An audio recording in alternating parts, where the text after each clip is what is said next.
Yo, it's Friday. What's going on? It's Friday, December 5th, 2025. How's everybody doing?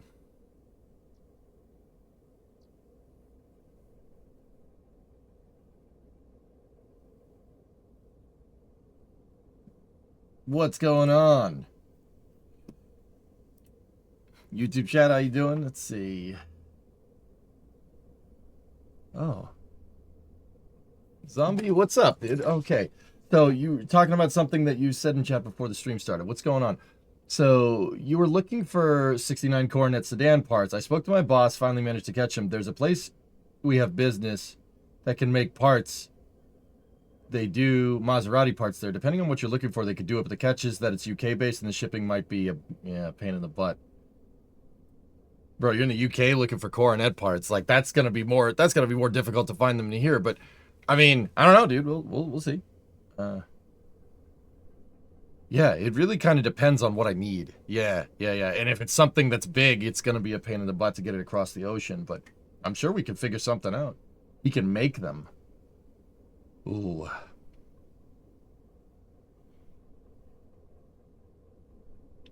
Zombie, I'm starting to think that if we got to do that, I might need to crack open CAD on stream. It might be a good idea to 3D scan the Coronet.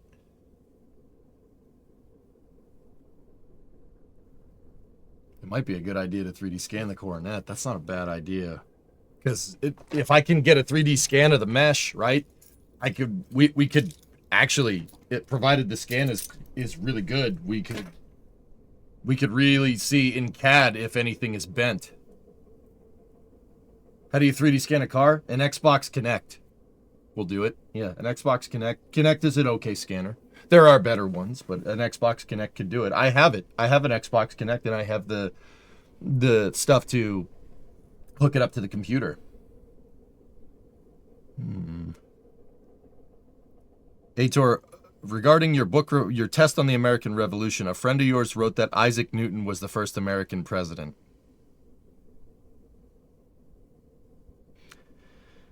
Oh dear. Okay. No. Yep. No. That's not right. Not right at all. But close. I mean, we could go buy a scanner, dude. Like, I mean, zombie. Like I said, if that's the case, like, it'd be better to send. If we're getting parts made, it'd be better. Like, can your guy do stamping or anything? If you can do, if we could, I mean, stamping is going to require tool and dies. Like, there's no way you're going to.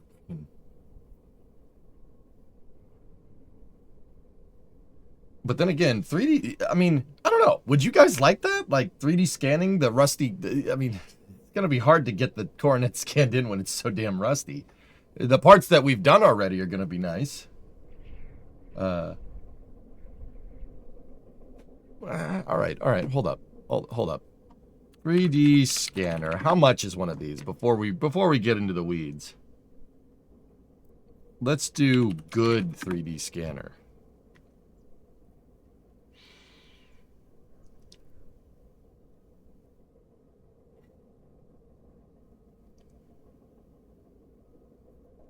I want to show you because Google just really wants to let you know where you live when you try to shop for something online, but pretty sure you guys don't need to see that.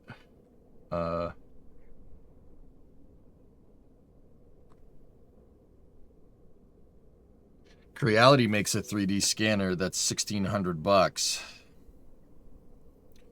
It really ranges in price, probably depending on quality, but yeah. What would you need to get made? Drummer, I'd need parts fabricated. But then again, like, dude, I have all the stuff to do the fabrication here. So, I don't know. Scanning it would be kind of cool. That'd be kind of cool to show everybody.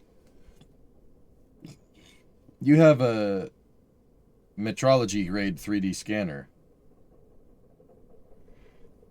It'd be cool to scan the Coronet, like, because then we could bring it in CAD. Like, dude, I'm thinking I should...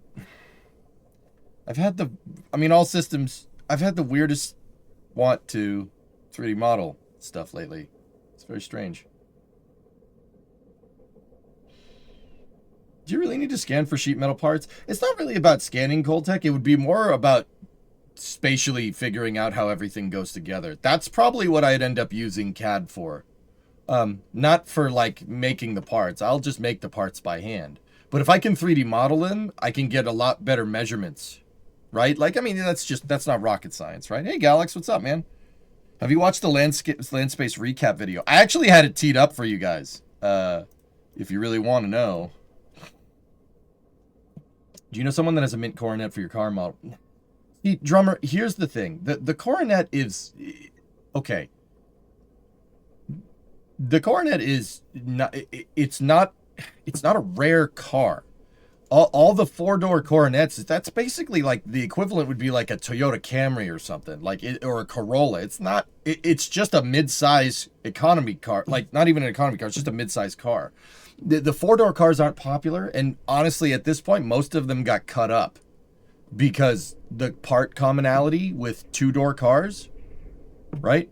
So any four-door coronets that were in good condition most likely got cut up to fix like Super B cars and Coronet RT two-doors and stuff. Like they're pretty damn rare in this day and age. I mean, at least there's nothing around here that's local. Like there's nothing. It's dry as a whistle in New England. Like unless, I mean, that's on Facebook Marketplace. Like I'm sure there's some somewhere, right? But I don't, yeah. We'd have to go looking. We'd really have to go like peruse junkyards and stuff. The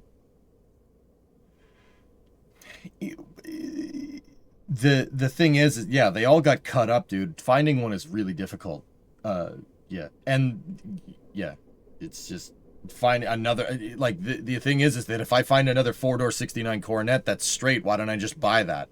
You know, like instead of fixing this one, but I don't want to do that, but yeah.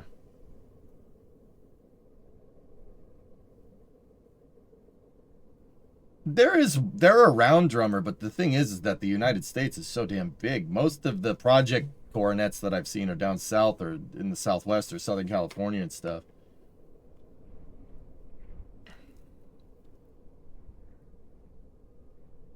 Next car show, you should ask someone with a near matched car. There's no, John, I have never,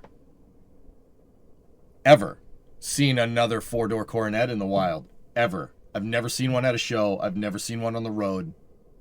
Ever. I've never seen another one. And that's kind of cool because, you know, that's kind of cool because, yeah, it'll be, when it's done, when ours is done, it'll be a really pretty rare car. Like, I mean, rare for the wrong reasons, but, no, not that one. Hey, Chief. What's up, man? And dude, we are making good progress. I actually should have parts coming in today for this thing. I have a couple of different pieces coming in. New gas tank mounting straps. Well, not the straps, the metal mount pieces. I got new metal mount pieces coming in, and the wheel wells should be in today too. We might do some car streaming for like after Flame Trench if the parts are in. No, not that. We need this. So yeah, I also have new wheelhouses coming for this thing. But yeah, that'd be pretty cool. Just had dinner, stream watching time. There you go. What'd you have for dinner, man? Get some gyros or what? It's because you're not driving it. You'll see. Jojo, you're absolutely right. You start driving around a car, you start noticing them.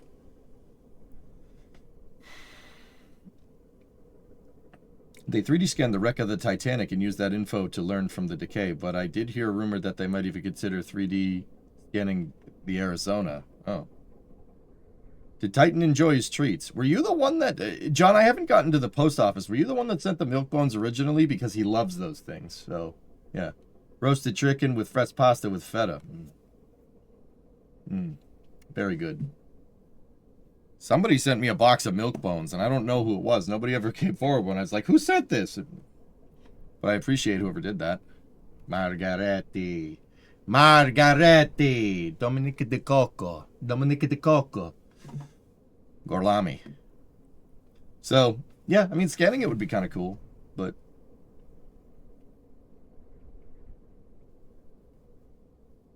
Oh. Thanks, John. Well, I appreciate you, man. John, for what it's worth, dude, I still have the, it's up on my shelf over here. I have the The Dale Jarrett and the Bill Elliott NASCARs. It's behind on the shelf over there, but I still have them. I walk in, I see them every day. Thank you for those, dude. Me and my dad used to root for Dale Jarrett all the time. The 88 Quality Care Ford. Am I crazy for preferring the 4-door to the 2-door visually? Dude, the 4-door grows on you. It looks weird if you see 2 doors all the time, but I like it, man. I think it's a cool car, and honestly, with what we're putting in there, I'd prefer the chassis rigidity, because having the pillar there for the 4 doors. Doors are not structural, so they needed to reinforce the chassis to put 4 doors on it, right? It's actually more rigid. And if we're gonna put 400 horsepower through this thing, I'll take the rigidity. I just gotta build the rigidity back into it, you know? Your dad would be happy that they're with someone that appreciates them. Is the Ford mug starring in today's stream? Xtereo, no, it's not. So I started, my coffee machine in the shop broke, for what it's worth. It doesn't work. So I started, instead of doing the logical thing and just buying another coffee machine, I just make coffee in the morning in the house, and I drink it in the morning. So the Ford mug gets used pretty much every day, but it's down in the house, so it's not going to be making a cameo on stream today. Yeah, it broke a long time ago. So I just started making coffee in the house, and I drink my coffee as part of my morning routine. Actually, that's the first thing I do in the morning. It's part of my morning routine now. I wake up, I get up. Nothing gets me down. And I go and put on the coffee machine. So I put on the coffee machine, and then I go take a shower. You know, you take a shower, brush your teeth, deodorant, the whole 9, right? Like, you know, comb your hair if I decide not to wear a hat on stream. And then by the time I'm all done with that, you get into the kitchen, coffee is the perfect temperature. Perfect temperature. Perfect. Every time. Shower? Yeah, man. You take a shower every day, dude. You stink if you don't. At least everybody's different, I suppose, dude. If I don't take a shower, I turn into a greasy, smelly mess. It's those Italian genes, dude. It's like I sweat olive oil, man. It's ridiculous. You found a new 3D scanner for 250 euros. Yeah, the price does range. It does change around Ator, but yeah, I don't know. That'd be kind of cool, man.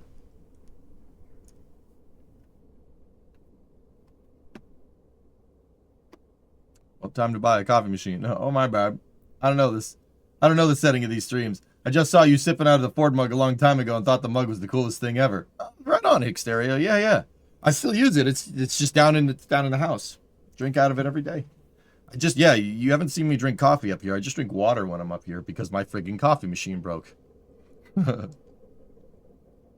Yeah, you can send the link, Ator. Even if it zaps you, I'll be able to see it.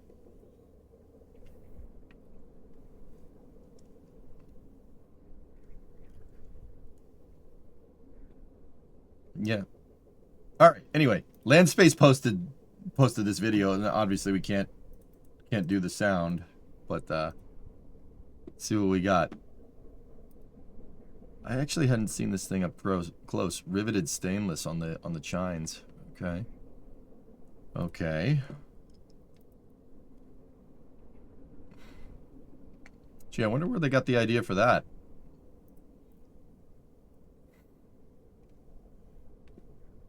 Wait, what the heck was that? Was that a pedo sensor?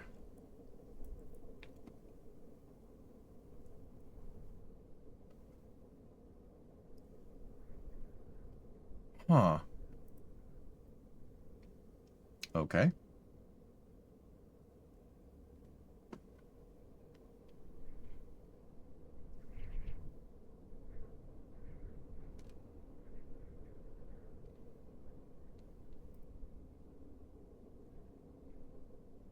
I think those were static wicks.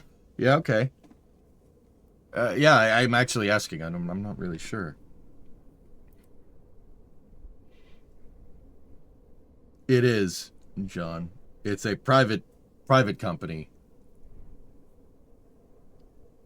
Interestingly enough. Look at the freaking landing pad.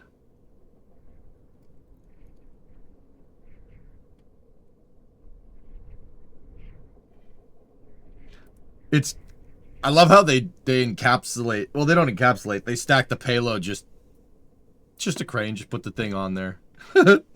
Just all right, whatever, dude. Look at that whole rotating service structure, man. Huh. Interesting, dudes. Okay, I noticed something about Landspace's pad. Take a look here. These gantries are on rails. They can go up and down. See how you have many other levels up here? Discovery, go at throttle up. So, I'm wondering if Landspace is going to lengthen this in the future. It looks like they built scalability into their GSE.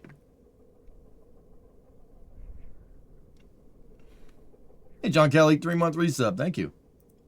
Hang on, I want to see that shot of the pad. I haven't actually bothered to look at any of this stuff. Okay. You got your commodities over there, separated. There's your commodity lines to the pad. You got a GSE bunker here. Service structure coming out of there. You have a single deflector trench. What's that over there? Huh.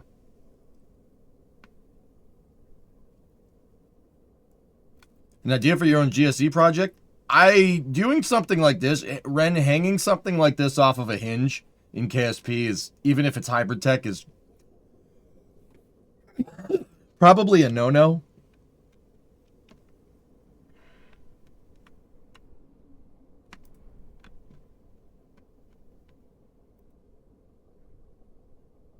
The mood lighting's kind of cool. Where are they launching from? This is in the Gobi Desert, man. It's in the interior, northwest China. It's a really remote place. It would be like us launching in the middle of the Mojave Desert. Ooh, what do we have here? Okay, staged ignition. Look, 1, 2, and then I'll bet you 3, 4, 5, 6, 7, 8, 9. So, you see how this one is starting and that one's just getting ready to go? Oh, yeah. Okay, nice. Pretty clean separation there. Oh, cool views, dude. Yep.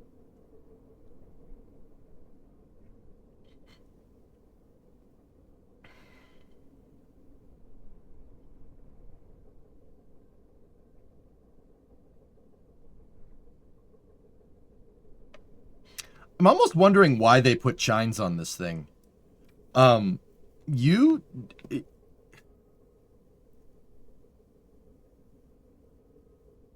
Those chines are so inconsequentially small. Like I'm almost certain you're gonna get more body lift if you take them off. It looks like a copycat of Falcon 9. It's not. It is, but it isn't. Like,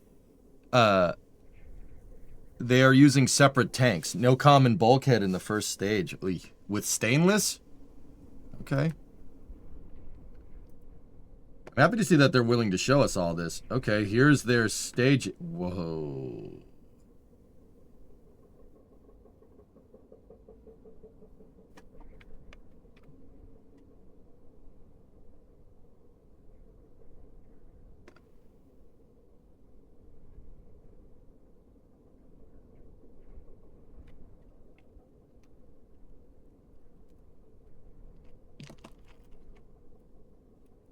Huh.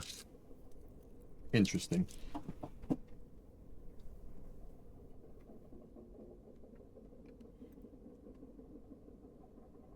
They're staging. They're using a push rod. See? You see the plug? The nozzle plug right there? They use the pneumatic push rod, and they have a pneumatic push rod and separator.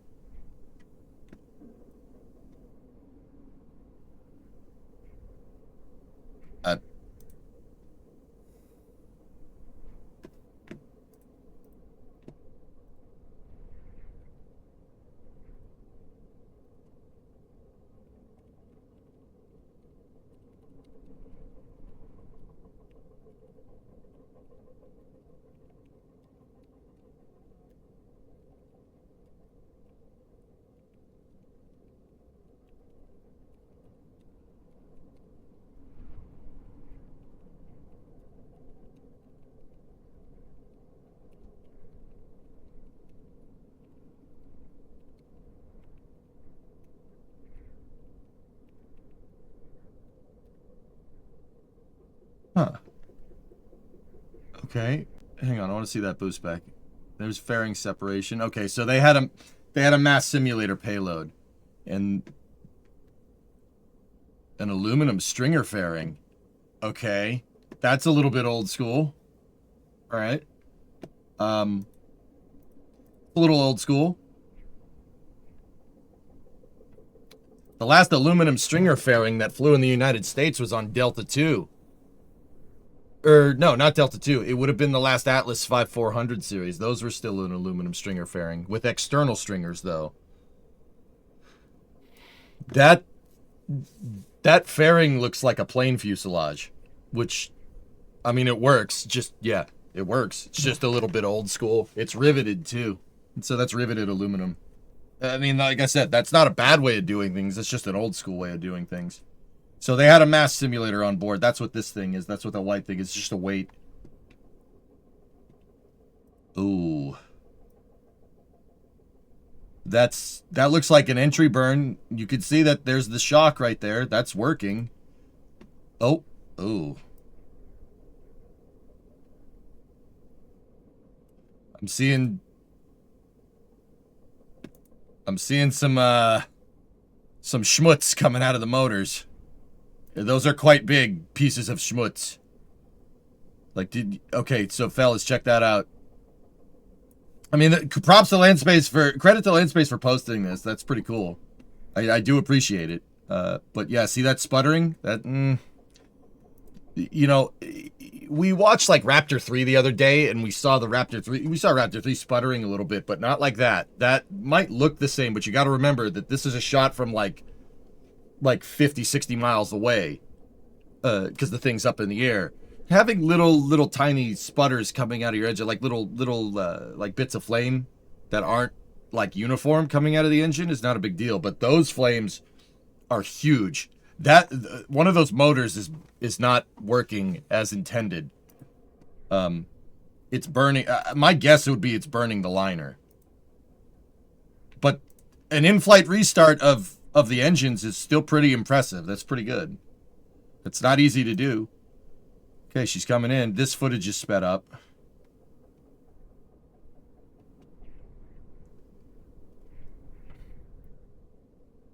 Okay, she encountered a little bit of a roll. Oh, that's not good. Yeah, okay. So see this? That's not great. That's not great. That's gonna upset the propellants inside. Swirling the booster is so like, fellas, take a like a bottle of water and do that and watch what happens. It'll start swirling your propellants, which is that's not great. It's a 5-engine entry burn and a 5-engine landing burn. Then it switches to 3. Yeah, that's not good. Whatever that, you can clearly see that it's rolling. See the grid fins? It's spinning. That's a bad roll rate. Unless it's stabilized out, but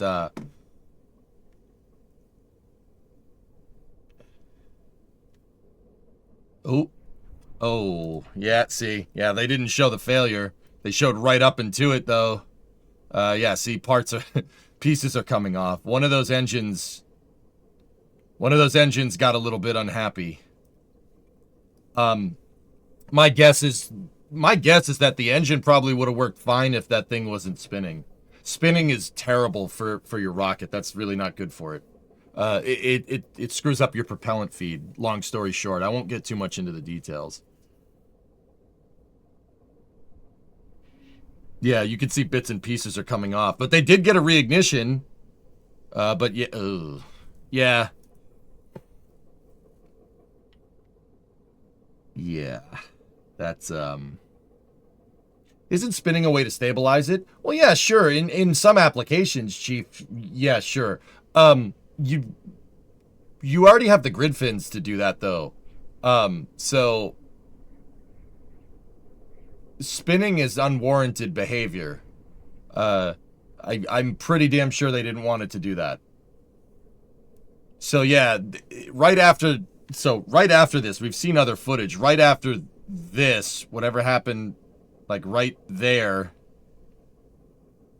Flames are coming out the side. Not bad, not great. Something went funky with the plumbing here.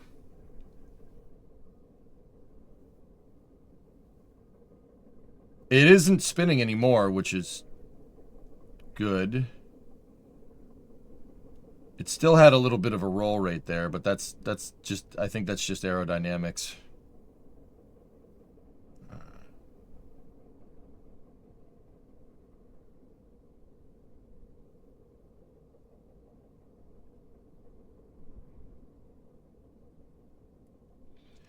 Stuck grid fin? No. No. This just bad. This is just. I think one of their engines malfunctioned. Because they did get a restart. They definitely restarted. It was coming down, and then it stopped mid landing. It decided to pop. Oh, what the hell?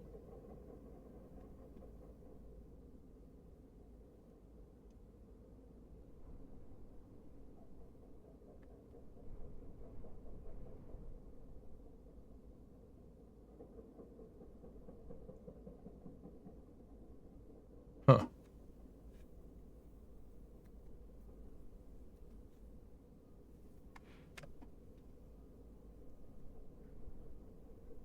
Yeah, you can use spinning as the stabilization system, Rocket. Yeah. That you basically just make the entire thing your your gyroscope. Turn the whole thing into a gyroscope. Like rifling, right? It's like rifling on a bullet. 250 years, well, about 250 years ago and change, someone figured out that putting grooves in the barrel is going to spin your projectile coming out of your gun, and hence riflemen versus musketeers. Muskets are a smoothbore. It's much more like a cannon. But somebody figured out that if you spin stabilize it, it's way more accurate. Rockets do that. Yeah. But that is used in lieu of another guidance system, right? Or another form of control. The grid fins are your form of control, and it seemed to have evened out that roll rate. Interestingly enough. Yeah, that stage 2 was doing something weird. I'm not sure if that was commanded behavior, but either way, I appreciate Landspace posting all this, dude. That's pretty cool. Pretty cool. I mean, they didn't show the failure. They didn't show it blowing up. They just showed the aftermath, which, it is what it is, but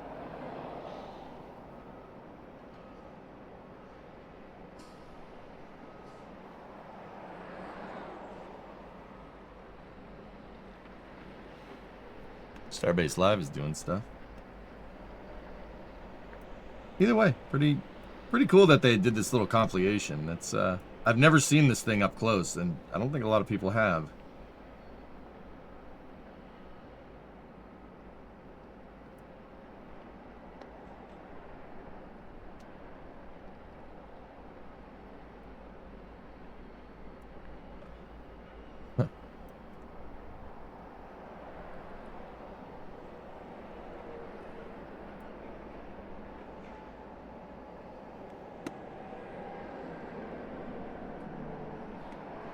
Dude, that was hand riveted.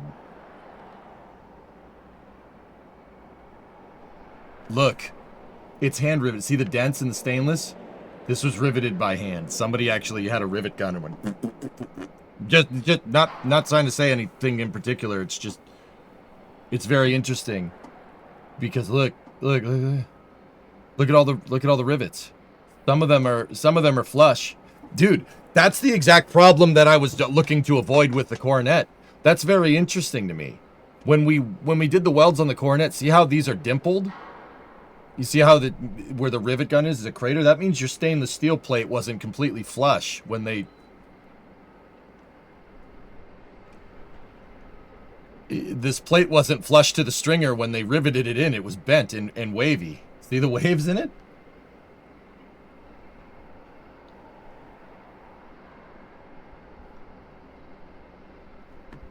Dude, the stringer leading edge is all, or the wing leading edge is all bent.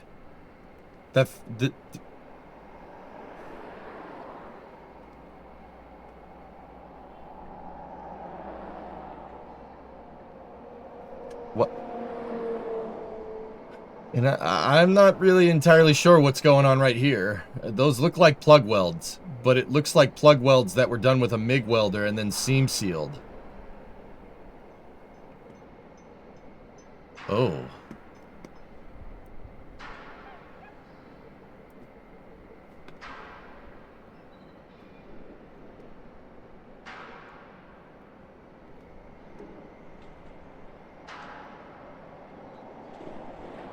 I can't zoom in, it's a video.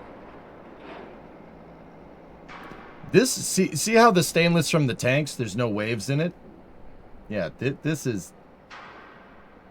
The raceway's going through the stringer. Or going through the chine.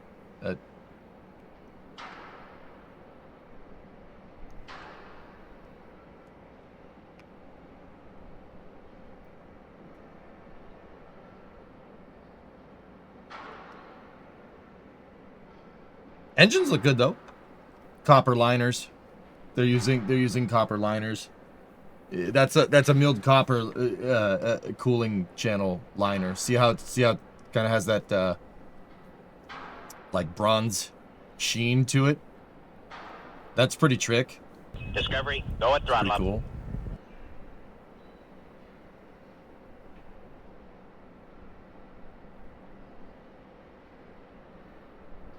So open cycle methalox. See the turbine dumps? Interesting. That thrust structure looks... It's a bulkheaded thrust structure. Very similar to Falcon 9, or it's probably inspired by it. What is that box in the middle on the left? That is an umbilical. That's your feeling. Those are service masts or carrier umbilicals. There's a couple of them. There's two there, and then there's two there. I'm not sure what these ones on the outside do. Those are your hold down points right there. 1, 2, 3, 4, 5, 6, 7, 8. Watch again.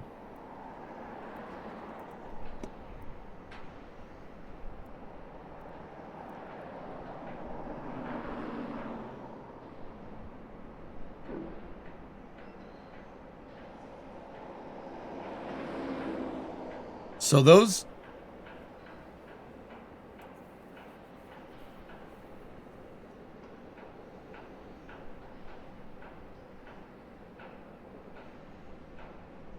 Is that a steel grid fin?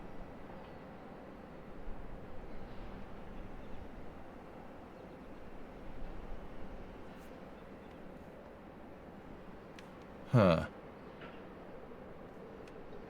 Those grid fins look like they're made out of welded steel. Not stainless, just welded mild steel.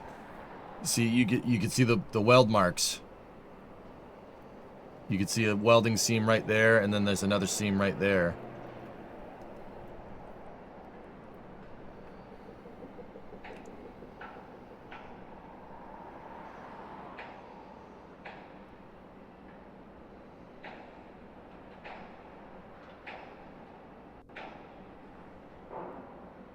It's interesting. The raceway goes through the chine. So this right here is your... that right there is wire harness. That's all the electronics. All the wiring harness for all the sensors and everything goes up because the computers on these things are usually up at the top.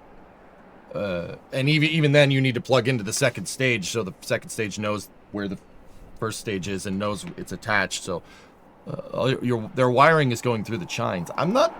Once again, fellas, I'm not entirely sure what that chine is supposed to do here. It's awfully small. That is...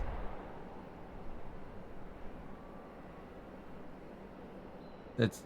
Oh yeah, see, look. No common bulkhead on your stainless tanks. See the stringers? They have an inner tank design here. Okay. Yeah, that's a vibe. You can do that way.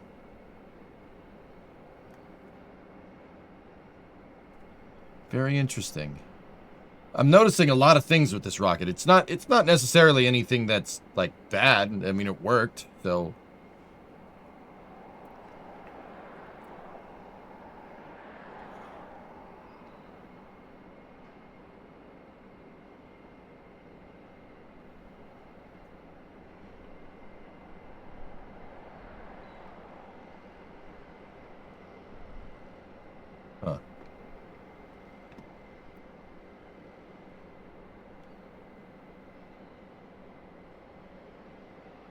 Interestingly enough, fellas, I would say that this rocket's definitely like Falcon 9 Starship inspired, but it is not a copy. This is not even close to Falcon 9, how the bottom of Falcon 9 goes together. It's almost like somebody looked at Falcon 9, like a picture that like John Krause or you know Max or D took and said, "Oh yeah, we should make that. Let's try to make that." Like, not that that's a bad thing or anything. It's just, yeah, this is all, this is all very different. This isn't even close to like what the bottom of a Falcon looks like. That's very,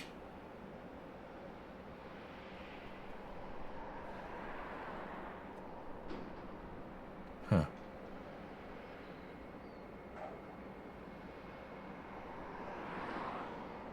That's not a purge vent. Those are your umbilicals. That is residual pressure. When you separate the umbilical, you do get a little bit of propellant shooting out. That does happen if you don't purge the lines, i.e. like no ground gas closeout. So that's, yeah, that does happen. I mean, that's why SpaceX does the ground gas closeout, so this stuff does, so that kind of thing doesn't happen. Very interesting.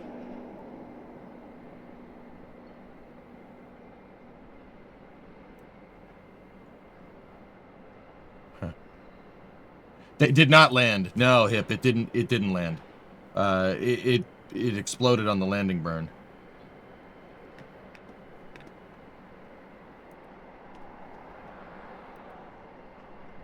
Because ZQ3 is a fixed landing pad downrange, does the second stage have to do a dogleg to do any to do other inclinations? Sorry if this has just been asked. I just joined.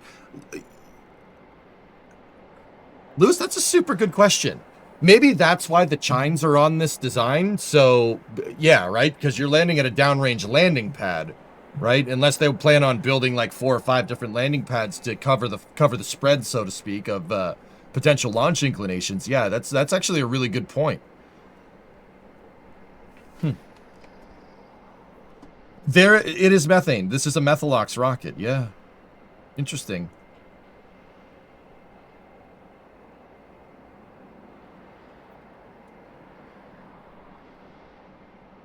Huh. COPVs are riding in the inner stage. And the inner stage is also, it's all riveted aluminum. See, so I can tell that this is riveted aluminum stringers because, one, you can see them. You can see the damn rivets. But also, see how it's all green? That is the anti-corrosive primer that you paint aluminum, specifically in the applications of aircraft. So the aluminum doesn't corrode.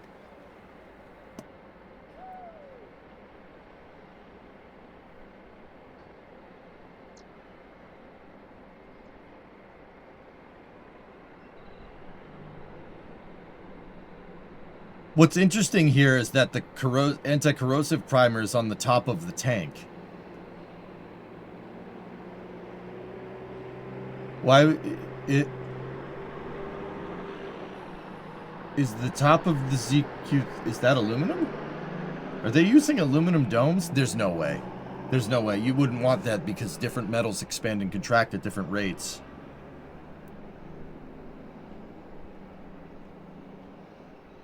But it's painted green like it's a...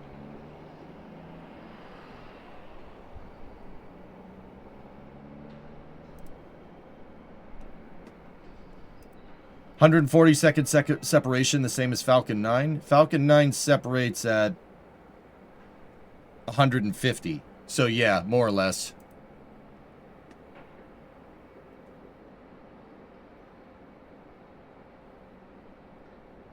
This is the ZQ3 launch out of China that was earlier this week. They posted some onboard footage. I just wanted to check it because we're not doing a space news today. We're doing Flame Trench. I wanted to see this footage just before, you know. We'll get into Kerbal in a second. We got to put that lander to use and we got to do a couple missions. I'm just... Oh.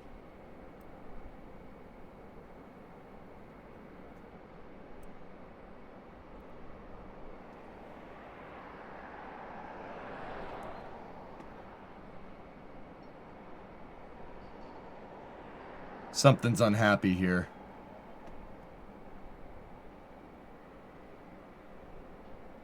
Would they paint the whole cavity after assembly? I mean, yeah, that maybe they did, dude, but so like the thing is that that's wasted mass, dude. Why would you paint the aluminum? Why would you paint stainless with aluminum anti-corrosive primer is beyond me. Unless the inner stage is its own assembly that has a top dome that's jacketed on top of the steel dome. Because they're using stainless tanks, like...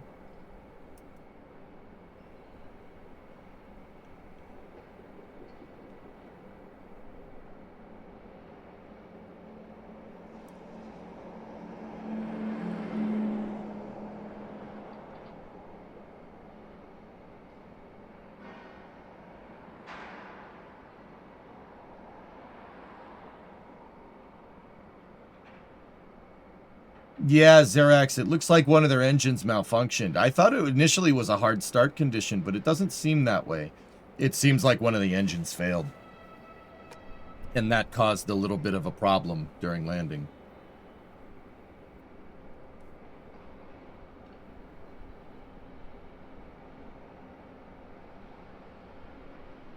I'm really confused as to the architecture of this rocket at this point. I'm not exactly sure what this... The interstage thing is really throwing me for a loop here. So, like, once again, see all the bright green in here? That's aluminum anti-corrosive primer, and this rocket's made out of stainless steel. Now, the interstage is riveted aluminum. It's riveted aluminum stringers, but the dome shouldn't be riveted aluminum.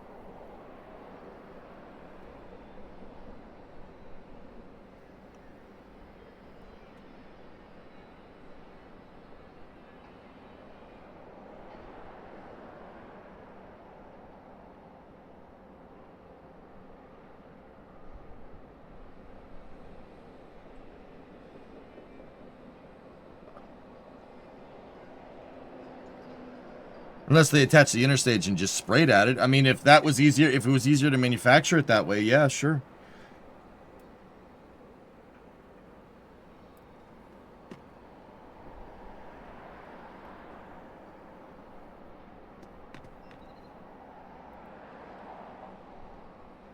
Yeah.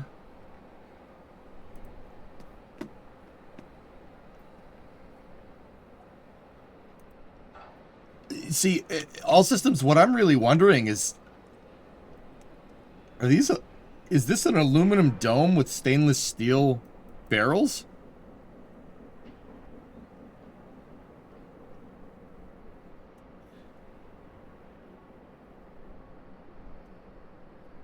I'm actually really, really curious here.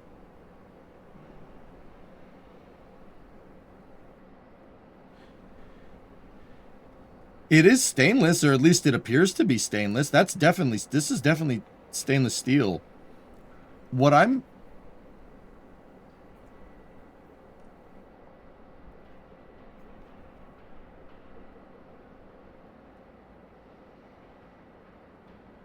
wondering why there's so much, yeah. That's so bizarre. This is very... Like I said, guys, the thing worked, so, like, I'm not trying to say, like, well, it's such a dumb way to do it. I'm just, yeah, that... How confident are you that the footage is the same rocket? I'm pretty sure that this is the same thing. Yeah. I'm just wondering if the dome pieces on these tanks are aluminum. Because, yeah, this is really throwing me, because that looks like aluminum in here. Even the way it's welded, that... Huh.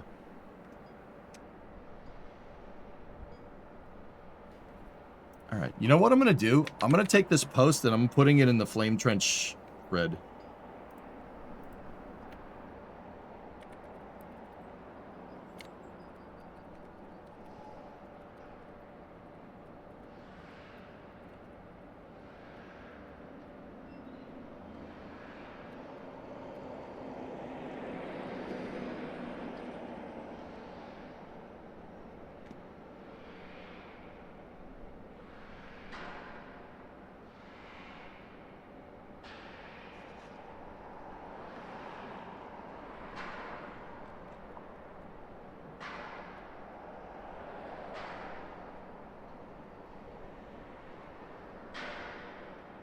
All right. Anyway, let's load up KSP.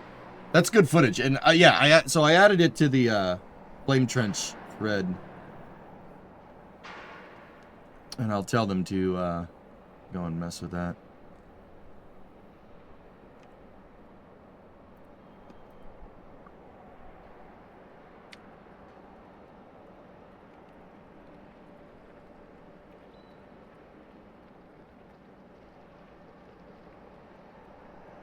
All right, Kerbal's loading up.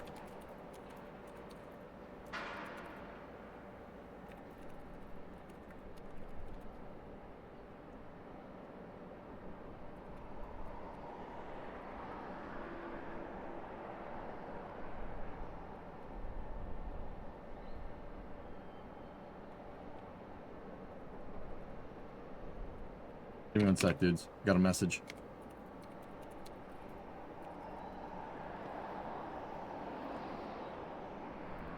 NASCAR's not doing so hot. What's up? Heather Gibbs has finished her testimony. She told an emotional story of how she got involved in JGR ownership after her husband, Coy, didn't wake up in Phoenix. Joe Gibbs did not want to sign the charter agreement, but felt forced because Steve O'Donnell told Dave Alpern they would lose their charters if they didn't sign. Don't do this to us, Joe Gibbs pleaded with Jim France, per Heather Gibbs. Jim's response was he was done negotiating. If I wake up and I have 20 charters, I have 20. If I have 30, I have 30. Heather felt NASCAR held a gun to the head, and if you don't sign it, everything is gone, including her family's legacy. Dude, NASCAR's going to hell in a handbasket. They got some serious problems.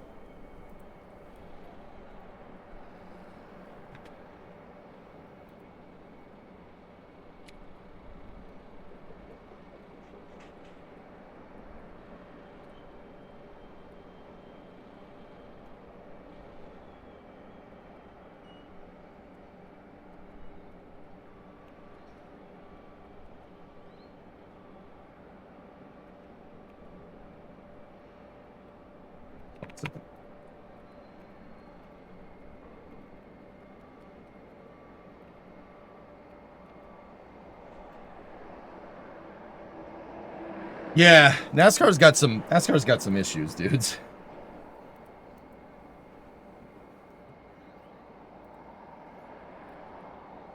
All right. So, let's get the tunage going. We got a lander to put to use. Don't you think?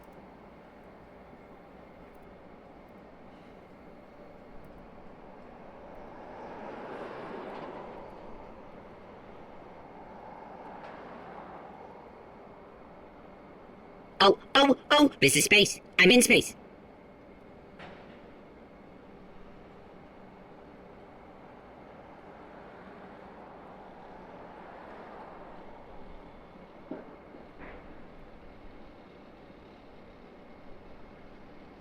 Major Postal gifted a sub to Clown Shoes.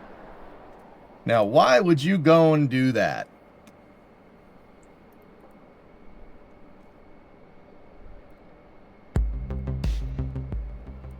Sorry, that was cool footage. I'm happy we got to look at it.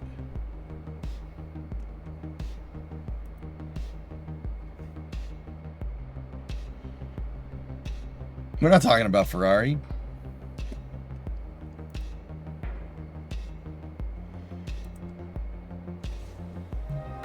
Give me 1 second. I'm talking to the NSF people.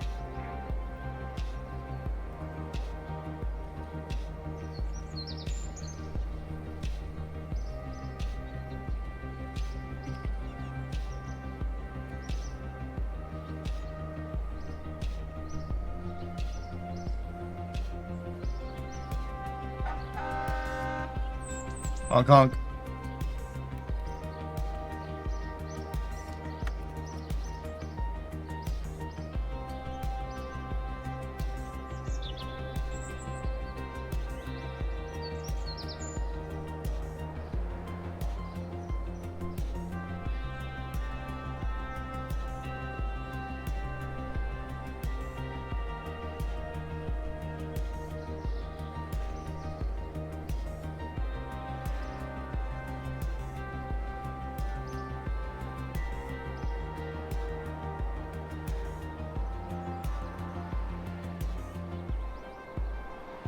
All right. Getting a lot of messages. Let's see.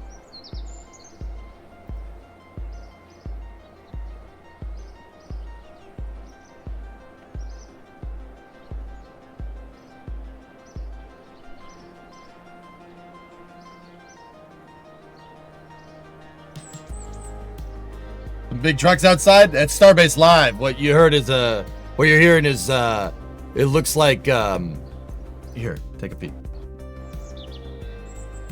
They man, they got 4 excavators. Dude, that's a Komatsu. It's got to be a Komatsu 335, I think. That's a big excavator, man. Look at the excavator boom compared to that little guy. That cat is pretty big. That guy's got a jackhammer. See, that excavator has the jackhammer attachment, so the Caterpillar excavator is breaking up the concrete, and the Komatsu one is scooping it all out and putting it in trucks. They're busting up pad 1. That's what you guys are hearing.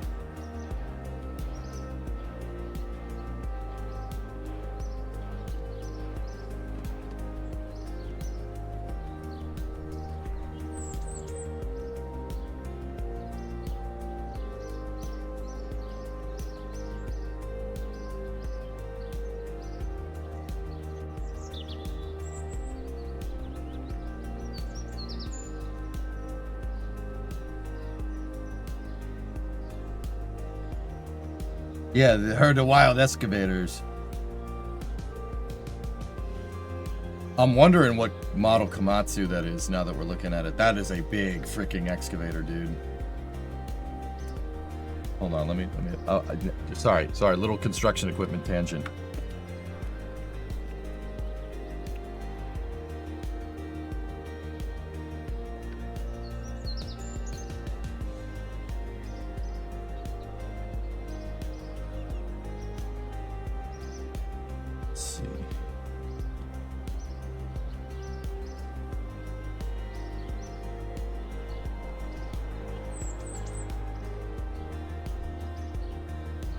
Yeah, like I said, it's got to be in the 3s. So if I had to guess, it's probably a 360 or a 365. Could be even a 390, maybe. I mean, the thing about these excavators is that with excavators, guys, they just scale them. Like, the 490 is just a bigger version of the 390 with a bigger motor. The boom and everything is the same design. It's just bigger. That's all. Like, there's the 390-11 here, which has the extended boom, so you can really reach out and grab stuff. But if it's just, we're talking about like a garden variety, excavator right here, this thing, that's just, yeah, the difference between 360 and the 490 is just the size of it and the engine. That's about it. My guess is that it's probably a 360 or a 390. It's a big guy. That's a big one. And that Caterpillar next to it is quite big. These are huge pieces of equipment. Is this teed up for Flame Trench?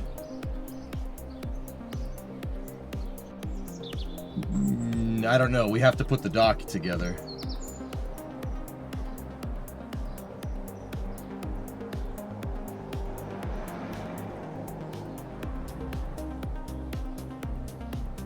Oh, wait a minute. Hold on. That Komatsu's got an extension on it. The Komatsu might have... I thought it had a bucket on it, but it does... I don't think it doesn't. It might have a jackhammer as well. Yeah, it's got the jackhammer extension spoiled. Both of them are using jackhammers. You'd use that to break up concrete. You'd break up a concrete foundation with that thing. I'm not sure where this is in reference to the rest of Starbase, though. Or to the rest of Pad 1. Like, I see the vaporizers in the background there.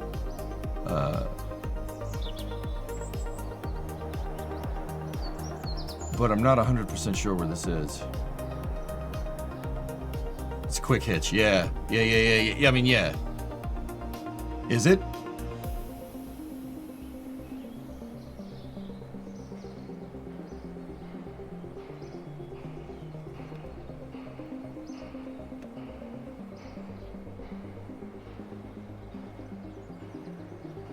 1 second, guys. I gotta put the EQ3 stuff in there.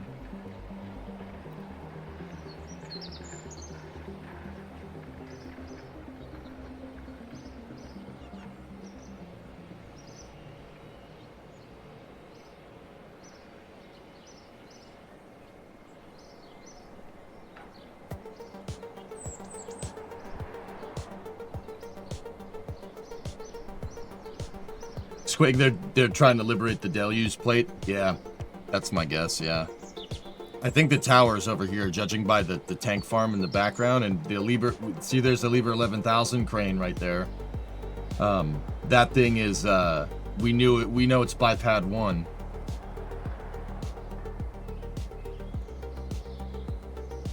Interesting. Oh, the little guy started working again. Dude, the little guy has a jackhammer attachment too. Oh man, they must be going to town on that dang thing. Got 3 jackhammer excavators.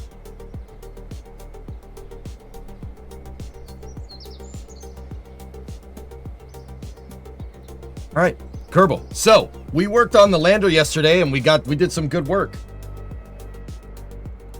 We kind of refactored everything, and we made the Mark III lander, and we decided on making 2 variants of it. We have the Mark III reusable descent module system here. This did take a good while to get this right, but we extended the tanks and everything, which is actually pretty good.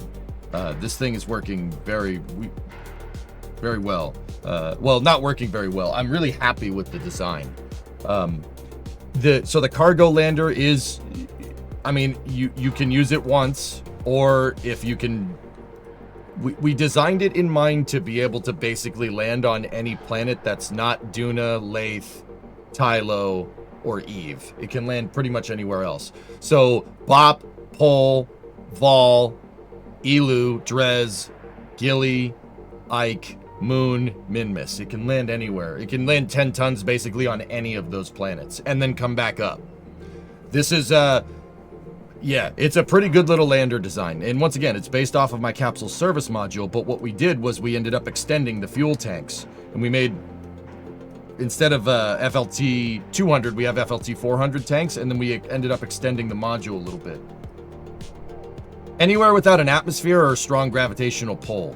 So moons and stuff is really where this thing can shine. And I put a docking port up top instead of a decoupler, so we can you know, if it gets back up into space, we can reattach it. We can get rid of that too. It did end up being a pretty high amount of parts, and I'm not too incredibly happy about the part count, but actually I realized that we still have the plugs in here to for the fuel tanks. I still have the nose cones on there to, yeah, see? We can get rid of 4 parts that way. That was during construction to make sure we don't attach anything to the wrong nodes. And that's what that nose cone that was there too. Yeah, that pulled 8 parts out of the design. Good stuff.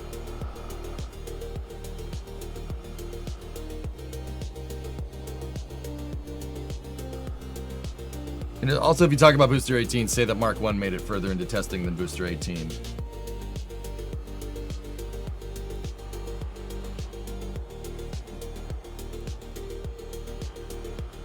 Part count really isn't an issue. With the scale of what I want to do, Boiled, in this, it might be a problem. But eventually, it's definitely not a problem right now. If you picking up what I'm laying down. Yes, EJ made it from Talkie Man to the Game Man. Yes.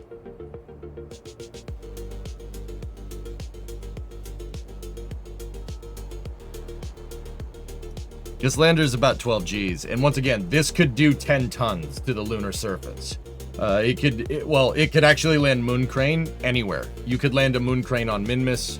You could land it on the moon. You could land it on Moho, Bop, Pol, Vol, Drez, Elu, and I think that's it.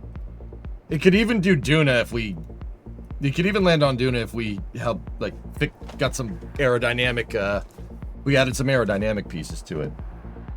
It could theoretically do it with a lighter payload, but all those planets that I just mentioned, it can, planets or moons that I mentioned, it can do 10 tons down to the surface. This is a pretty good little lander. The Z fighting on the legs, don't worry, that'll go away. Or I could just cover it up.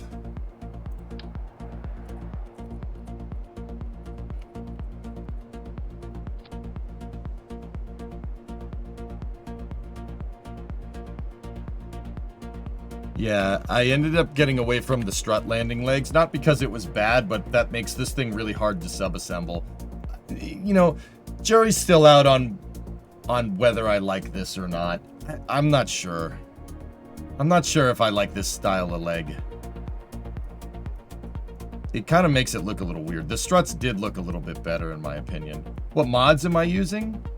I have a couple of visual mods, and then I have flag pack that has like my logo and the flag, and you know, and that's about it. Other than that, no part mods except for a hinge part that I made a little while back, but I'm not using that right here. This is all stock parts.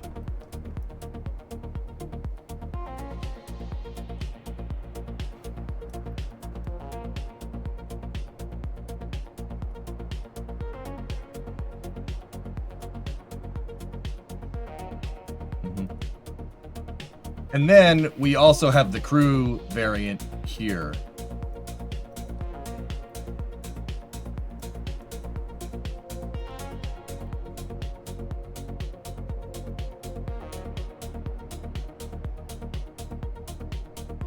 Yeah, see, we got the crew variant here. I decided to go with a dedicated one instead of having an attachable ascent module. We figured because I upgraded the lander, that, you know, making the crew one refuelable is probably just, yeah, it's probably a pretty smart thing to do. Could your custom hinge make sense for a moon crane? How heavy did I make it? It's not really designed to go into space. They're 500 kilos per piece. So it's one ton of hinge if you attach it. It really was designed more as ground servicing equipment, you know, but I don't know. Well, I mean, let's see. I made them super heavy on purpose because they're supposed to be pad parts. I tried to figure in some realism here. These are most likely like cast parts, so they're really, really heavy. Yeah, like, I would not advise against trying to launch those into space unless you absolutely have to. It might make sense if we moved them to like Eve or something. On Eve, if we have a crane, if I ever build a crane to go over there, sure. Down the road, it might be a cool idea to make the crew section detachable, something like the proposed. Yeah, Pigzig, for now, dude, I'll go with a fixed crew module. For now. Having a detachable crew module might be better in the future. I decided to do this way because this was a little bit easier for now. Like, this gets the lander operable, right? So, yeah, I decided to do it this way right now. But that doesn't mean in the future I won't do a, you know, detached architecture. All we have to do is make sure we can put, I designed this lander, like, it doesn't look like I made a lot of changes, but the reality is that I could put 10 tons of whatever. Like, you could put anything up here. 10 tons of whatever you want. You put 10 tons of ore up here, it'll land it. That's the whole idea. It's really, I'm really thinking about this lander not in a, you know, bespoke payload capacity, but in a, you know, general payload capacity. Like, I'm really trying to think about the logistics here. Like, if you send this thing, you get a tank of gas for this thing. You get a full tank of gas for this thing and some payload, and boom, you just attach 10 tons to it. You're good to go. Payload agnostic. Bingo. As far as I'm concerned, this is a launch vehicle. It's just like Condor 9 is. You know, I designed Condor 9 to be able to put whatever into space, right? Like, so you might as well do it with this. The thrusters should be, for the most part, squared away, Hammer Nails. Yeah. But we really got to put this thing to work, and we will do that in a second. there is one other thing that I need to do. I did fail a mission with the resource satellite last night on Wednesday, because I launched this payload with Condor and I didn't put the stupid thermometer on the damn payload. So I really want to get that mission ready to go. So the rocket's ready to go. It should be good. Yeah, hammer nails. One of the big things was refactoring the thruster design. Yeah, it was, dude, you're absolutely right. I was getting a little annoyed.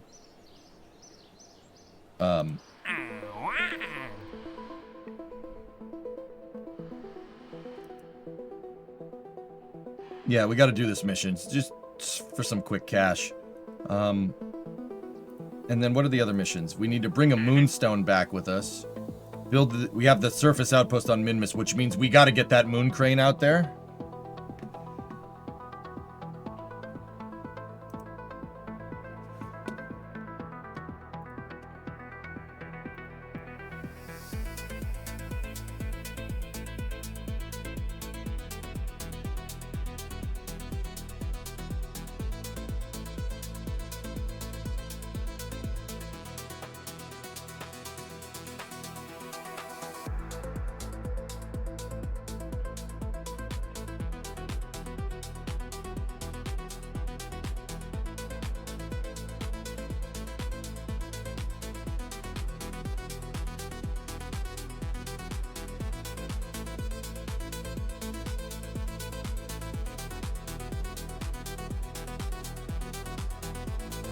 Give me 1 second. I'm just getting messages left and right now.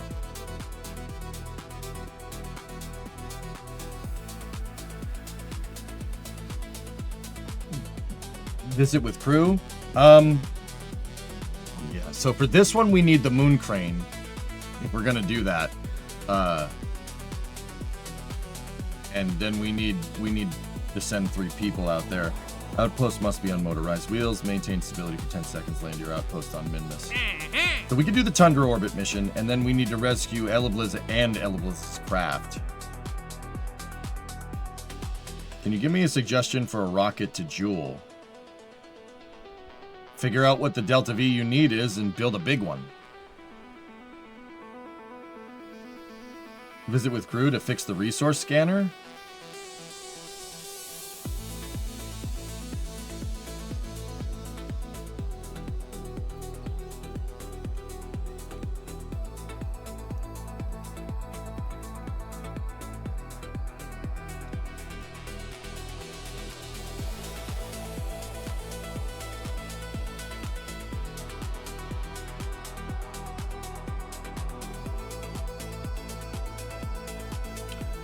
I'm not sure if that will fulfill the contract requirements, Blackness, to be honest with you.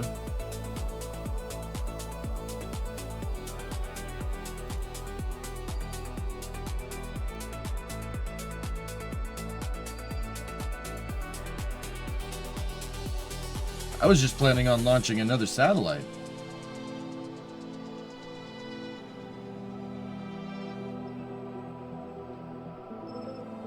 Another message.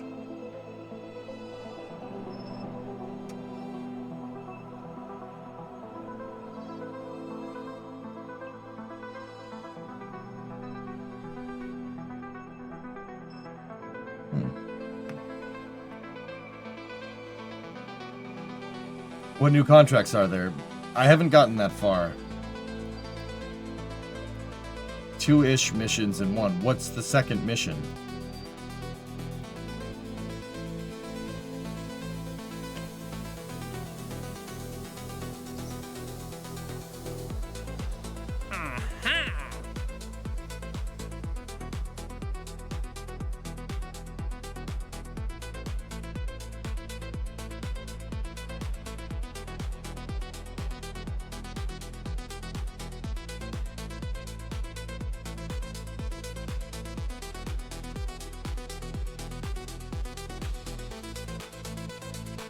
That's a new part to the satellite in orbit of Minmus.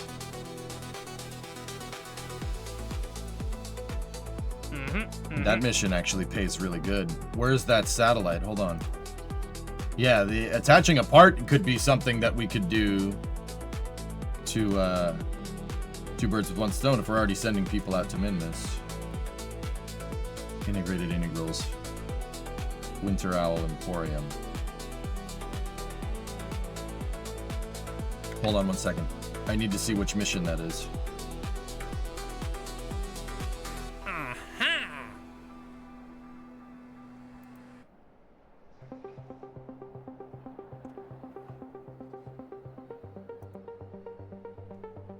Okay, that's it. It's the integrated integrals one. Hold on.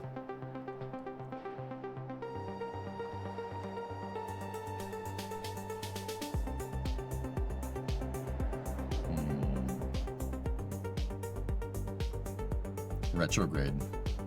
Interesting.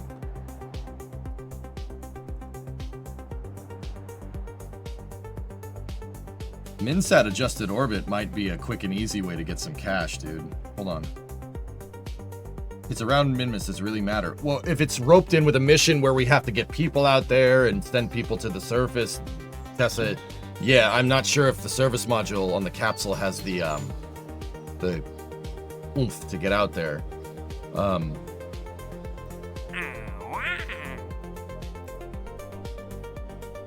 It's 20 Discovery, 20 go and Gs. throttle up. Take 2 seconds to change that. Hey Jack, 71 month resub. Thank you. Let's see if Minsat actually has some fuel left in it. If this thing has a good amount of fuel in it.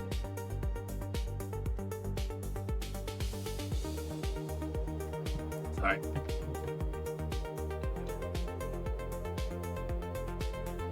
Yeah.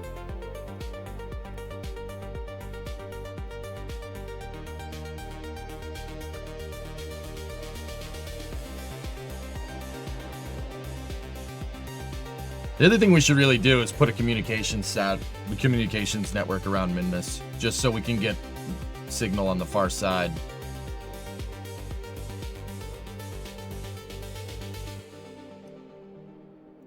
Or just have one satellite in a bigger orbit around Minmus.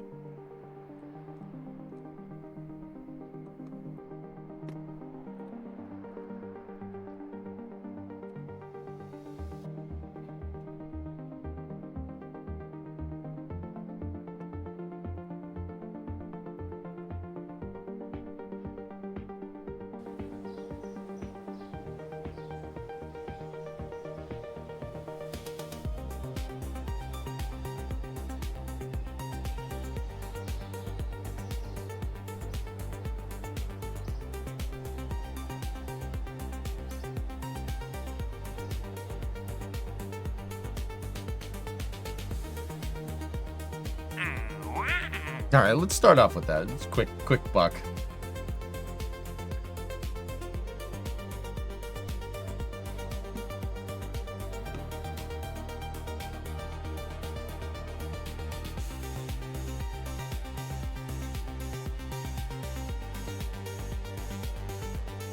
How about that temp drop? It was 8 here this morning in Rhode Island. You toasted in the office. I had to turn on my other heater. I have an oil heater in here, as well as my little tiny heater. I had to turn it on. It is freezing. It was like, in the garage, it was probably like 48, 49 Fahrenheit, which is cold.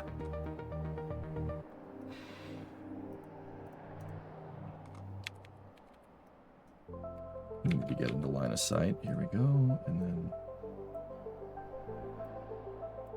slight radial burn. 12.6 meters a second delta V. So let's...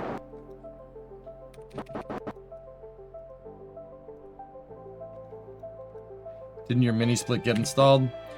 So it's an air conditioner. It's not a mini split, believe it or not. No, it's not installed. I'm waiting for my buddy to come and help me put it in.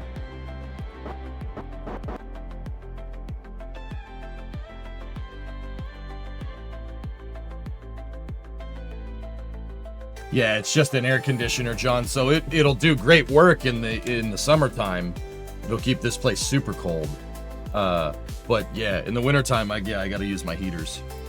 But dude, the office in the garage is ridiculously over insulated. I think I got like, actually, I forget what insulation we put in the walls. It's high insulation. It's like R18 in the walls and then like R48 up on the roof, up on the ceiling. Dude, it gets warm in here. There's just a little bit of a draft in from the door going into the garage. So I seal it up when I'm streaming. I put a towel at the bottom of the door, and yeah, then we're good.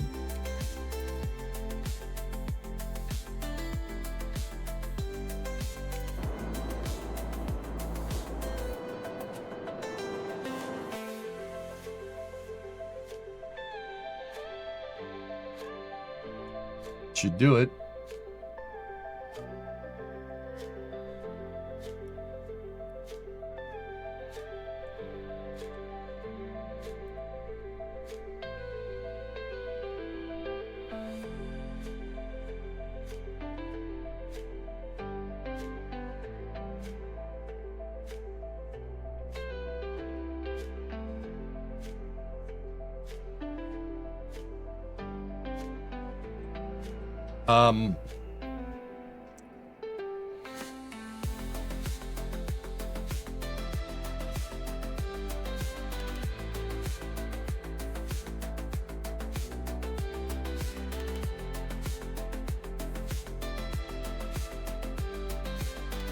It's been relatively warm in Sweden. Usually around this time of year, the temperature is -20 to -30 C, but this year it's hovering around 0.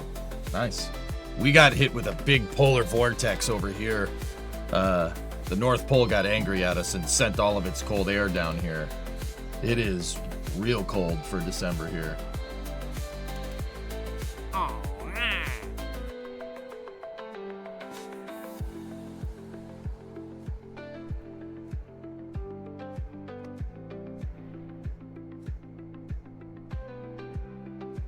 Yeah, it says you need to generate power. It needs an antenna and solars. It has that.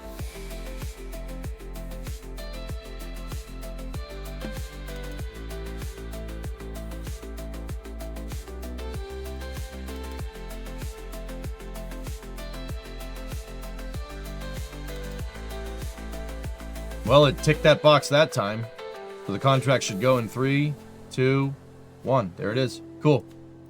Excellent. Take the cash. Thank you very much. I saw that another day on the news, and from summer my mind went to The Day After Tomorrow, that movie where everything froze. Okay. Cool.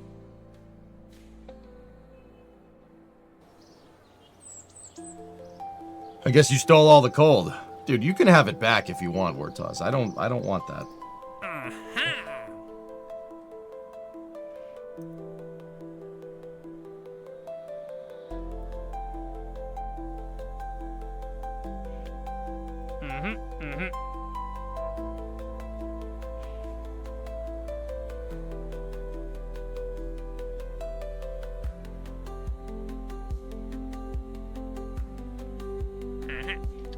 All right.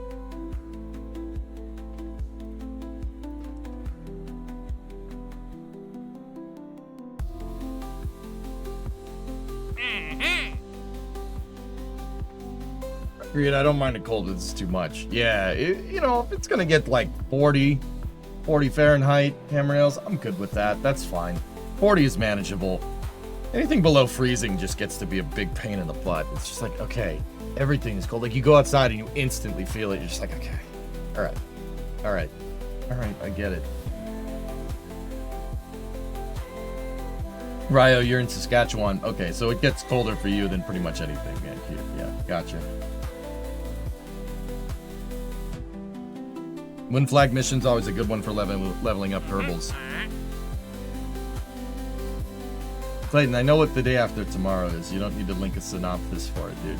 You're acting like an AI right now. Don't do that. don't do that to me, man. I know the movie, dude. I quote a lot of movies, dude. I watch a lot of them.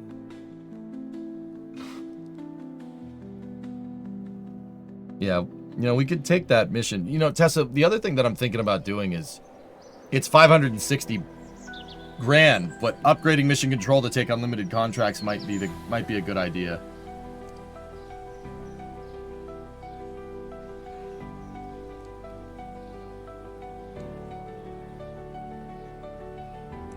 Yeah, you know what? We have 919. Let's do that. Mission control is upgraded, so I'll take the plant the flag on the moon mission. And we'll do that with the moonstone. Let me go and get that done. We're gonna need to make a return vehicle that can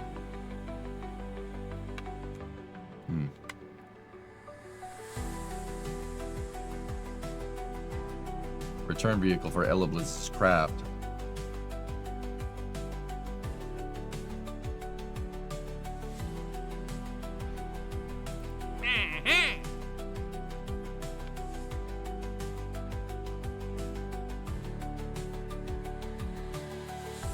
You know what? I'm going to take the attach a new part to a satellite. It's looking for a solar panel. That should be easy to do. So we're starting to build out a lunar mission. Bring Moonstone back with you. Plant a flag on the moon. That's going to be... So that mission basically subsidizes a good science return on the moon. That's good. The Minmus mission, we need to send up Moon Crane for that thing. But I need to make sure Moon Crane works with my new lander, guys. That's really important. We got to make sure that that's a thing. There was another reposition mission there. Position failed OwlSat launch in an adjusted orbit. It doesn't pay anything, Tessa. Finish construction of rover on the surface of Minmus. We could have... You know what? You know what, dude? Built that one out. We don't... Might as well. Build a new surface outpost on the moon. Have a facility supporting 5 Kerbals. Maintain stability for 10 seconds. Land your outpost on the moon.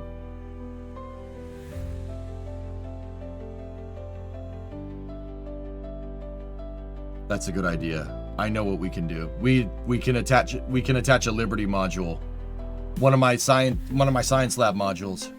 Science lab module can hold 5 Kerbals, and it gets us a science lab on the surface of the moon. If we just attach it to the lander and then land the thing, I might eventually be able to pull that thing off of it with a moon crane and just set it down on a moon pallet.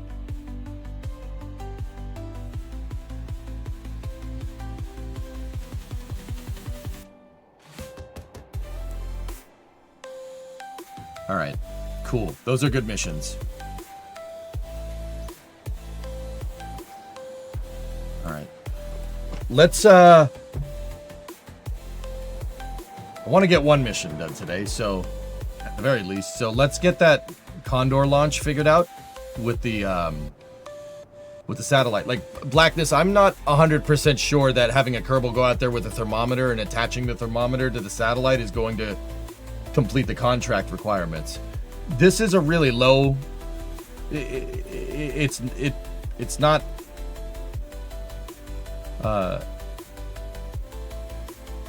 what's the words I'm trying to say? It's not that big of a deal if we just launch another Condor. I mean, especially if I get the engines back and crash the engines.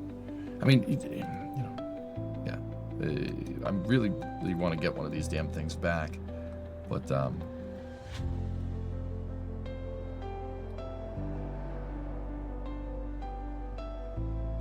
how much is a Sepratron, just out of curiosity? Sepratron's $75. Okay, that's nothing.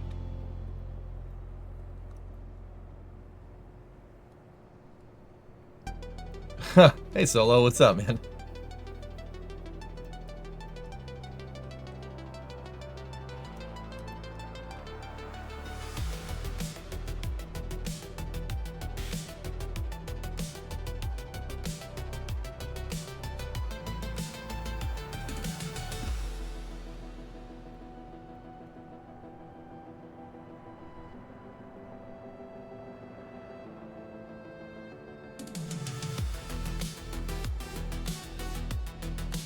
All right, let's roll. Let's get a launch in.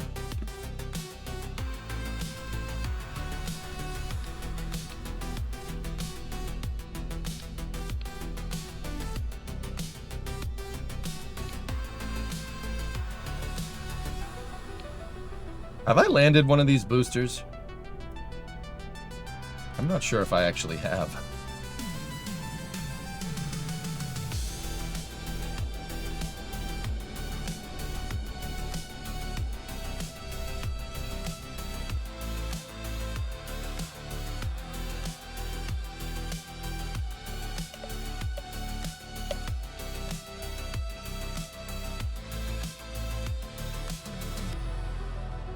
We'll do it live. Yeah, I think I may have gotten one back.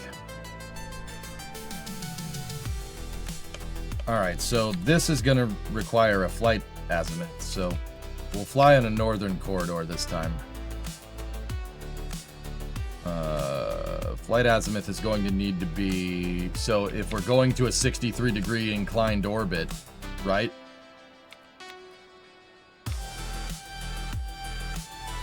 If we're going to a 63-degree inclined orbit, we're going to have to... What would be the flight azimuth? We're at 0 degrees inclination because we're on the equator. 37. But we have to take into account the planet's spinning, so I'm gonna dial in a flight azimuth of 30.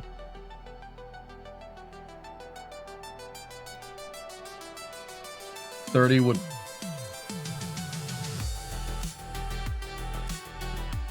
Let's say 35. And go from there.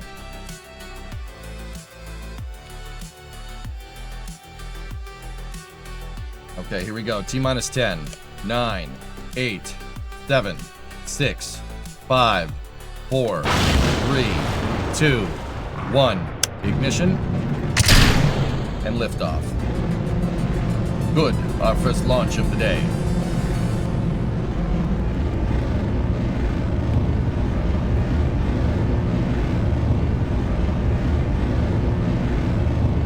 Vehicles pitching downrange.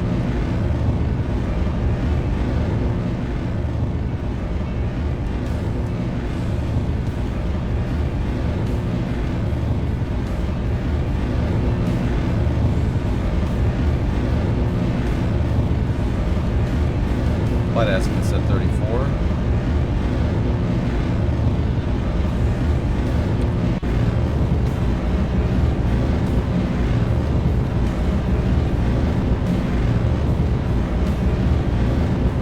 Throttling back for maximum dynamic pressure.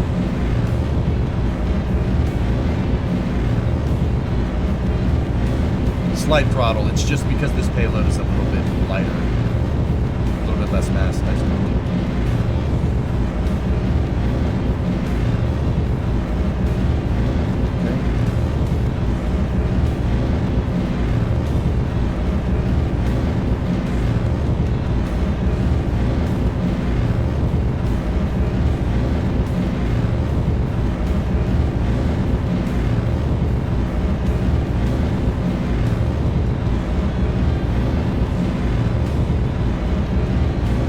Stand by for main engine cutoff.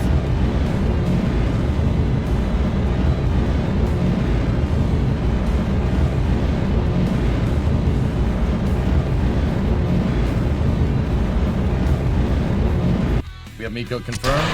Stage separation. Upper stage ignition. Okay, bearing separation. Bearing separation confirmed.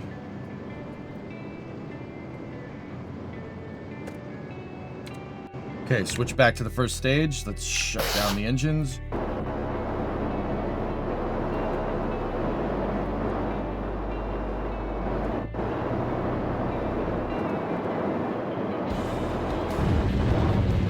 We have relight on the 3 center engines.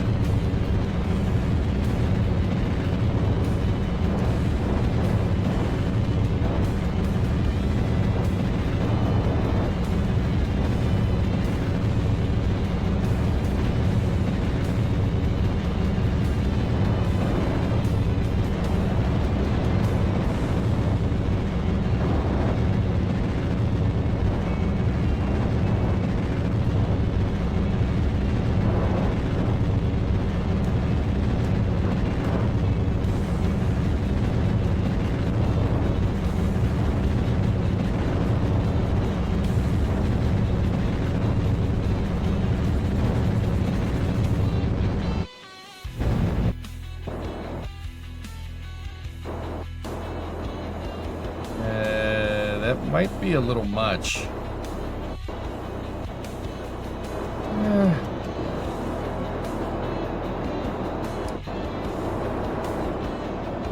Anyway, turn on the flight control systems.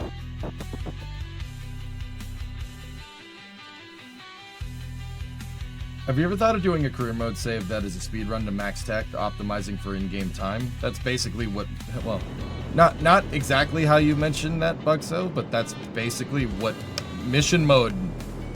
You were working against the clock, dude, with mission mode. Every day every day I did a stream and I turned the game on, you'd have to advance time by 7 days. So yeah, that basically made the save like quote unquote persistent.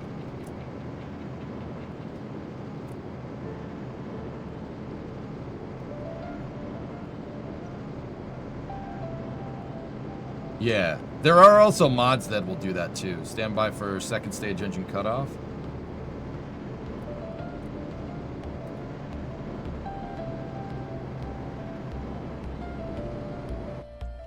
(111 by 113).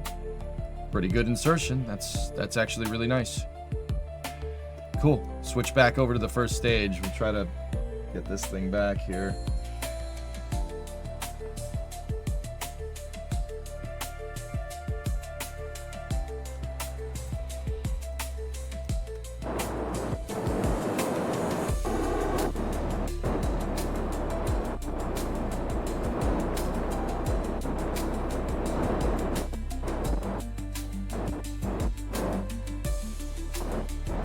Actually, not bad.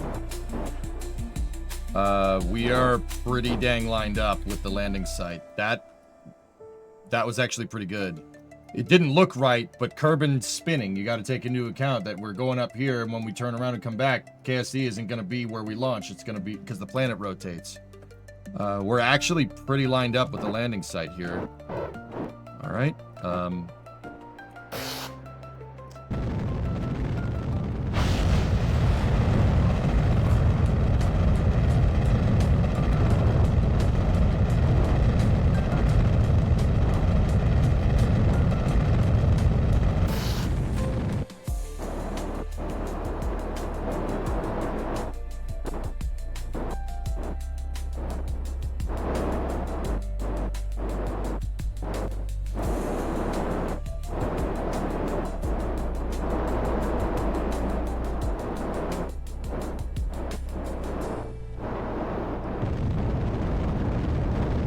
I started the landing burn really early here on purpose.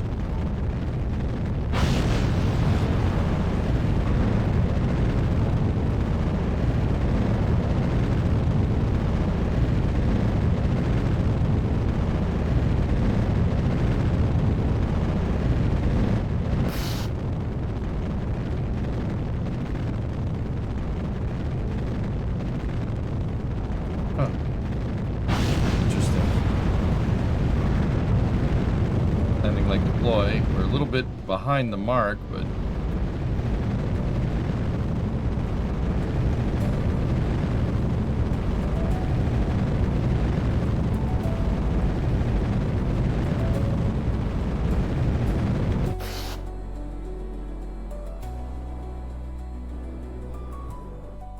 the legs didn't lock.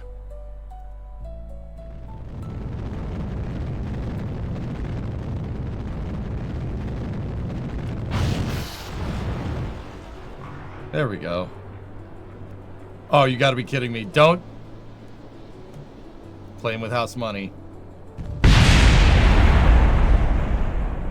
I Jason 3'd myself like an idiot. Missed it by that much.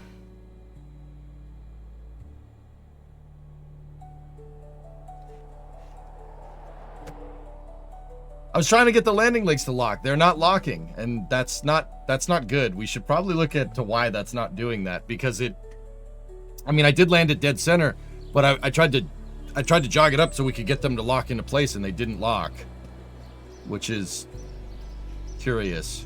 Huh. I actually saved the booster, mostly. Yeah, that was on me. But yeah, I got to get those to lock in. I also noticed that we're below 1.0 TWR on the main engine, which is realistic to the real thing, but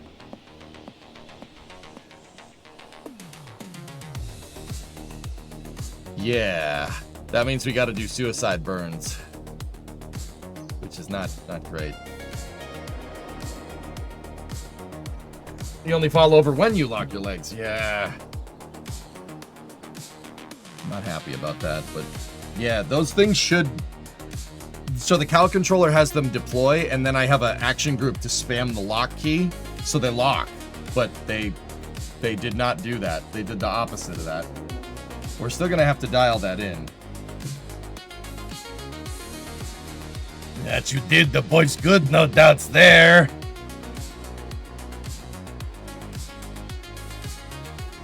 What causes the robotics to not lock if the part's moving? We have a part binding up somewhere.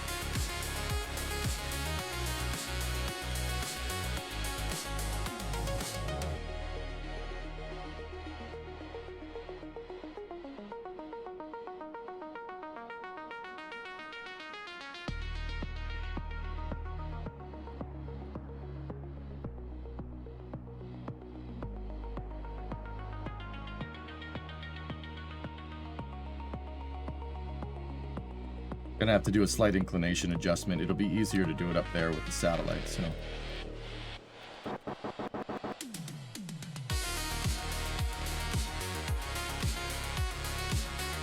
Hey, Badger. Got to lock the landing legs, you fool! See, this is why MLV's landing legs are better, because they're hybrid tech. They're a little more complicated. They're hybrid tech, so even if they don't lock, the hybrid tech will still save you. They won't sag. But, yeah. Oh well.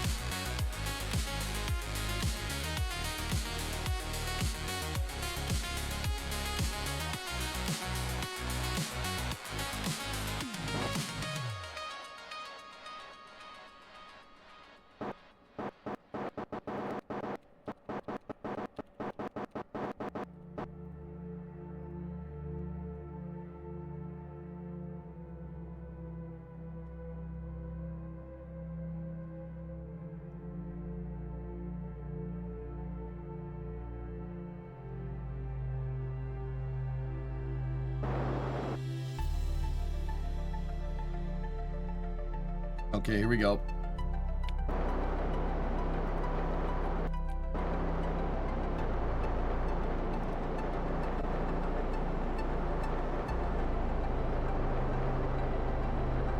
Five seconds to second stage engine start.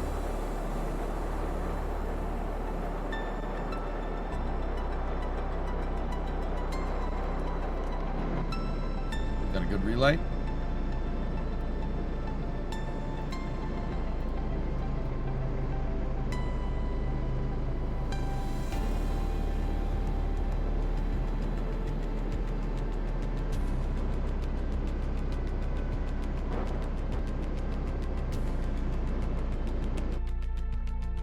Shutdown.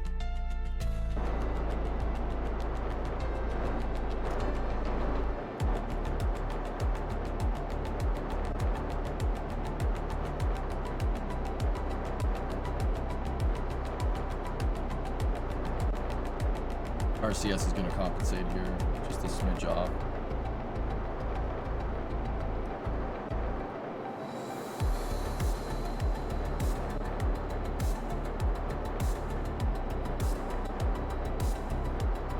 Is this a communication network? It's a contracted mission. This is a Molina orbit. The game calls it Tundra orbits. So this is kind of like what's called a lightning orbit.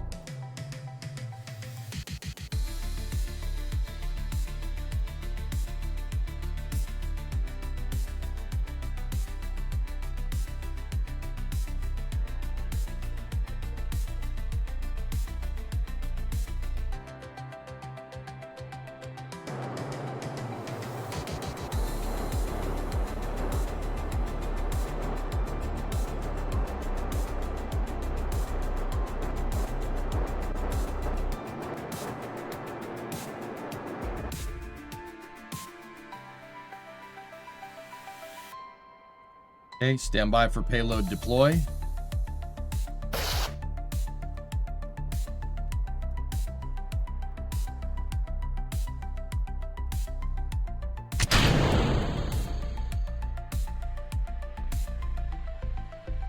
Good separation.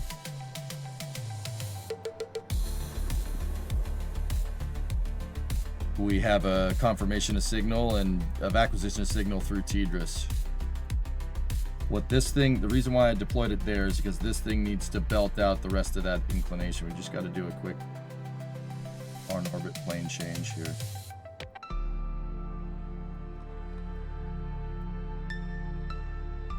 That should be it. Okay.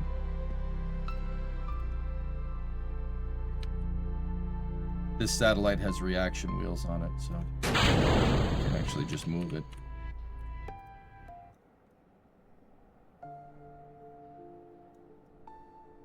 Okay.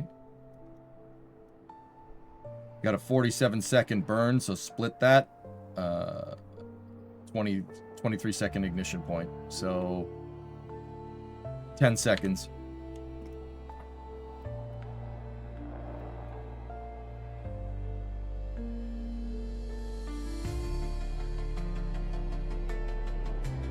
We have a good ignition in the satellite thruster.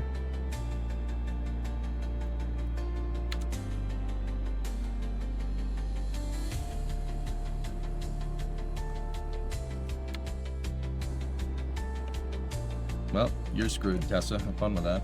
And then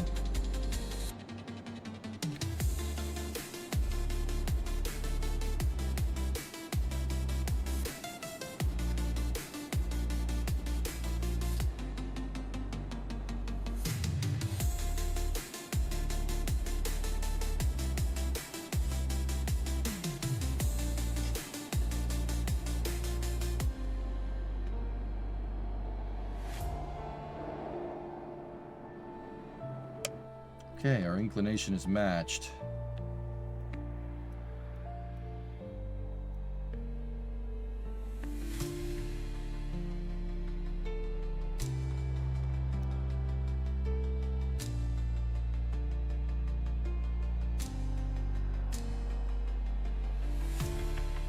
Relative AP is looking a little bit off. We need to do radial in burn from what I'm looking at here. Nope, radial out. Excuse me. Got it backwards.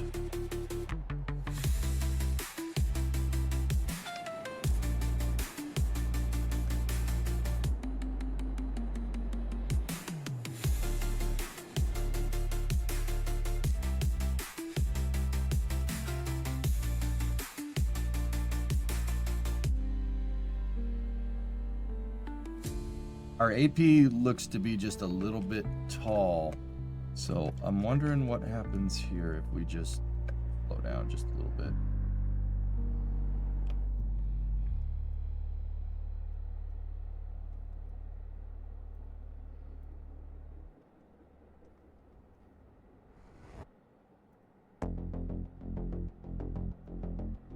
What am I missing?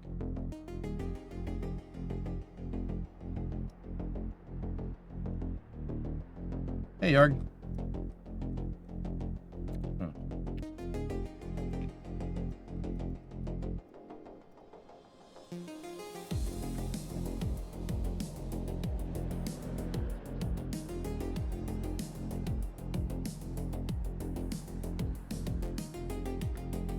Have a thermometer, survey scanner. Land 118, argument perigee 270. Or 111.8. Argument of perigee 270. 63.4 degree inclined. 5.62.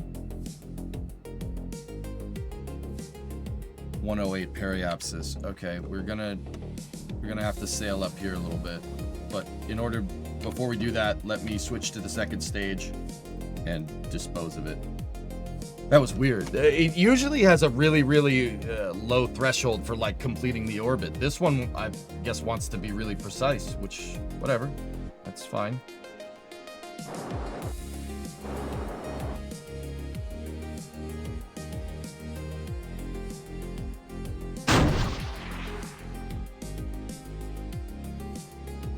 should dispose of the other stat with the upper stage.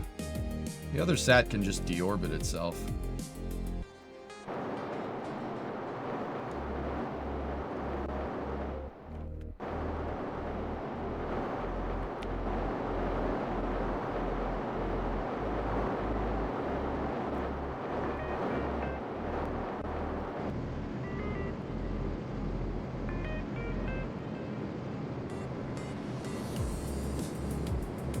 There we go.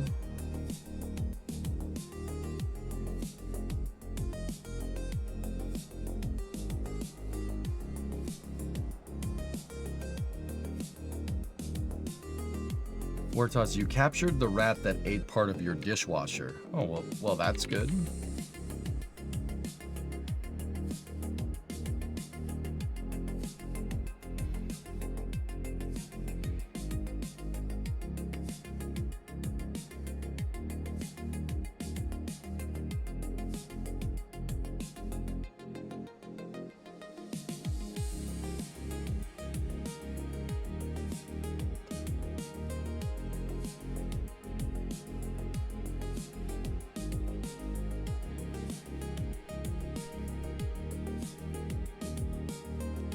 There we go. Gave us a threshold.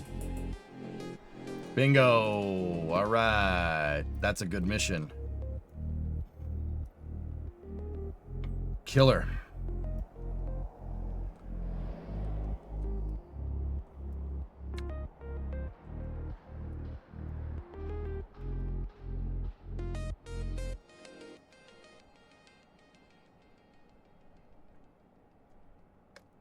Will it let us do the survey scan? Must be in a stable polar orbit between 60 and 1500. Yep. Nope.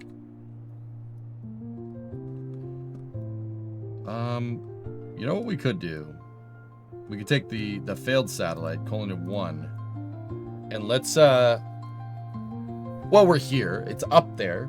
Might as well modify it so we can do a survey scan of Curb and modify its orbit. This thing has 1,100 meters a second. This should be pretty easy to change this. Let's have it go down here. Oh, nope.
Gonna be a little bit of a doozy.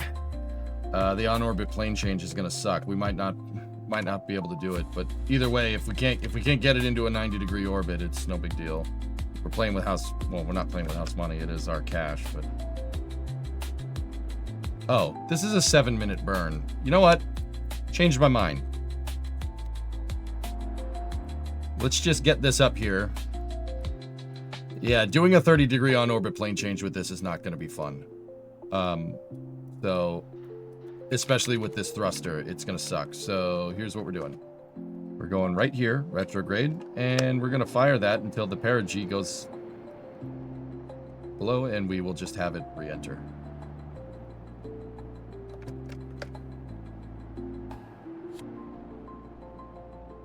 Cool, great, good game. All right. Yeah, that's...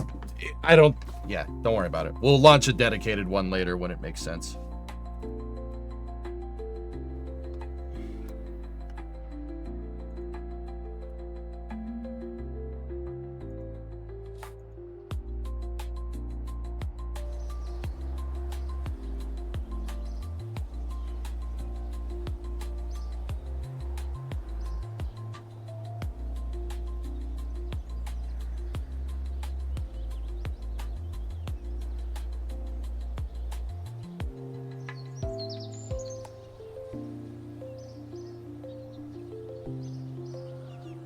All right.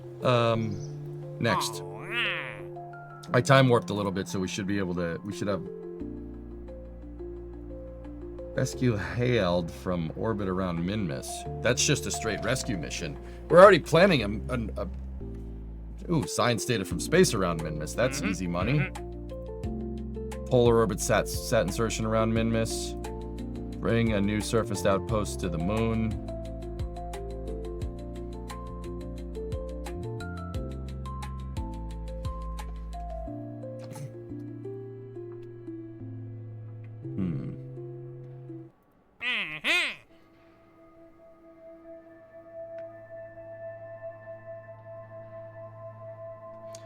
Polar sat around Minmus would be good for surveys. That's a good point.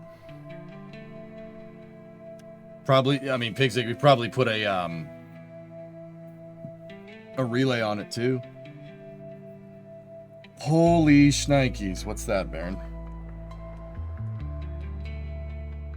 SpaceX is kicking off a secondary share sale that would value it at $800 billion, surpassing OpenAI as the world's most valuable U.S. private company. Cool.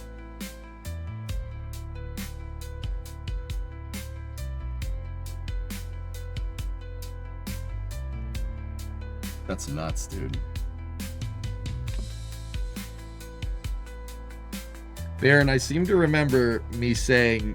Sorry, I got something in my nose. Sorry. And inhaled some dust. I seem to remember me saying, like, in 2018 that if Starlink really pops off, Elon's gonna be a trillionaire. So, I mean, money. I just can't. You know what's crazy to me, dude? Like, when this is all said and done, SpaceX is gonna have a blank check. Like, it is almost to the point that SpaceX is playing human space program in sandbox mode, which is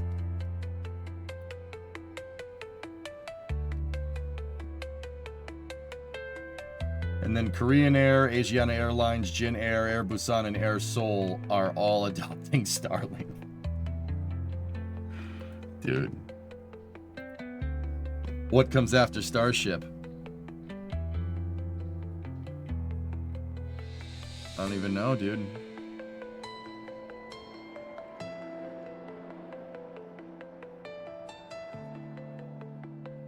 I mean, let's think about this. Like, okay, your mission statement is establishing a pathway to the moon and Mars, like a viable transportation network enough to colonize the moon and, well, have an outpost on the moon and colonize Mars is what SpaceX wants to do at this point. So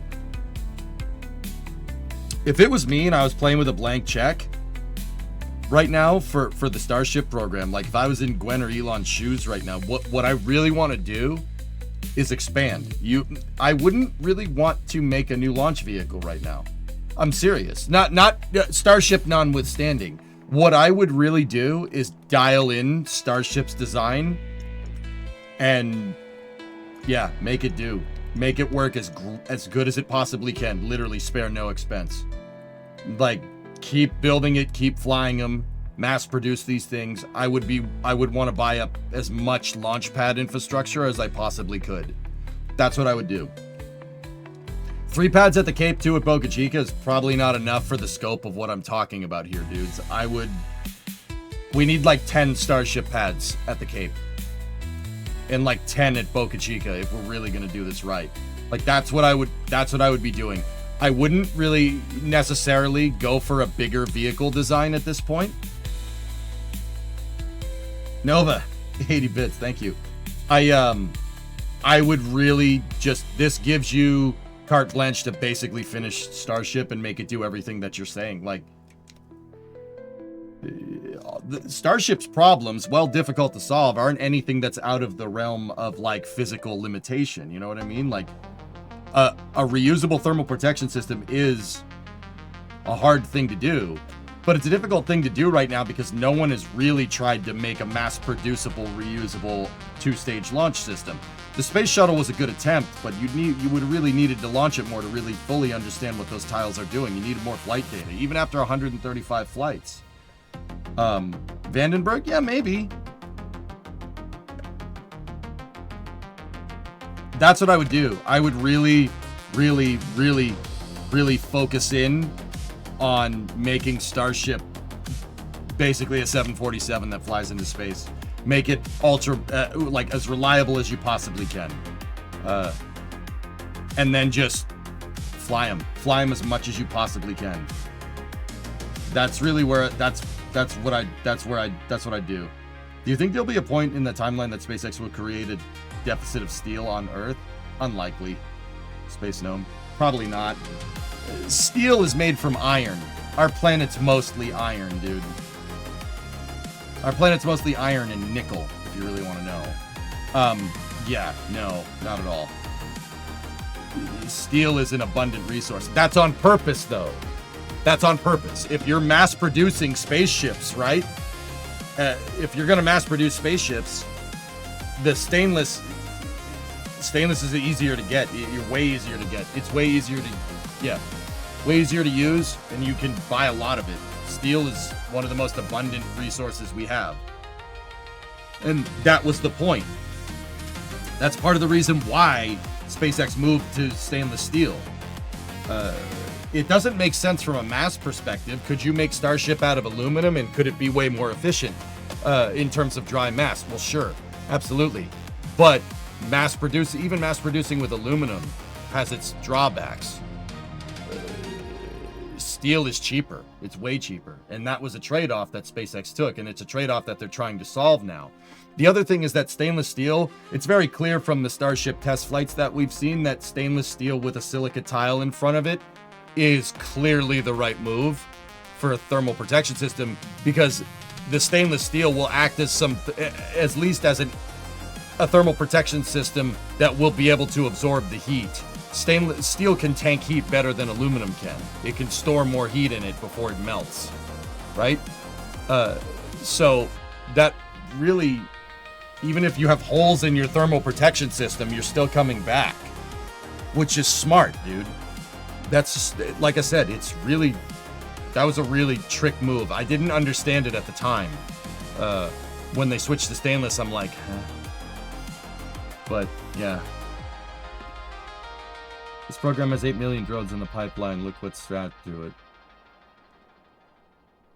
Starlink antennas. That's awesome. Nice. But propellant? Carbon and hydrogen are plentiful. Erudite. We have plenty of hydrogen. There's hydrogen in the oceans. There's oxygen in the atmosphere. I'd focus on setting up launch locations not potentially hindered by any government or regulatory agencies. Because of ITAR Yarg, that's really never going to happen. But private launch sites, sure. I really hope that eventually when Starship gets surpassed and phased out, we get more info on the design process behind it. I'd love to see all the crazy rejected ideas they had. Yeah. What happened to spin launch? I think they're asking themselves that question too. Does Mars have raw materials to fabricate heat shield tiles?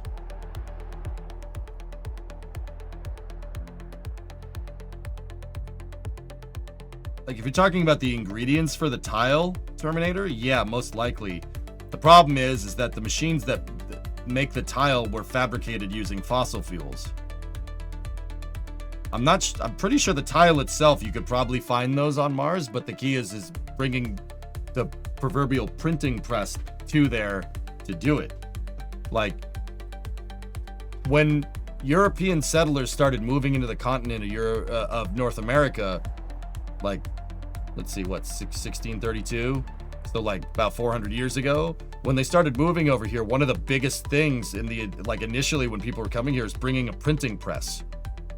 Somebody somewhere along the line had the wherewithal to put a printing press on a boat and move it here so you could produce books locally, and that lowered the price of books.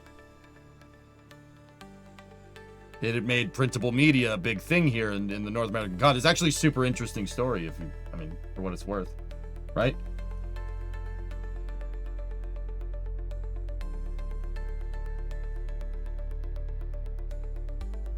1607. Well, Columbus made his crossing in what, 1492?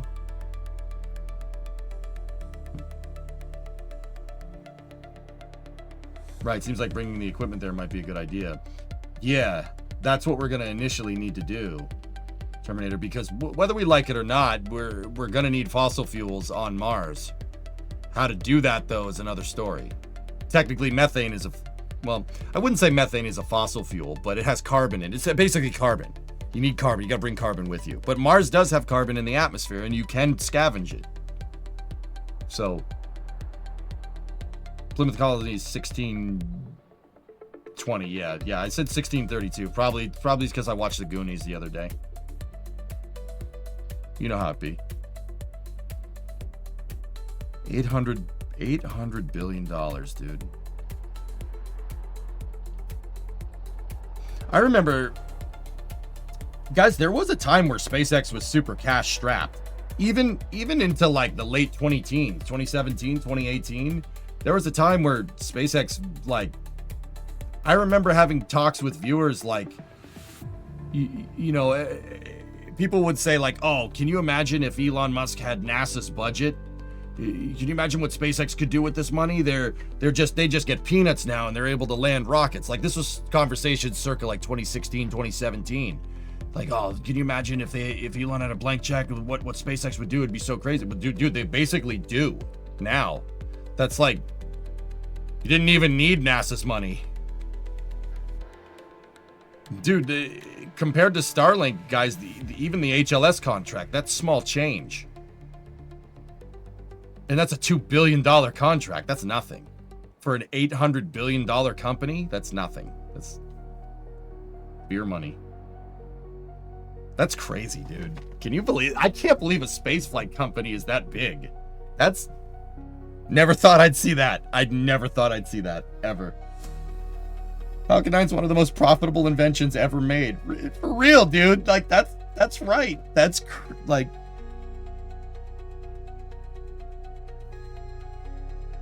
I can't believe that. What happens if SpaceX becomes too big? What would stop a different administration from nationalizing them? Like our country's founding charter would probably have something to say about that. I'm pretty sure Uncle Sam won't like a private company outrunning the government.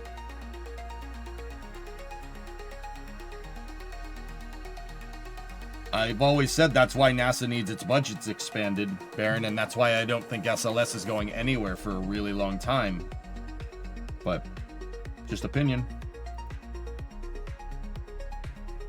Yeah, I know, Gully, it's crazy. Is it safe to say that SpaceX proved the shuttle's design philosophy around reuse? Reusability was always the key, Novaraptor. But nobody wanted to shoulder the monetary burden of trying to make a reusable thermal protection system. And because nobody wanted to shoulder that burden, right? We made the taxpayers shoulder that burden and fruits of that labor. And yeah, it's just interesting, man. We've been following SpaceX since the first launch. I'll admit I didn't watch any of the Falcon 1 missions live, Terminator.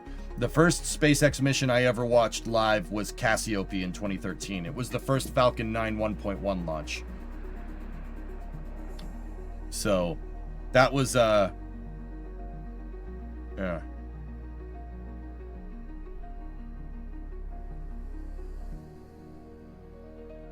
was a good time, man. That was a long time ago.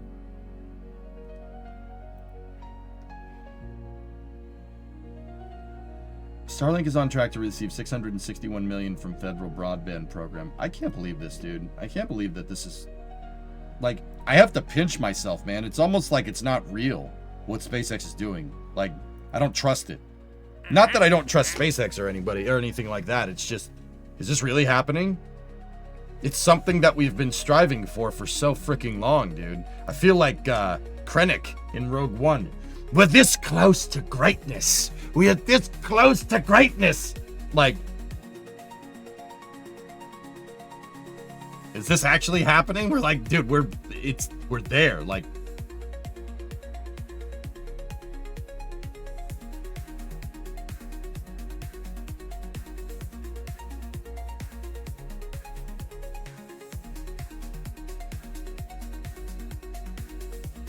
bananas to me. I can't believe that, man. I just that's so ridiculous. So I'm fairly young both in life and in the engineering world. Is this how this usually works? A company pushes the boundaries of what's possible and it takes competition 10 years to catch up? Happened with cars, dude. Yeah. Ford. So, Jax, Ford was... So, cast your mind back to the United States circa like 1915 or 1916. Ford has market share. Ford has market share of automobiles in the United States to the tune of like 95% market share or something absurd like that. Yeah.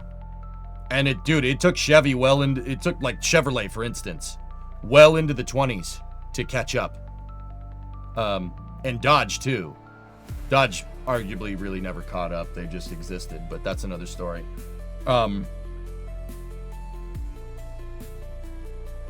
It was really funny because Henry Ford's son, Edsel, had to convince his dad to stop making the freaking Model T because by the mid-20s, that was an old design. And Chevy and Dodge and everybody surpassed Ford in like a modern amenities for a car. Like if you think about what the Model T is, it's basically a tractor, right? By the time the 20s rolled around, people don't want a tractor no more, right? There's roads, there's highways, so you gotta adapt, right? Chevy came up with stuff like continual, not continual mesh. What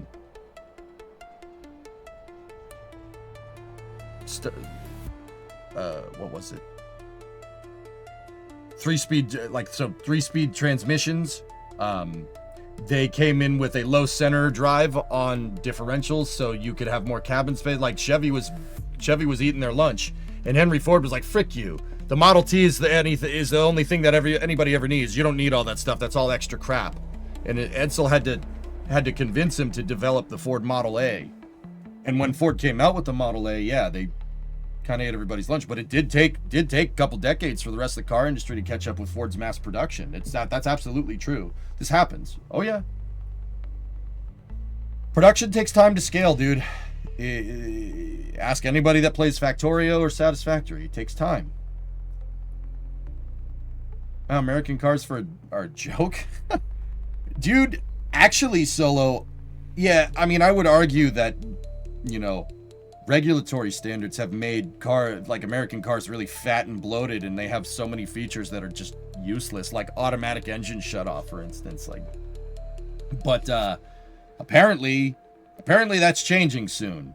So yeah, not to go down that road, but apparently like cafe standards are getting thrown out the window, and so are small car regulations too. So we might be entering like a golden age of like really, really nice cars.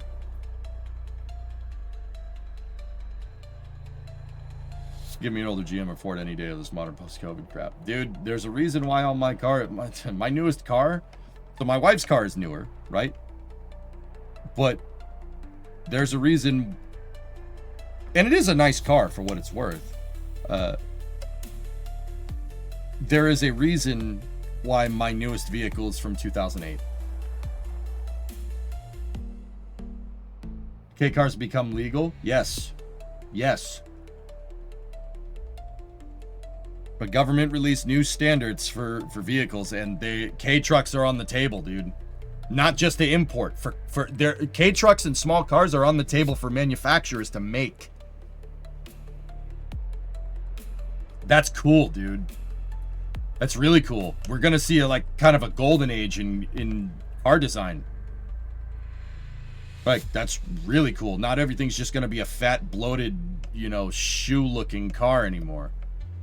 Like, that happened yesterday, I believe. I think the president signed an order to deregulate car standards, which... What are K cars?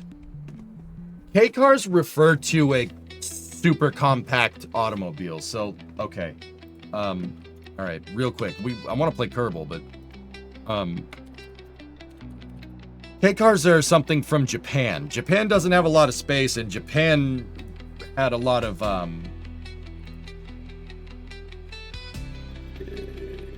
Japan in the 60s and 70s had a tax on bigger vehicles because they really don't have a lot of space over there, right? Everything's compacted together. So there are regulations made for smaller vehicles. So they produced super compact vehicles that are basically a car with a motorcycle engine in it. And all the auto manufacturers in Japan kind of adopted it. So like Daihatsu, Toyota, Subaru, and they made small vehicles like that. That's called a K truck. They're just, the colloquial name for it is K, like K-E-I, not K like the letter. There's K trucks and K cars, and they're tiny. They're about the size of a golf cart or a Can-Am or something. But it is a car. It is a car. They usually have maybe like a 1-liter engine in them. And yeah, they're just a small utility vehicle. They're K cars are no frills. They're no frills. Like that's a Daihatsu right there. That's a Daihatsu Hi-Jet. See last. Sorry if I missed it. I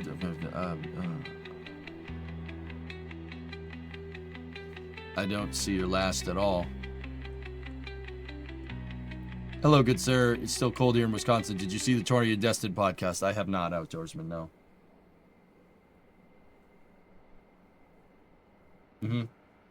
So, like, not only are these things, not only are like Daihatsu Hi-Jets are like totally legal to import into the United States now.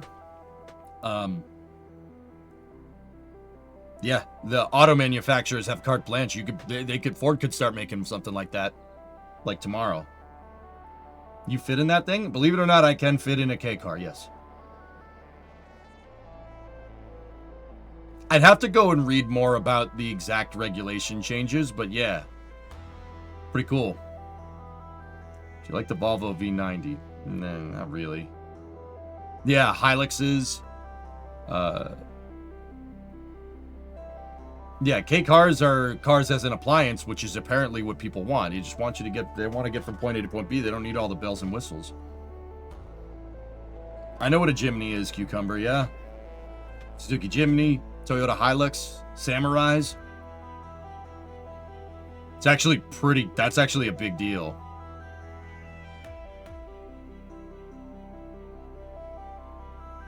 Yeah, guys, they got motors there. It's a big high displacement motorcycle engine basically in a car that's about the size of a Can-Am. It's like basically a Can-Am or a side-by-side. They're about the same size.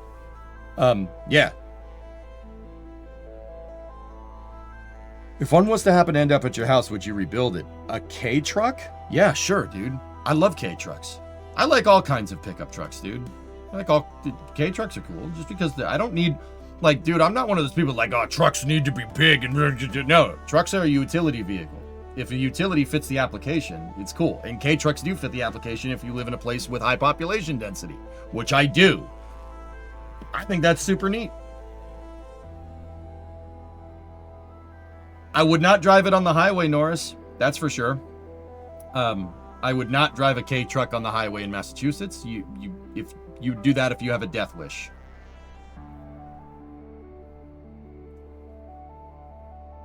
Look up the new Ford Ranger. Basically, these trucks are already proposed. New Ford Ranger.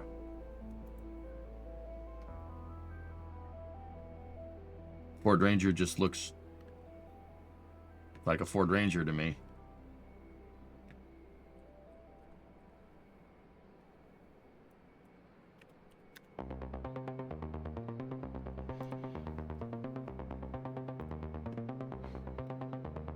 Could you fit them on a pallet? Nah. Probably 2 pallets, yeah. See, the interesting thing is that it allows them to make smaller trucks again. So mini trucks are also back on the table from what I understand. Yeah, there was a time where Ford just made a small 4-banger truck like that that's in 4x4. It's called a quarter-ton truck. F-150s are half-ton trucks. This is a quarter-ton. Nothing. It's just a dated, like, these are great. Old Ford Rangers are fantastic. And, you know, the thing is that the Ford Ranger got bigger and bigger and bigger and bigger over time. And now they look like that. When done with the Coronet, you will need the room. No, don't. Like an S10. S10 was the competition to that, yes. But see, look at like a modern Ford Ranger. A modern Ford Ranger is as big as an F100 back in the day, or an F150 from like 20 years ago. Like when they went from that to that. That's a huge vehicle. That thing is tiny. Look at, so, good rule of thumb. Look at the parking spot. So the parking spot is more or less the same size, right? Look at that thing in a parking space versus that thing in a parking space.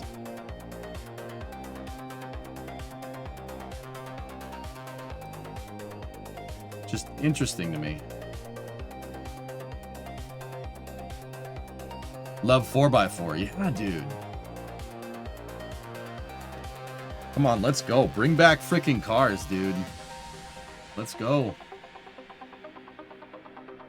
Did smart cars get over here? Yes. People drive around smart cars. I don't know why you would do that. You're going to get run off the road by a gigantic truck, like especially if you take it on the highway. A K-truck could fit in the 8-foot box on my F-250. Yeah, you could drive it up in there. It'll fit. Bring back the GMC Cyclone. You are a man of taste, Space Gnome. Yes.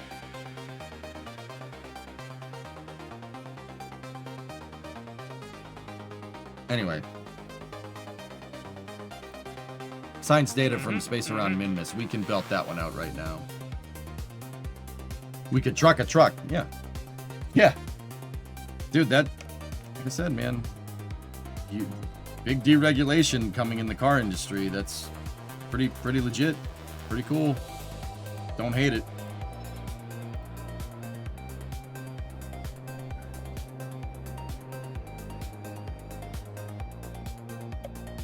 The K-Truck is not meant for current American infrastructure.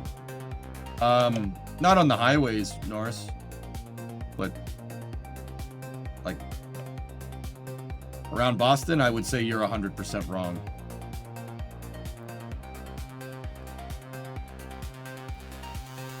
Bingo, easy money.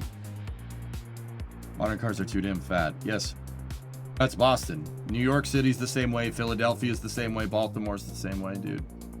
And those are pretty. That's a lot. That's a lot. Population density, dude, for the U.S. So Norris, think about it like this. Mississippi River is kind of. It doesn't go up the center of the United States, but it's close. Anything that's east of the Mississippi River, save for like the Appalachian Mountains, has a population density kind of similar to Europe. It gets pretty much 1-to-1 with population density in Europe once you get basically anywhere northeast of New York. Right. That's great for me. K-Truck would be fantastic.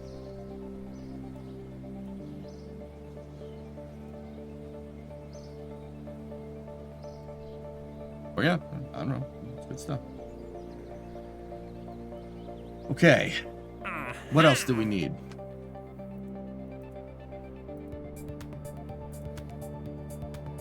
Science data from the surface of the moon. I have a probe out there. We can go do that right now. Dude, we're just collecting all the contracts. Upgrading mission control was a great idea.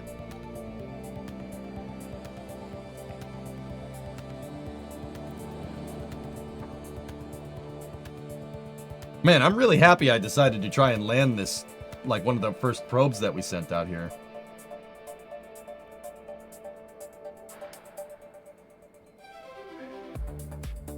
Start preparing.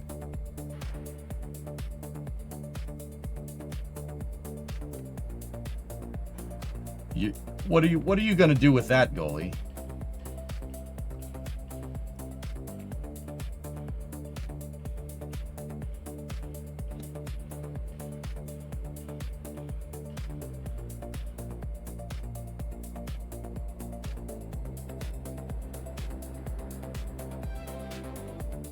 That's for you to figure out.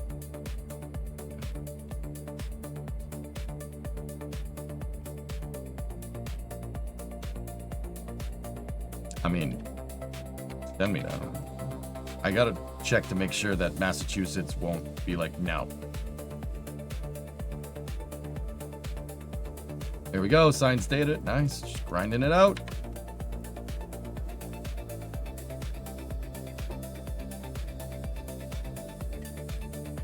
I just want a good quality, good performance, non-bloated mid-sized car. Is that a giant request? Yeah, that's what I mean. Well, regulations have made it crazy, but like,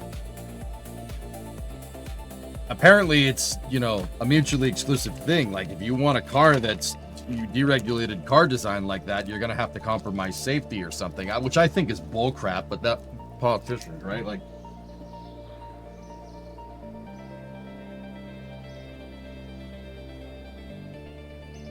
ridiculous, John.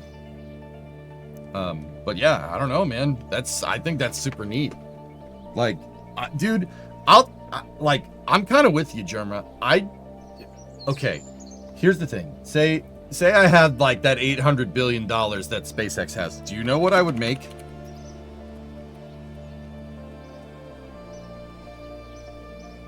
You know what car I would try to make? I would basically make a modern version of this. Here. Let me show you.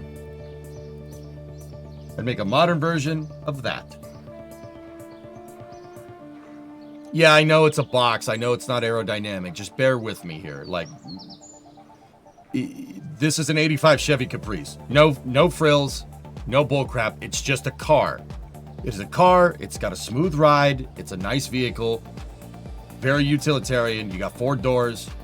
You know, it doesn't even have to have a V8. I don't care. Like, you just a nice, comfortable ride. That's it. Decent fuel economy to get you places. Like, easy to fix, easy to work on. That's what I would make. Or a Cortina, Tesla, sure, something like that. Just a car. Like, I just want a car. Like, it was just a regular car. That apparently was a hard thing to do, but maybe now it won't be. A modern Crown Vic, yes, basically Coltec. I was talking with Bree's dad about if you took a Crown Vic and you put a 3.5 EcoBoost in it, that would basically be like the ultimate ride. Anyway, let's get back to work.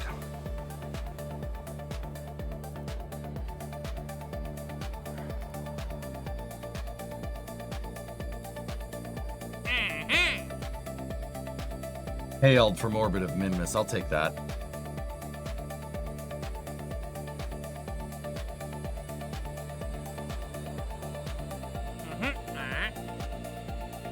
A Granada. There you go.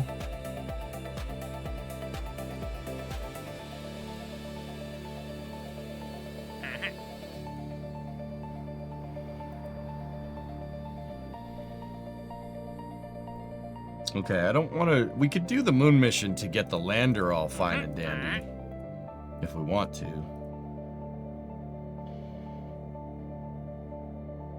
All modern vehicles will be Johnny Cabs. Hello, welcome to Johnny Cab. Oh yeah, there's another thing that I wanted to do. We could go up to the Liberty Station. Or needs to bring back the Econoline. They're not going to do that with the transit ban, dude.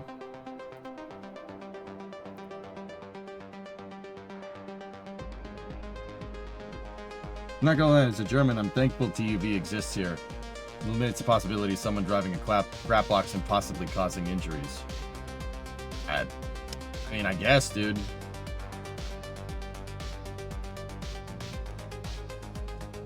I mean, the thing is, Zerax, is that, like, most populous states have state inspection to an extent, you know?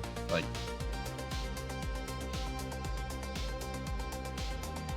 only 16 science.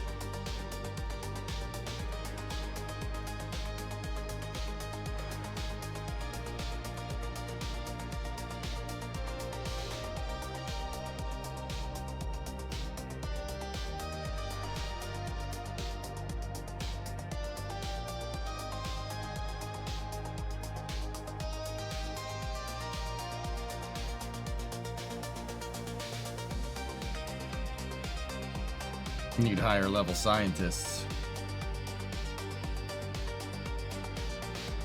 Wisconsin is getting rid of emissions testing. Cool.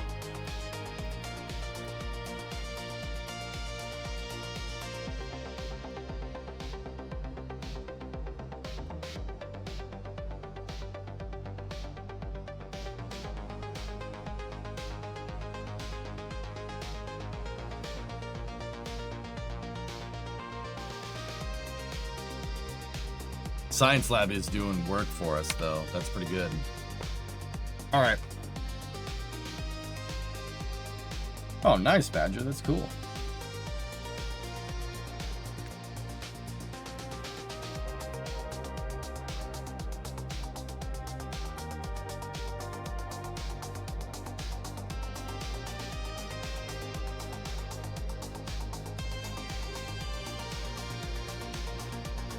Road delay tonight from masses to production. Maybe booster 18 or cryostand moving. Cool.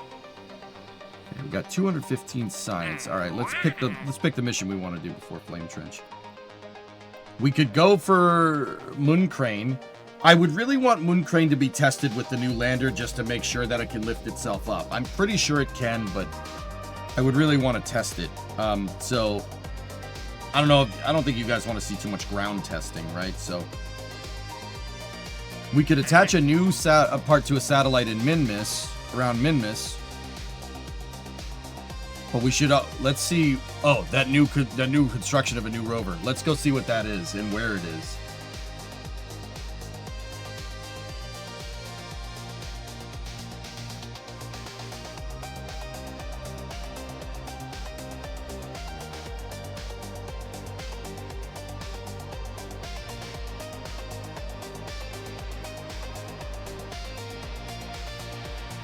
Oh, tell me this thing's in the flats. Tell me it's in the flats, please. This would make this so much easier. Is it possible to EVA out of an APAS style docking port, or would the EVA suit be too big? Too big. Yeah, Pigzig, I wouldn't do that.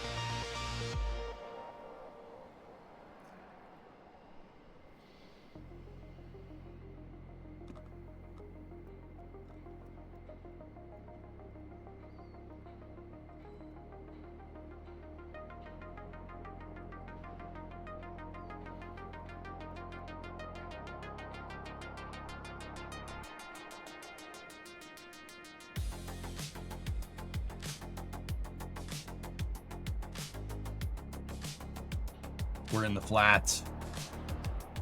Nice.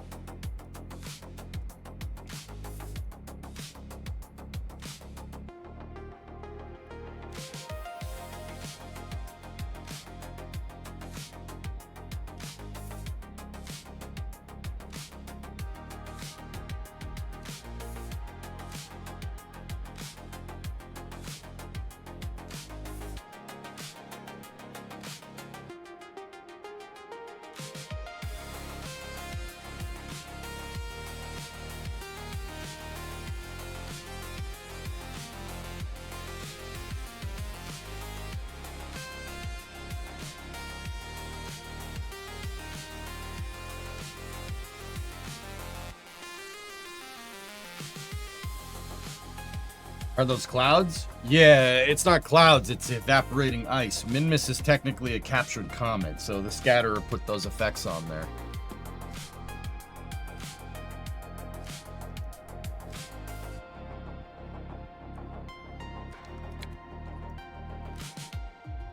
I'd really want to put Minmus, an outpost on Minmus in a polar orbit. So, probably like somewhere up here. Discovery, go at throttle. See you. 35-month resub. Thank you.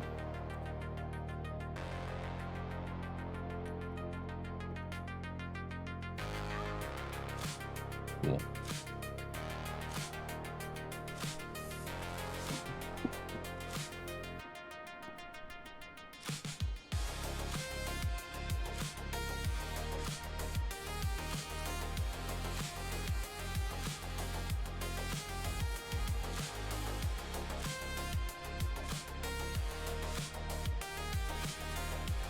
Oh. See, Kerbal doesn't even want to do work today.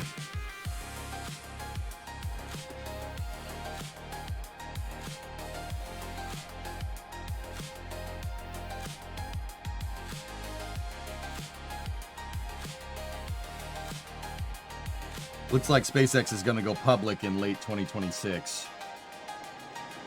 I really hope they don't, Donnie.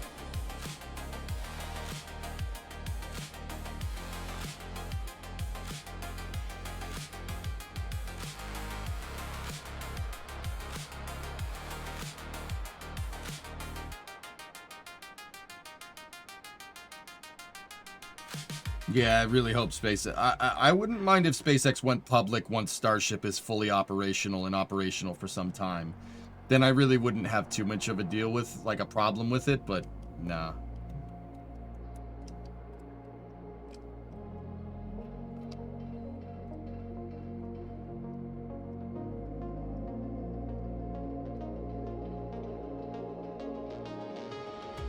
Yeah, this whole beholden to shareholders nonsense is ruining companies completely.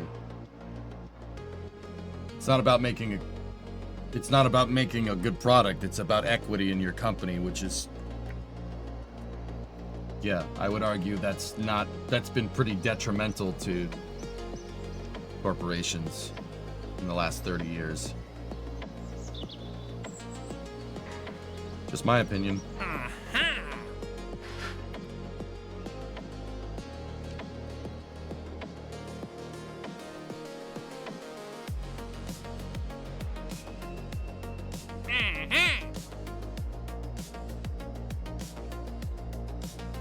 So we could attach a new part to a satellite in orbit around Minmus and rescue Hailed there.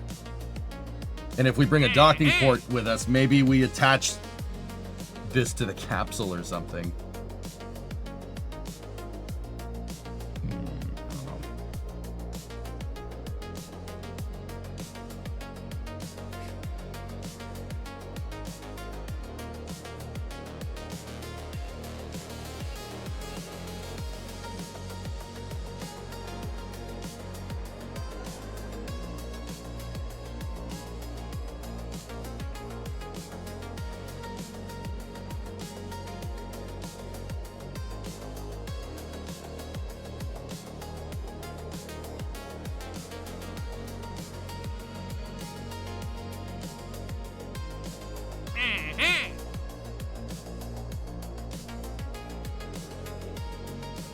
I really want to fly the moon crane, dude. That's why I'm so conflicted here.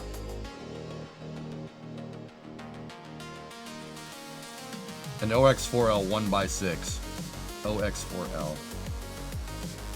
So we could attach the part to the satellite, rescue Hailed, and then come home. But if I put a lander out there, then we could also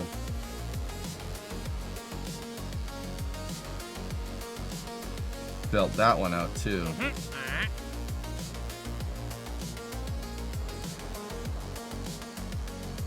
Trey, you finally made it through your first finals of college. You can finally watch. Oh, hey, congratulations.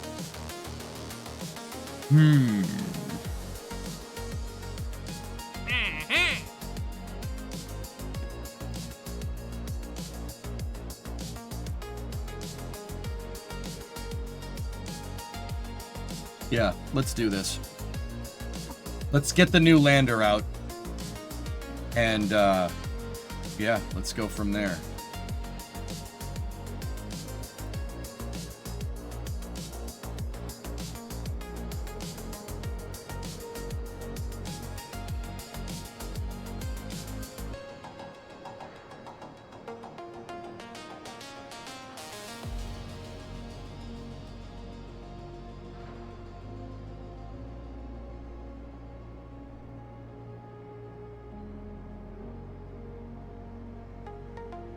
Donnie, here.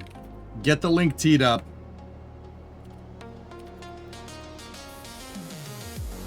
Just, I'm gonna permit you. You have 60 seconds to post it. Ready? Post it.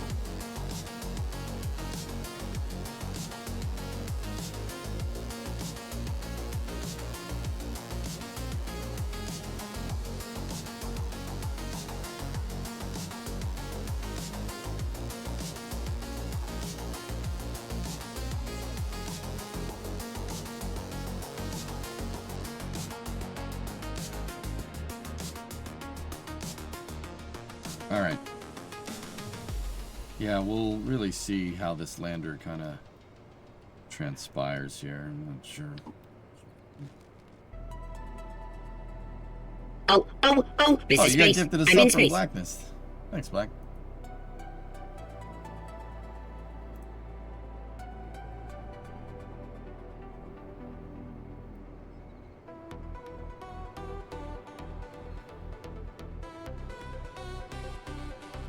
Discovery, go at throttle up.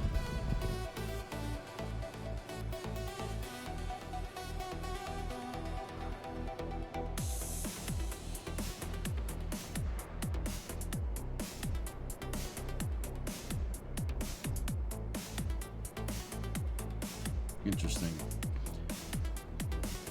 Hey, Pop, 73-month resub. 73 first year of Skylab, baby.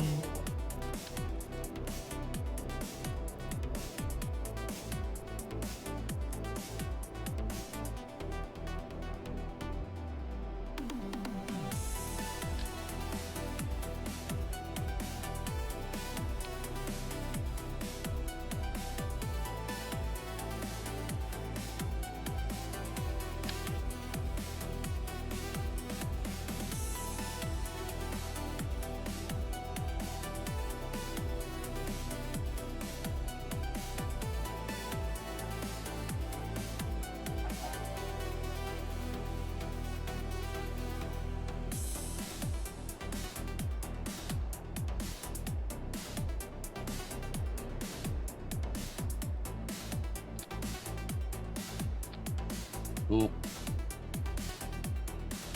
Okay, lander should be good to go. We just lower the priority on its monoprop tanks, or raise the priority so it doesn't use them.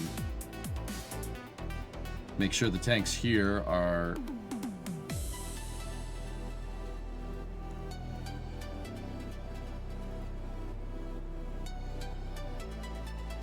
there we go.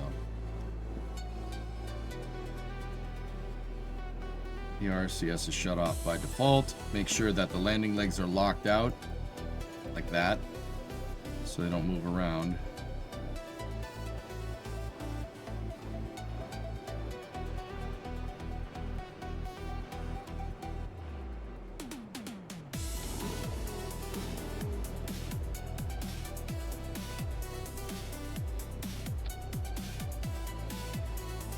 Cool.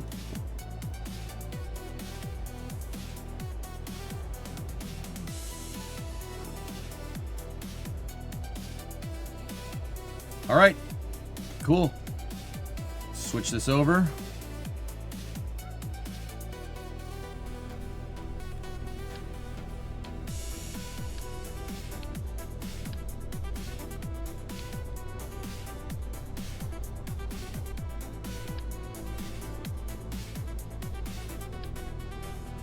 Discovery, go at throttle up.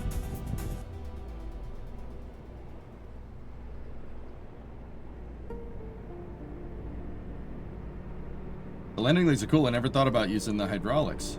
Yeah, they make pretty good landing legs. I do that. I do the same thing with the landing legs here.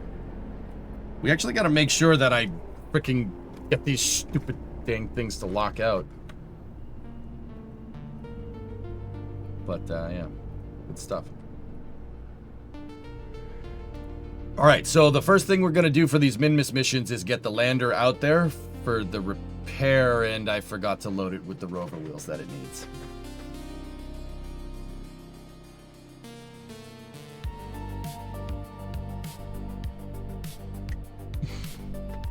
And there's also Kerbals on board.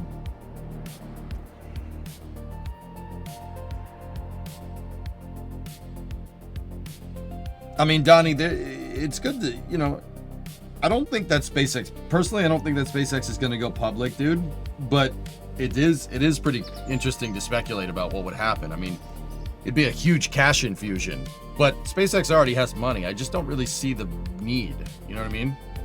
And Elon has vehemently said, like, many times that, like, he doesn't want to do that. And the only reason why Tesla was IPO'd in the first place was because they didn't have any money.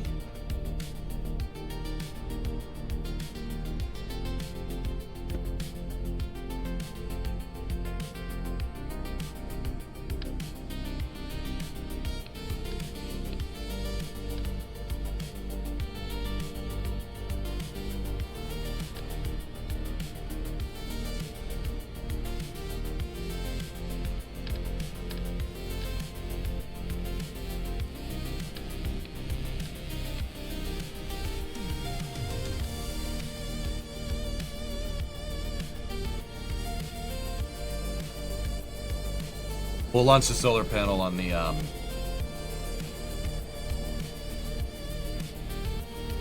capsule for the satellite repair.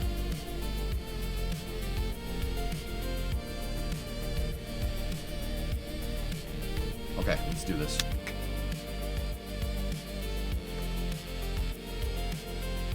Yeah, big cheese. That's why I don't think SpaceX would ever do it. I guess the reason he would go public is the investment he needs to build the AI satellites, maybe to buy more spectrum. Yeah, it's possible, dude, for sure. But I'm not sure if he's going to. Like, I think Starlink is enough of a revenue driver, personally. But yeah, dude, interesting to speculate about.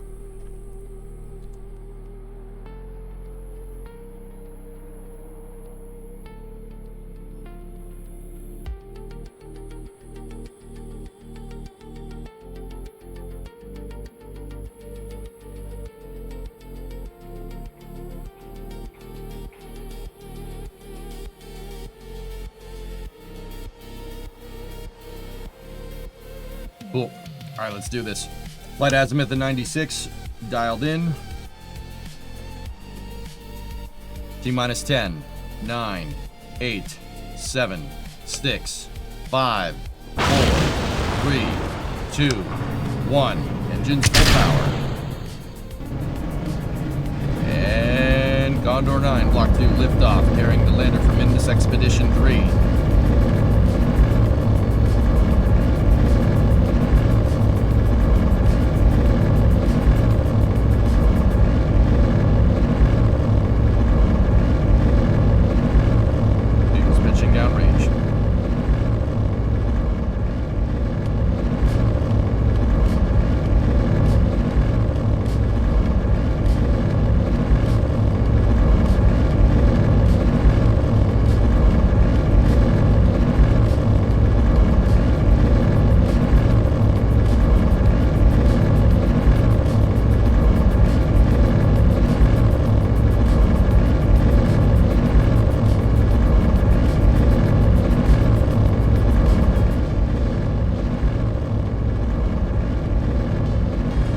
Sonic.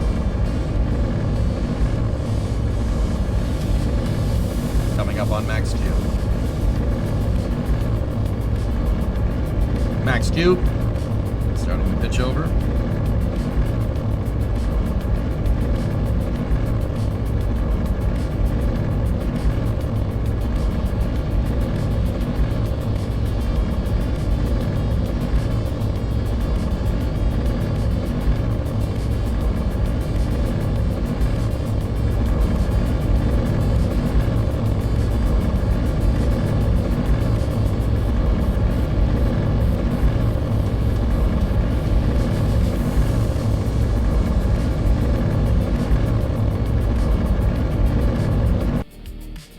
Go.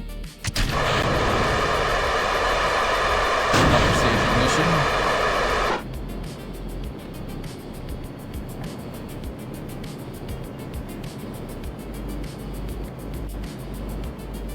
Bearing separation confirmed. Switching back to the first stage.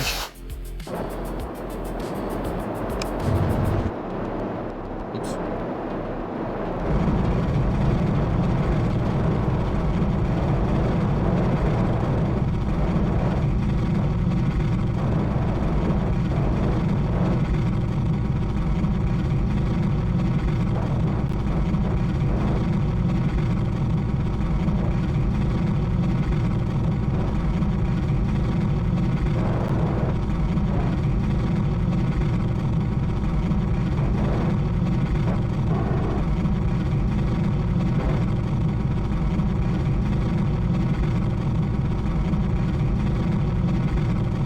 Back burn is complete.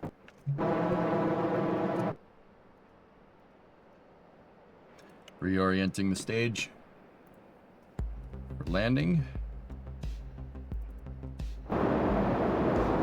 Flight control surfaces are on.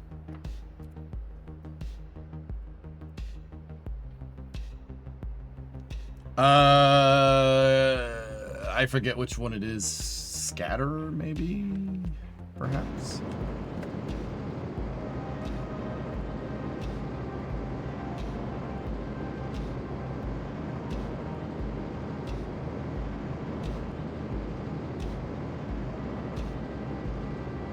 There's something. It's something, Grav. I know it's something. Maybe Waterfall did it.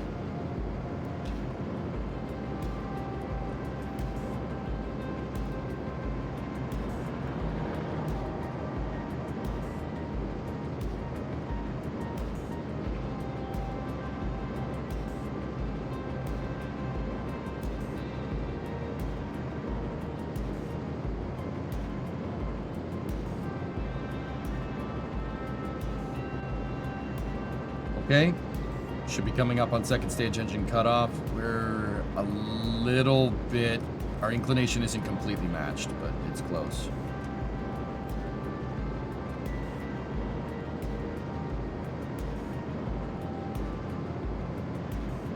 Stand by for Seco.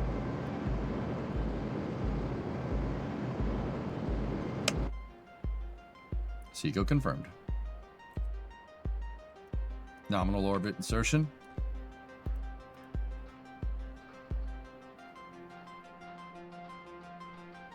I agree, Geeson. It would just, people would want to maximize revenue out of Starlink if SpaceX went public, and yeah, no. Please, for the love of God.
Second time I brought this thing down over here, but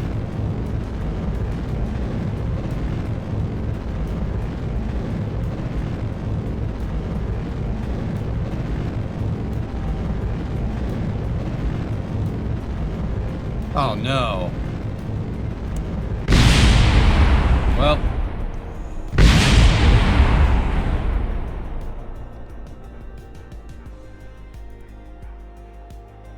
I still have some controllability problems with this thing that I gotta sort out. That I really don't like the way that does that. We'll get it though. It's just smart reuse, dude.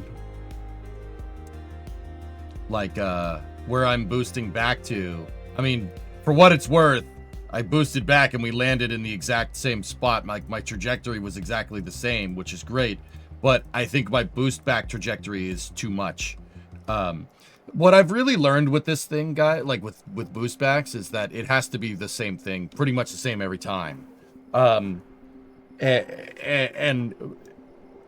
what I really should, like, you really don't want to fly the booster too much, because the more you have to fly it, the worse it is. But you really, like, I really should be aiming for my initial boost back over here, and then have the booster do what SpaceX does, or Blue, and just fly it, like, kind of come in over here and then move it over to the landing site, like, at the last second. That's what either of them do. I mean, Blue does it in a little different way, but that's what I gotta modify that. Our burn time on our boost back is too much, believe it or not.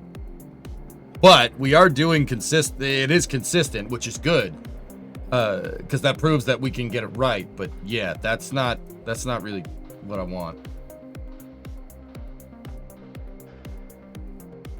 Yeah, it's called skill. Oh, yeah. I mean, Tesla, like, the thing is like, you've seen me land these things. I've landed them on drone ships in-game before. I've landed 2 of them at the same time. I've landed Condor 9 plenty of times to the point where I could reuse it and fly it again. I don't know why you would say that. Even as a haha gotcha. Like, I've landed hundreds of these things before.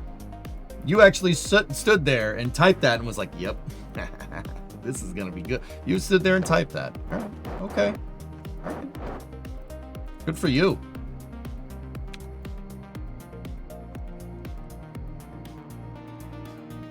Just messing. I would politely ask you to put more effort into that.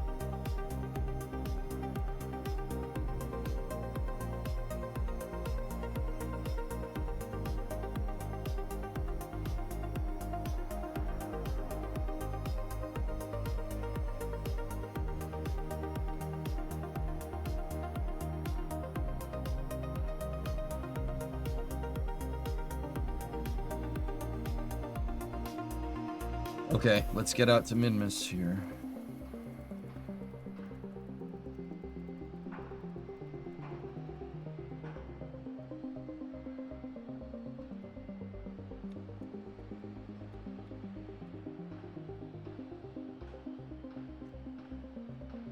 This is the lander, which means we're going, oh, that 1 degree inclination is really screwing me up.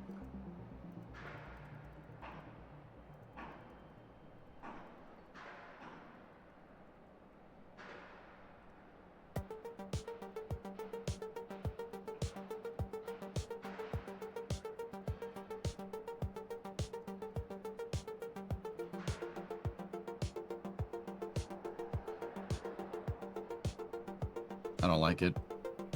Next orbit.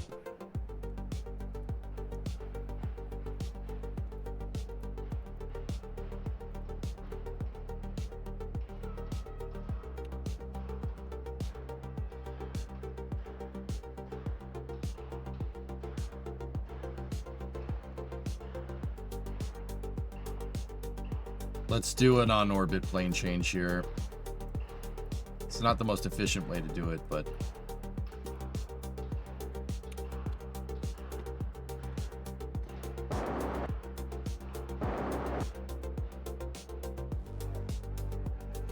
a small drogue for controllability? No. No. Let's just dial in the propulsive landing. It's just gonna take some time. So let me fly it more. I mean, we're getting the engine. I can get the engines back for the most part, so that's the big money item, so whatever. If it was mission mode, I'd be kicking myself right now, but...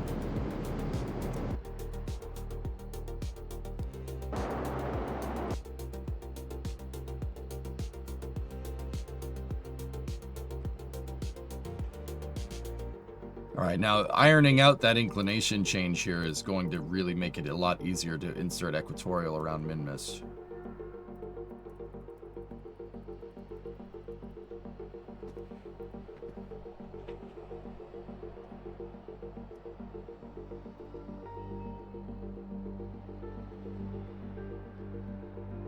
There we go. Now we're talking.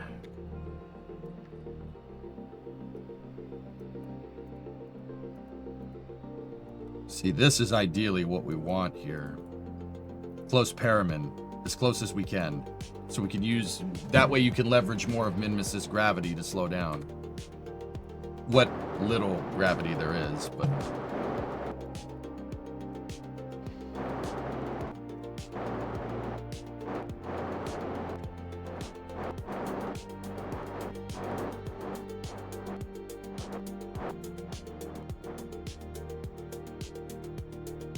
Excuse me.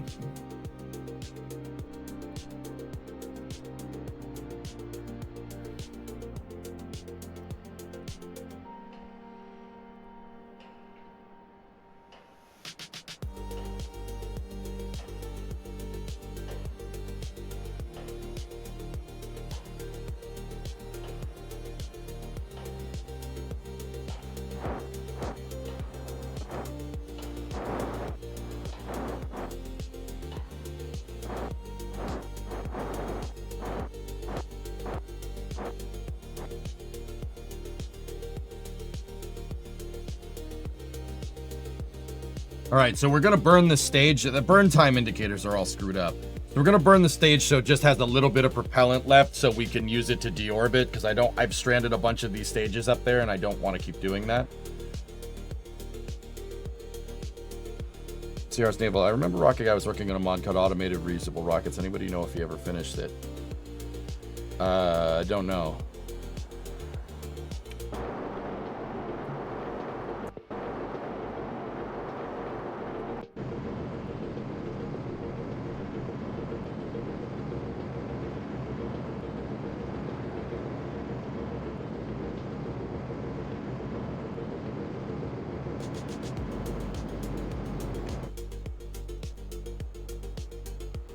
Okay, stand by for staging. Good separation. Okay. Upper stage on the lander. There we go.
I have manual enabling on the RCS here.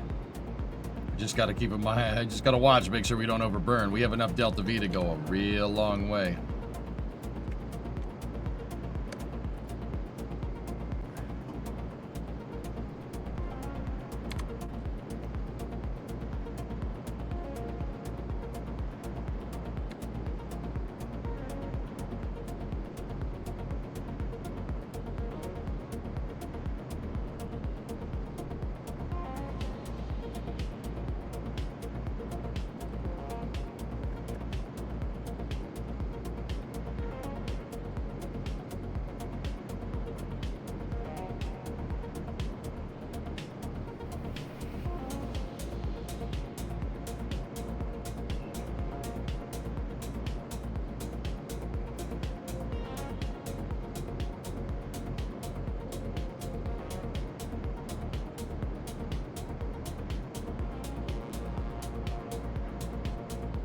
Stand by for lander engine cutoff.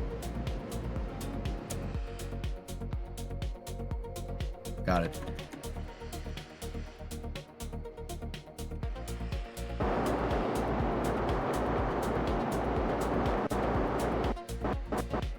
Oh yeah. Real good. Still have 2 kilometers per second Delta V. Very nice. Okay.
New legs.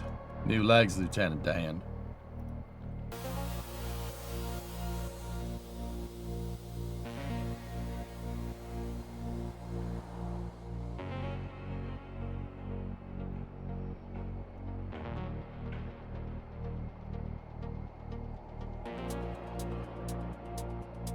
New legs. Got new legs.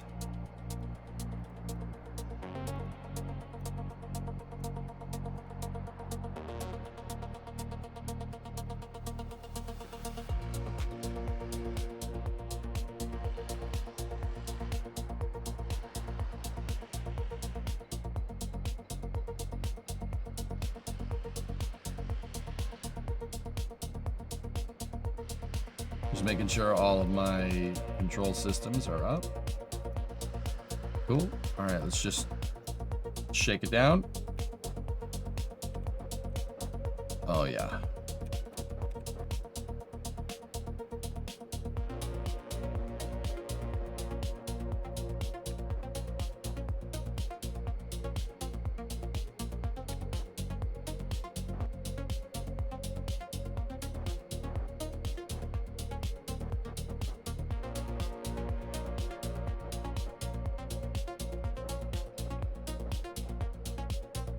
Okay, roll.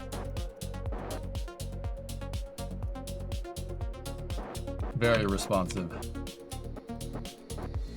Good. How about forward? Forward and back. RCS translation is good. All right. Let's point the lander down, radial. Oh, dude, this thing's great. Very nice.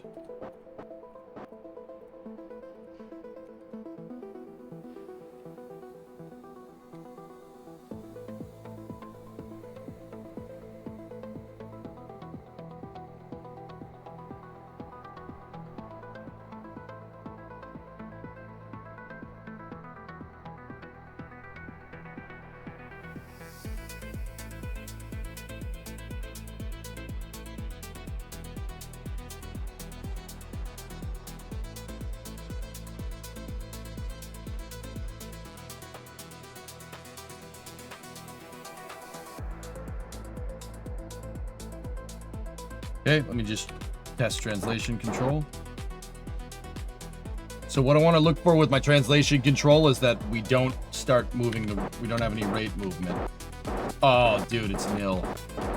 That's perfect, dude. This thing's good. So the reason why this thing can translate just fine is because in the original design, the center of mass stays like right around here. But if we're carrying payload, it's gonna move, right? But because we have a fixed crew tank to the top, the crew tank is balancing out all the stuff that I have on the bottom. Center of mass on this thing shouldn't move. So it really shouldn't matter what fuel we have, what fuel load we have. This thing should pretty much handle the exact same no matter what. That's super nice, actually. Yeah, RCS is in all the right places, and it's very maneuverable now. So let's warp out to Minmus. Where's Minmus? There's the moon. There's Kerbin.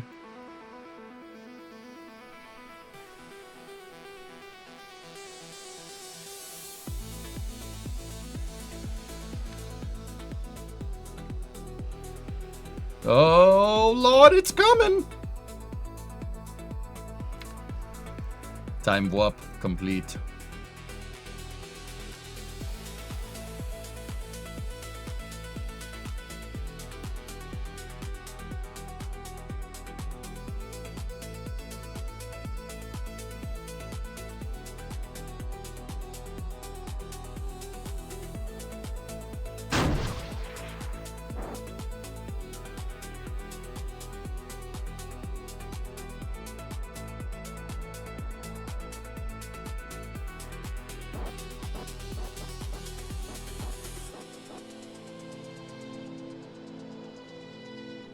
Okay, should go for circularization here.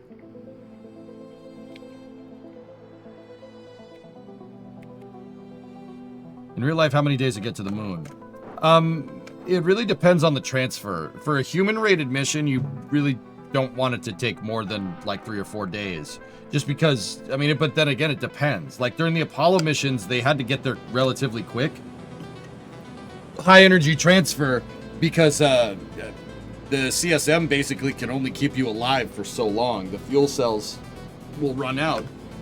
So Apollo missions ended up being about 2 weeks. I mean, well, actually about a week. It depends on the mission. Like, it usually took about 3 days to get out there.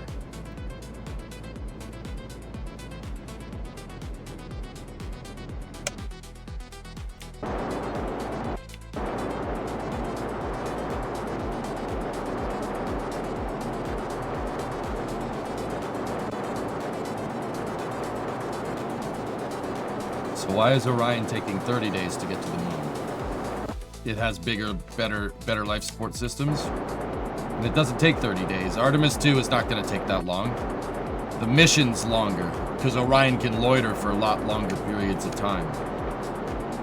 Orion's a good capsule, guys. I just have trepidations about the heat shield. I think the design is great. Except for the heat shield. I'm not sure I trust that. I would want more empirical evidence here, and not just analysis on heat shield composition at this point, but well, whatever.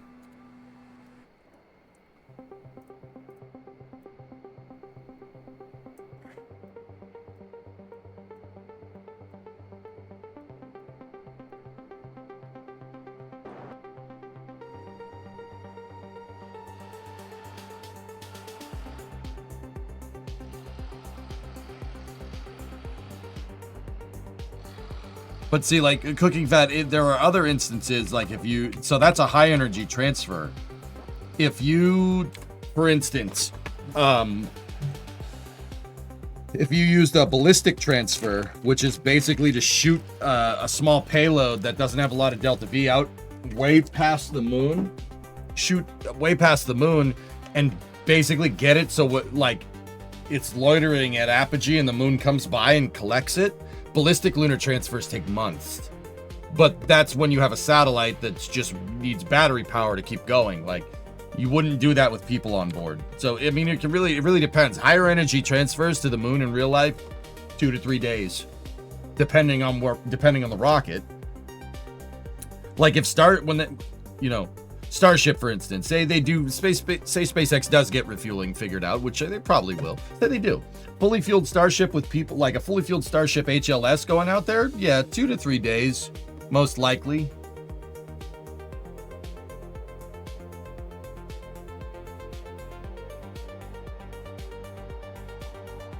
How long would you say until we see an unmanned test flight to orbit the moon? 2022. That's what Artemis 1 did, dude.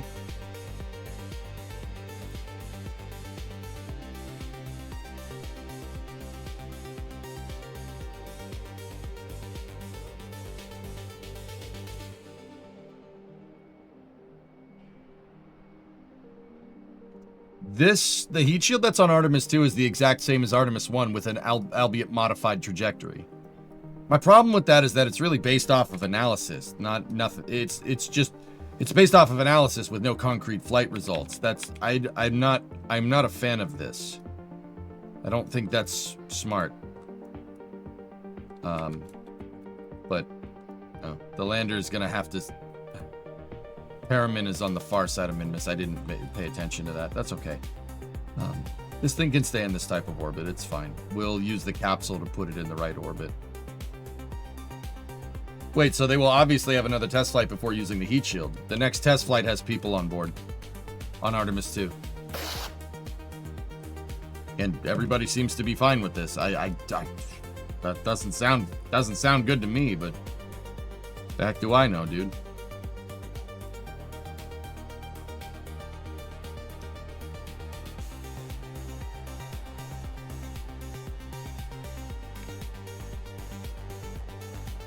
Do I have a problem with it, Supersonic? I'm like, you're doing what?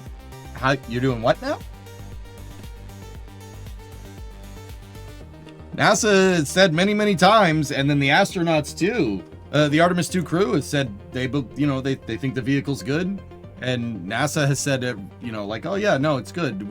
It'll be fine. And credit where credit is due. If the astronauts and everybody say it's good, then I don't really have a problem with it. My real thing, if they want to fly it, fly it. Like, I don't have a problem doing that. My real thing is that, like, you don't know. You don't know for sure. You could know for sure if you launched another one without people on board, but I don't think they want to do that.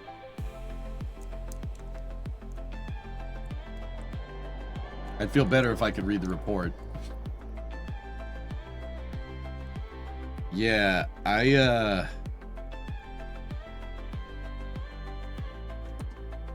don't know, man.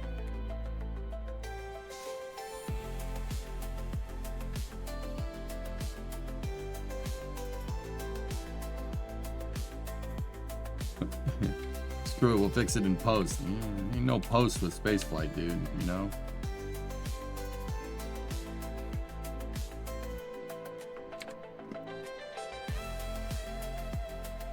Nimbus Expedition 3 lander. Cool. Artemis 3 is going to have a redesigned heat shield. Yeah, so 3 is going to have the heat shield that should be able to fix the charring and spalling problem. But how do we know that's going to work? You know, you don't know. Like, there's... Every single NASA paper that I've read when it comes to like doing testing regimes and systems engineering says that you should do this.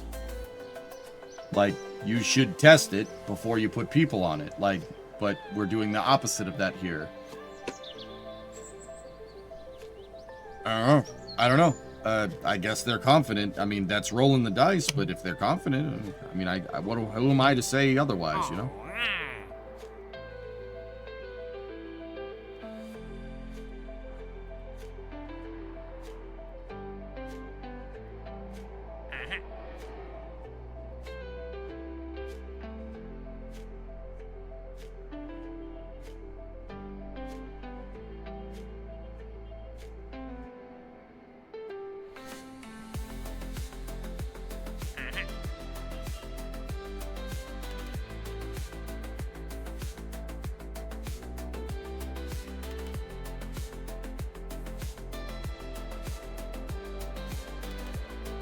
Tourist mission.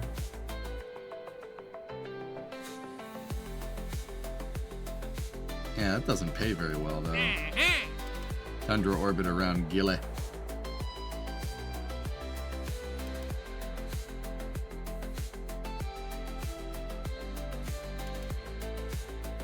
That was a Kerbal noise.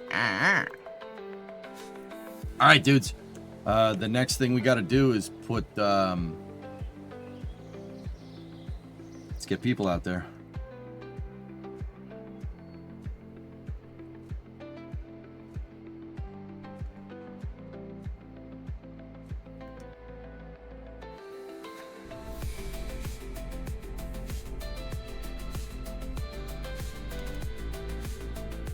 Honor 9 Block 2 with crew.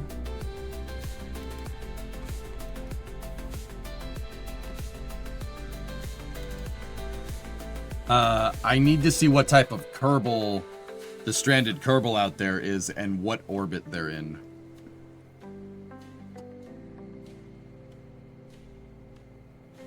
Alright, let's check it out.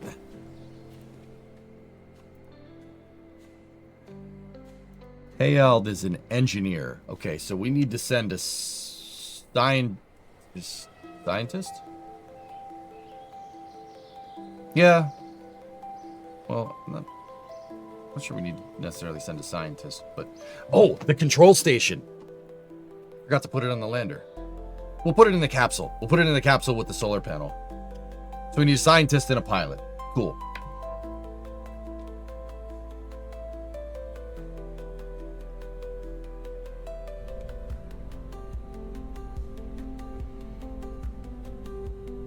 Edvis needs to fly. And then Jedwig. Now for inventory,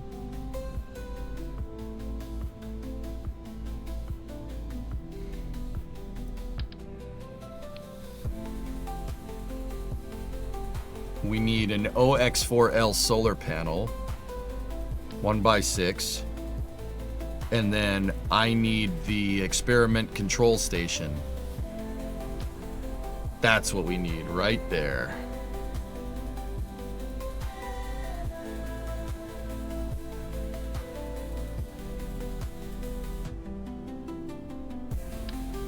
You know, throw an EVA experiments kit on there too. Might as well.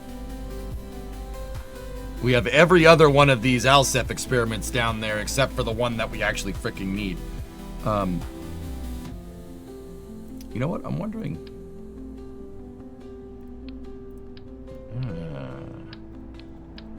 Nice. So what I'm going to do is I'm going to have them carry more rover wheels.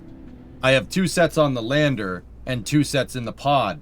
What I'm planning on doing here is replacing all the rover wheels on that rover with rover wheels that are all similar, because I don't want to replace 2 rover wheels with the wrong thing. I don't want to do that.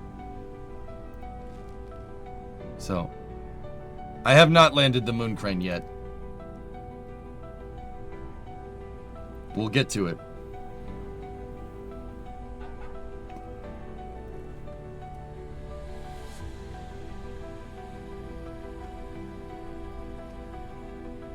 Okay, you guys know the drill here. We're gonna lift off. We need to go into a 6-degree inclined orbit to get to Minmus. After liftoff, we're going to execute the roll program to flight azimuth. After we've cleared the tower and if you've done the pitch kick, we'll enter mode 1 alpha, which is our abort contingency. At any time during the abort, I'll be able to hit 0 on the abort key to be able to jettison the pod away from the rocket. And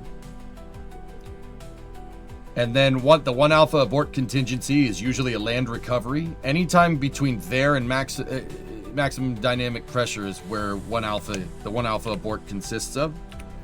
Past max Q, we go into abort mode 1 Bravo, which is a similar abort controller, right? But it's just with a seaborne landing. And then after 1 Bravo, we get to staging. Provided we get a clean separation and good ignition of the upper stage, we go into the 2 alpha abort contingency, which means just jettisoning. Basically doing the same exact thing with a seaborne recovery, detaching from the second stage. After indication of good second stage ignition for a number of seconds, we will jettison the launch escape system and then just move to straight seaborne recovery to Bravo after that. Yeah. This flight will have the first stage boost back and try and land. I'm going to adjust my boost back trajectory a little bit to shorten my boost back burn to make sure that my ballistic boost back trajectory lands us somewhere out there if we can't steer the thing back over here. Hopefully we can land the booster somewhere on this tile. That would be good.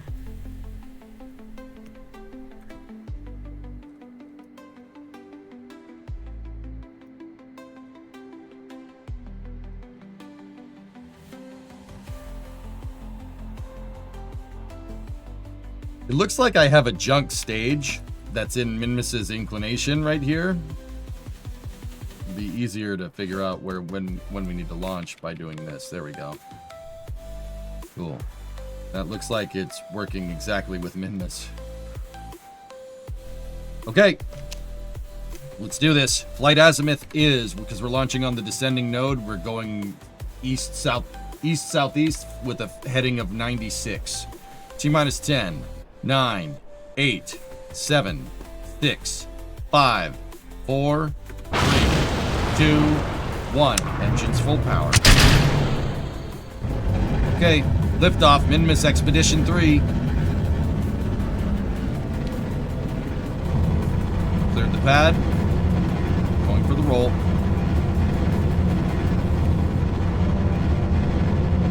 Roll program complete. Pitching over. Okay.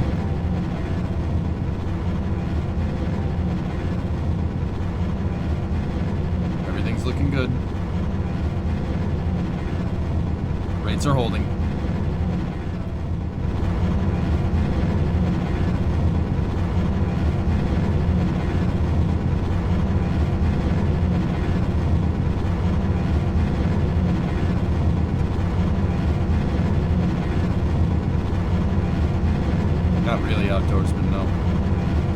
Alpha right now.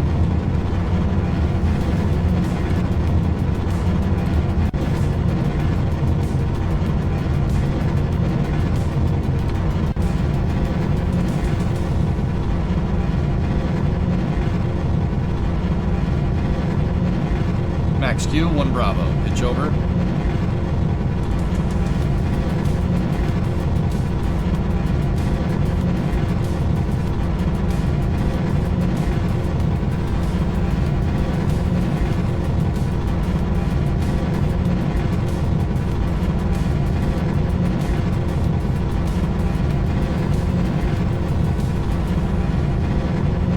Stand by for Miko.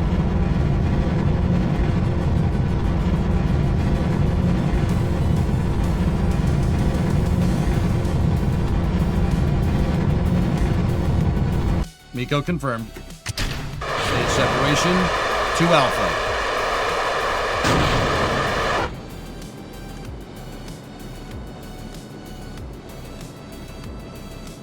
LES jettison. Jettison confirmed to Bravo. Good. Switch back to the first stage.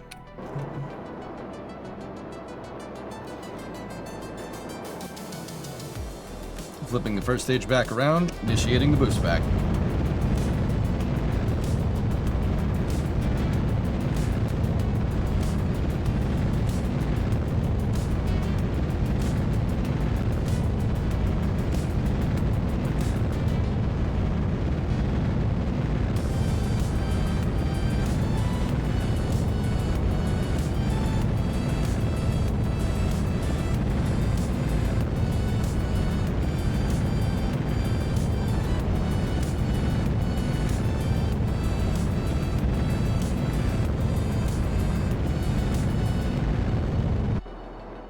Okay, I stopped it a little bit earlier than what I did the last 2 times. Reorienting the stage. That's what I'm doing, Tessa.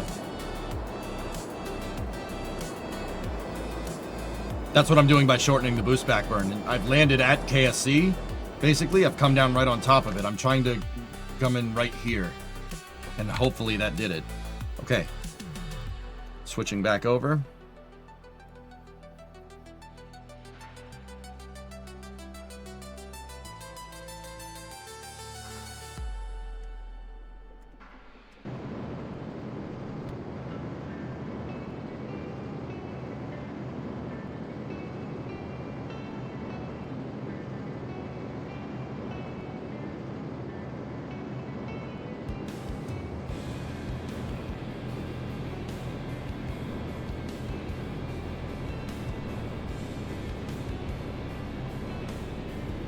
Both vehicles are on nominal trajectories.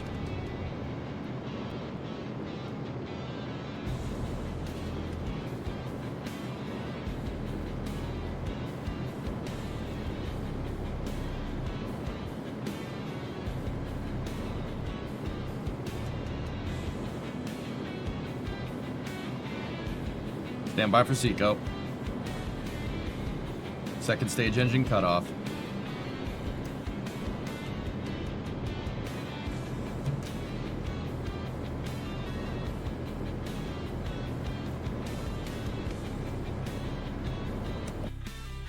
(99 by 94).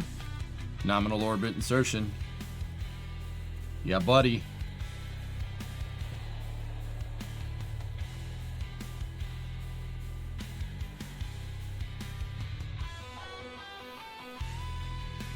Okay, here we go.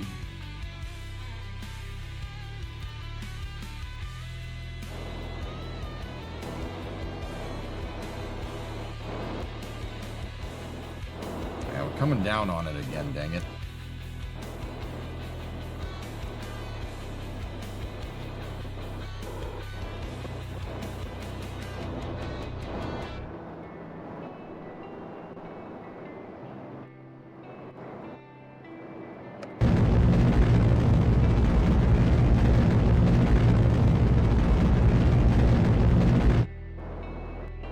But this is pretty much what I wanted to do anyway, so.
Fellas, my monoprop stopped. The monoprop thrusters stopped firing. Did anybody notice that? The verniers stopped working. I'm not sure why.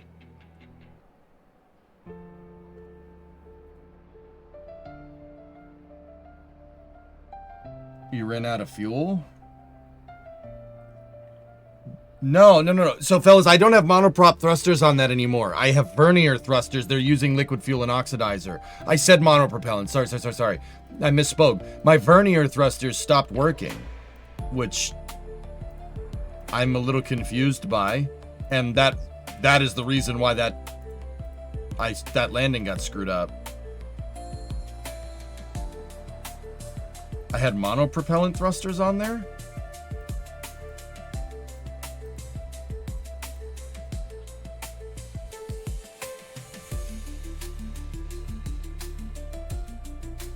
Ah!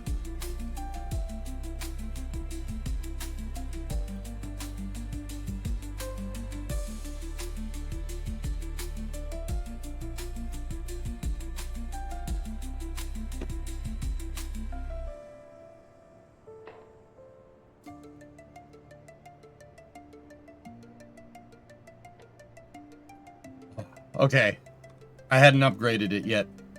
Cool, because I was getting a little confused there. All right, cool. That was the explanation there. All right, sweet. I hadn't upgraded the crew version yet. Got a little worried there for a second. I'm like, what? Yeah, I haven't put the verniers on the crew rated version. That's fine. That's okay. I'm not as worried about the failure now because, yeah, we ran out of monopropellant, so I had trouble stabilizing it. And yeah, it's good. It's fine.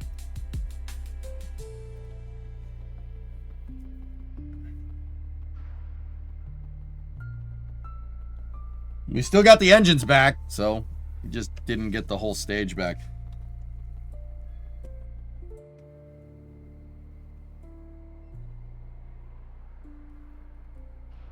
It really feels like early Falcon 9 watching these landing attempts. Yeah. Yep. I know.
Hailed shipwreck is really where we need to get at.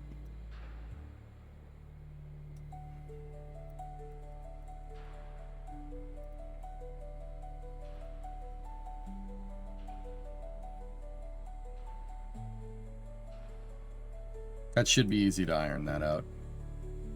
As long as my perigee is close to orbit, should be fine. Alright, cool. Min-miss insertion burn is set. How are you today? I'm great, Nazlik. How are you?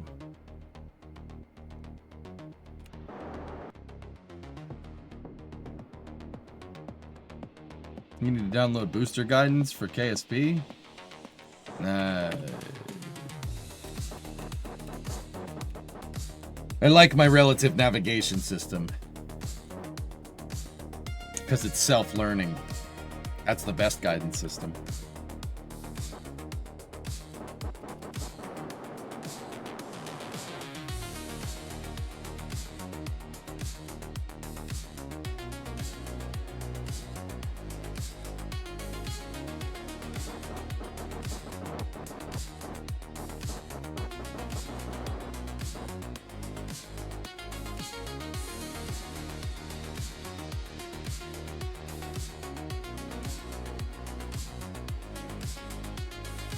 Okay.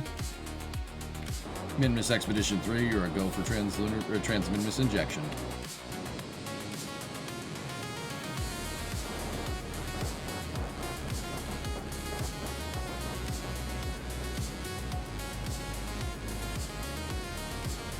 Shroud Jettison.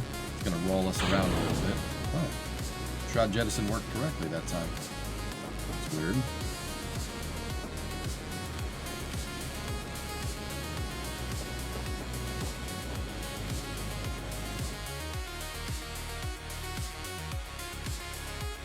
Okay, go for capsule separation.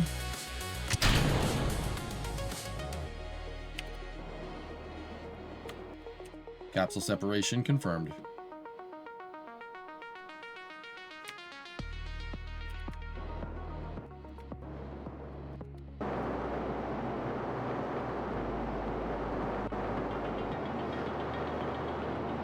SPS ignition.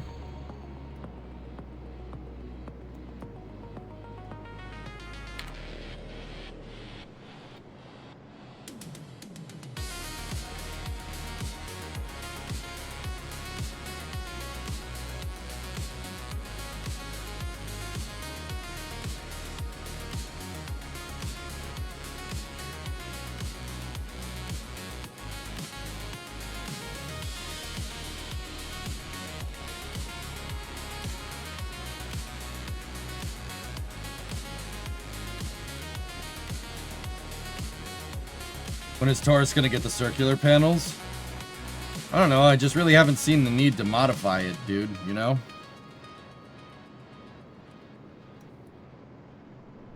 Get out of the way, Moon. Nobody wants you around.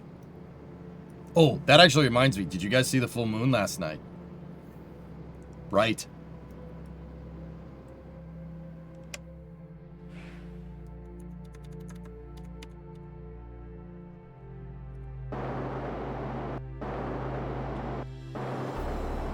The moon was very bright last night. Like, it looked like sunset in my backyard at like 2 in the morning.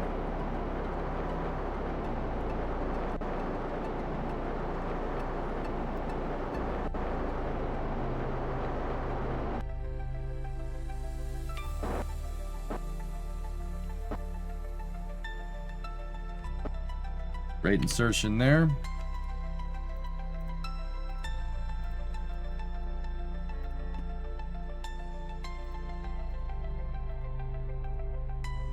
With that being said, circular panels on this thing would look sick.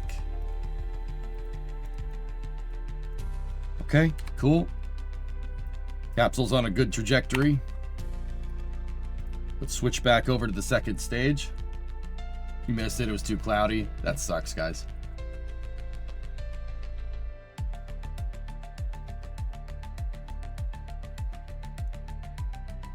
If you have high thrust to weight noons, it doesn't really matter. But yeah, I usually do split the burn nodes, but in this particular application, I didn't. Okay. Second stage, we will now dispose of.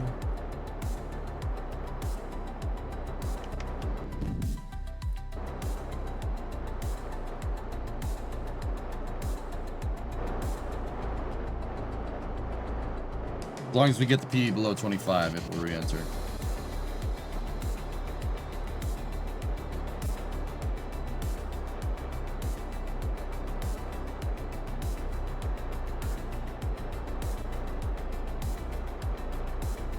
I usually like to set it around 20 just to make sure the Kraken eats this stage.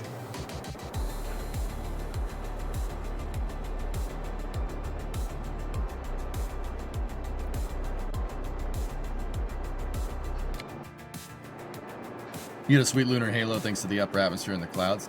Nice. Okay, cool. Sweet. Back to Minmus Expedition. I heard about it, Clayton. That's crazy. Yeah.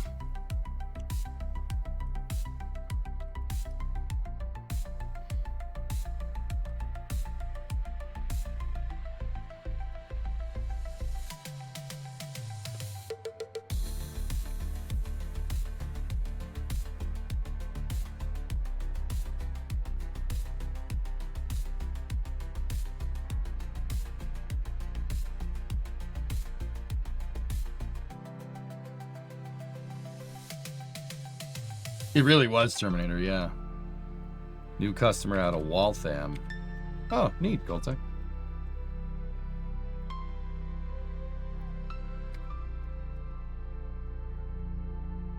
Alright, the Expedition 3 crew is approaching the Minmus.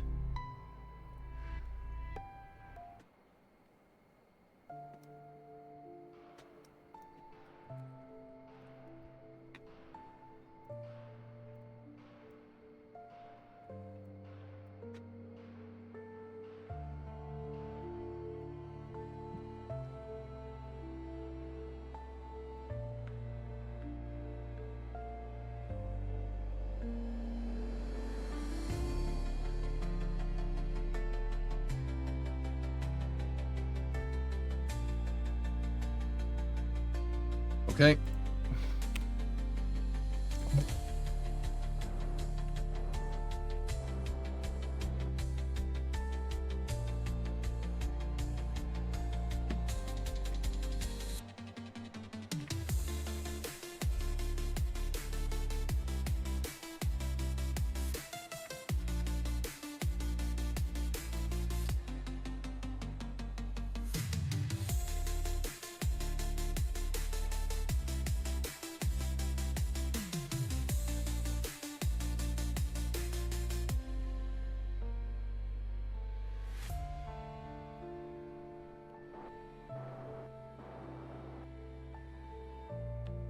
The Baby Minmus.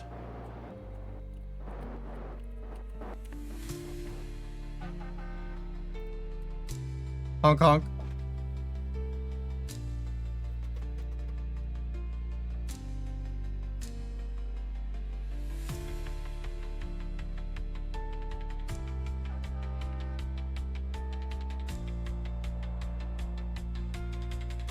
Okay.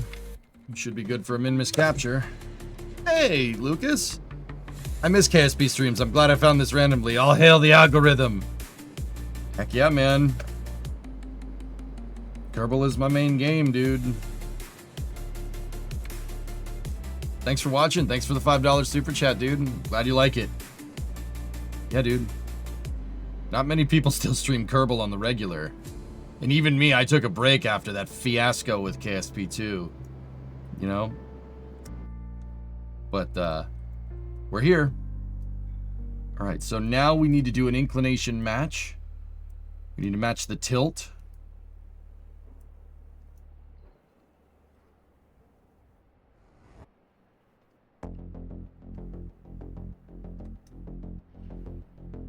Is he reading YouTube chat? Of course I am, Hacks. Nobody's playing Transport Fever in the background. I got Starbase Live on.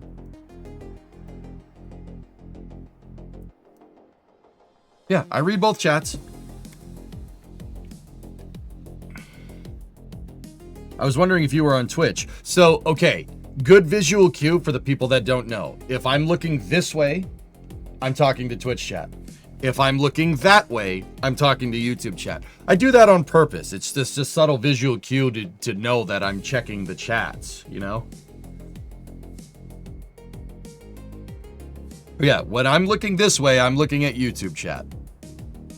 When I'm looking that way, I'm looking at Twitch chat. Is there a flame trench tonight? Yes. Who are you talking to when you look straight ahead? Everyone.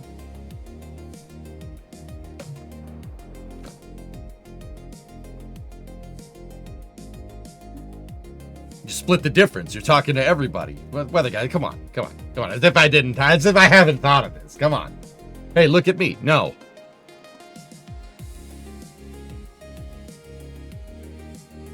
Favorite planet, Moon? I like Minmus. Minmus is fun because it's so forgiving.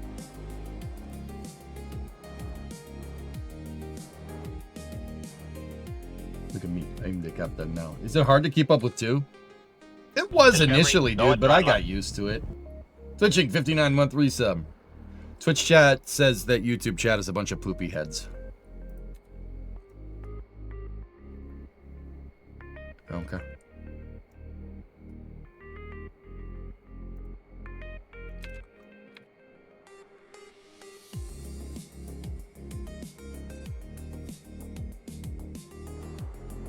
Them's poopy words.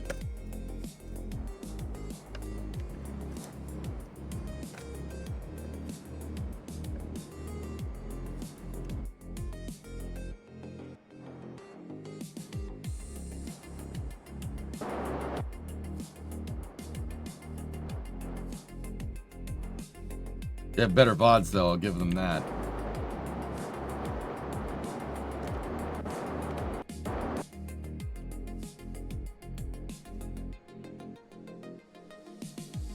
So this is my Minmus Expedition 3.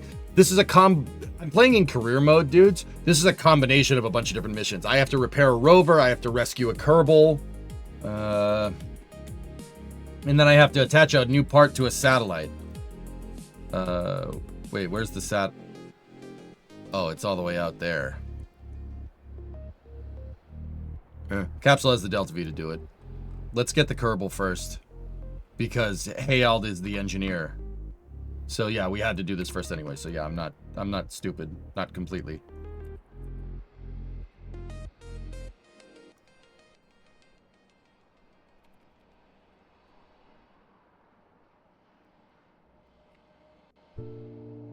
Okay, so at my Paramin here, I'm going to actually slow down. So we need to go this way. So for the people that don't know, just let me bring you up to stream, bring you up to speed if you're newer to the stream. This is my Taurus capsule.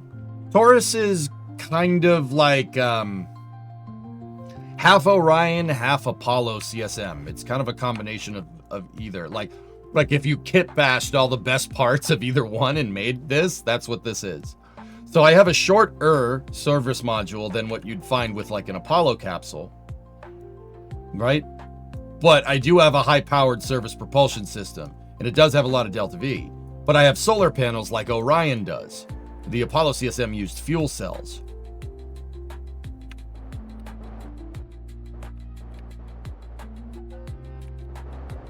So, yeah, this is kind of a combination. It's like I said, kit bashed Orion and Apollo.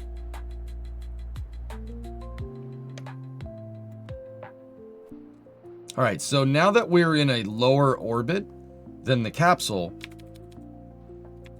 we should catch up, and it should put us in the right phasing here. We just got to do a couple of orbits. There we go.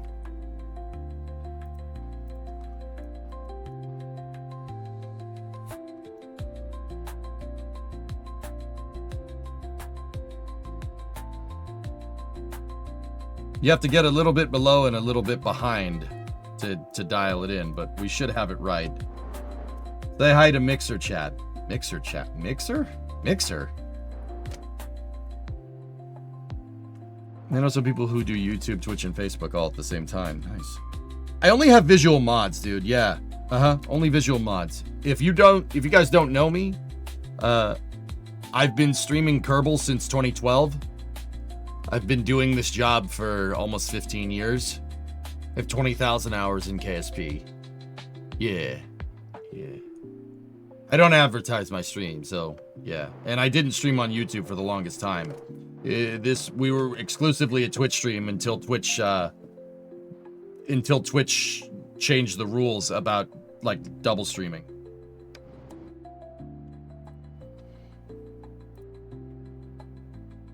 The YouTube stream has only come in relatively recently. This isn't the most efficient rendezvous, but it'll work.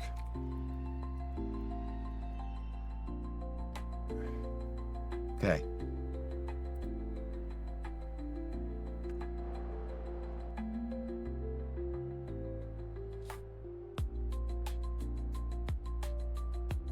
So what's the story with KSP2? They took too long. KSP2, the devs, they pulled the plug on it. It wasn't profitable for a lot. It was not profitable for too long. They pulled the plug on it, shuttered the studio and the publisher. KSP2 is basically abandonware.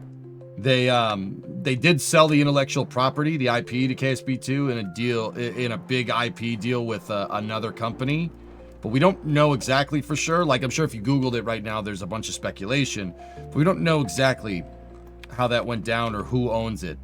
So KSP2 is never going to be completed, which kills me, but we have Kitten Space Agency to make up for that, so I'm not too incredibly worried about it.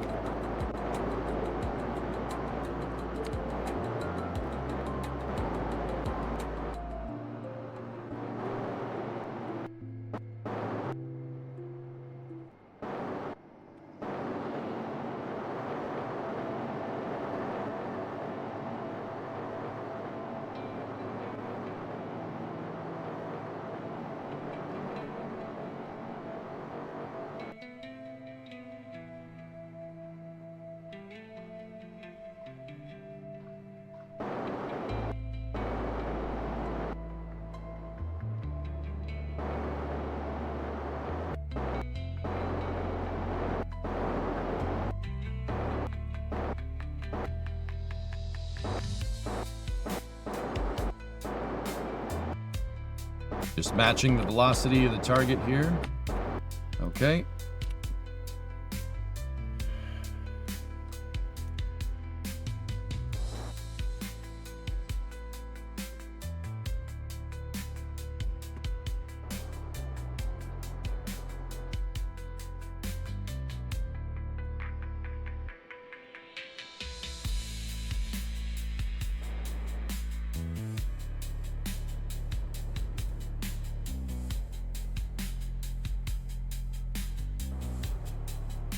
Kitten Space Agency, yeah, it's done by a bunch of ex-Kerbal developers. I'm actually a consultant on that game, Lucas. Yeah, it's a bunch of ex-Kerbal developers and a bunch of people who are longtime KSP fans working on a spiritual successor. It's pretty good, dude. It's in pre-alpha right now, but it shows some pretty good promise.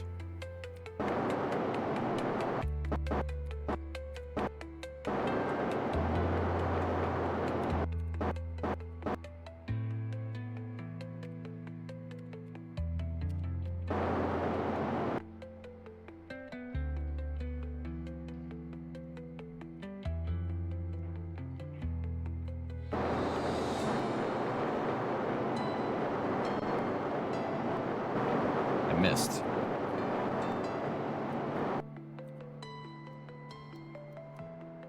No, I didn't miss. Hey, get back over here. I need you. Where are you going?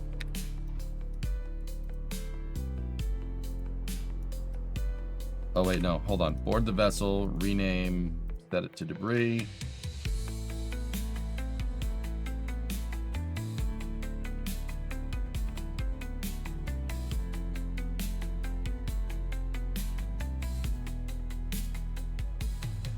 Okay, we got a full crew. I think we bonked it.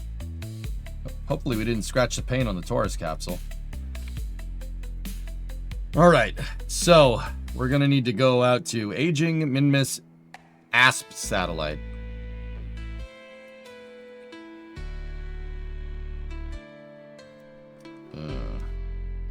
Retrograde.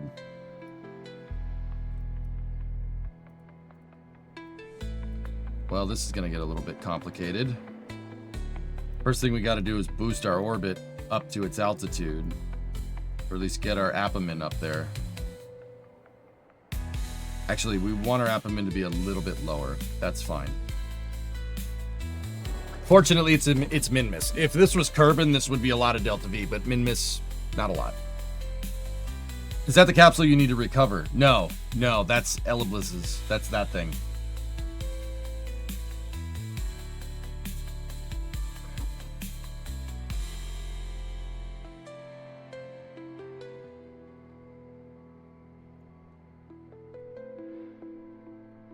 Dan, I've actually been pretty good about getting the content, having content not get flagged lately. I've been, yeah, pretty good. You kind of figure out over time what makes it angy and what it doesn't.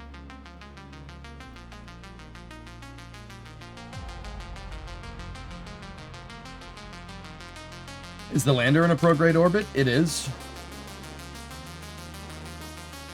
Switching orbit direction, though, Nova, when you're this far out is not that big of a deal.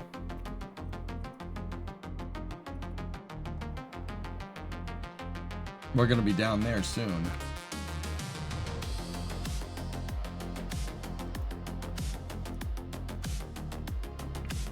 Well, yeah, it's just because it's a pain in the butt, Dan, right? Like,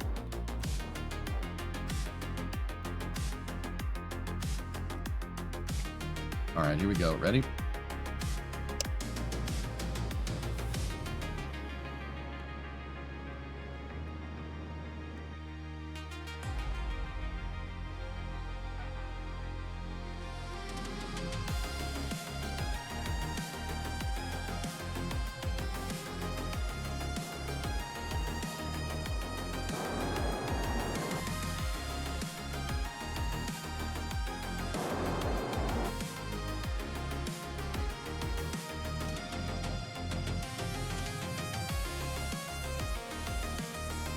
So we're going to go out here. We're going to cruise out here a little bit.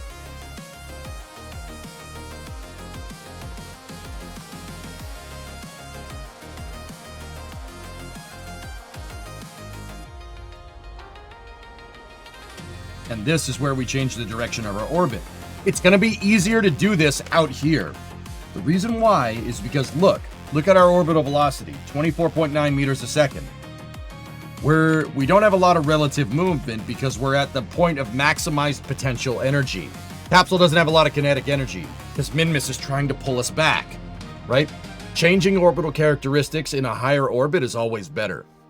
Now, some of them you gotta boost up here, but it's very efficient for changing longitude of ascending node, argument of perigee, true anomaly, and inclination. Eccentricity, you can kind of just, the best way to do it is to just burn prograde, retrograde at PE or AP. But this is not going to cost me much to basically change the direction. I'm going to do a U-turn in space here because the satellite that I need to service, its orbit is going this way. My orbit is going this way. I'm going to do a U-turn here.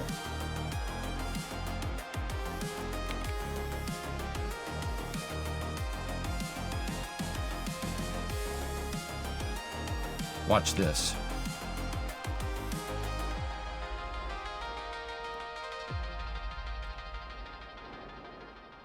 Make sure we do it on the ascending node. The ascending node here, because I have this orbit targeted, right? The ascending node is the point where our orbits intersect.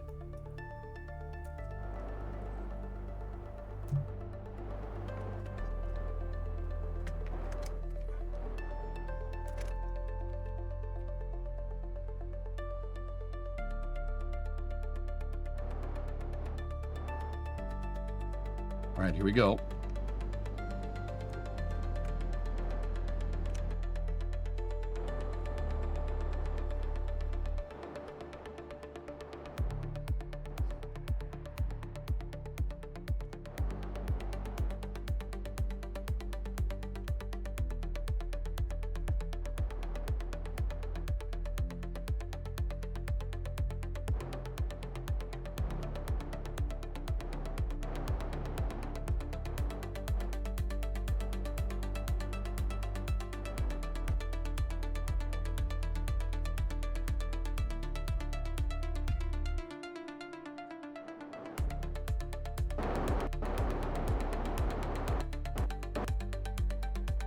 Discovery, go at throttle up. Sweet. I just changed direction. We just did a U-turn. Now what we got to do is boost our orbit up for an intercept. Like this.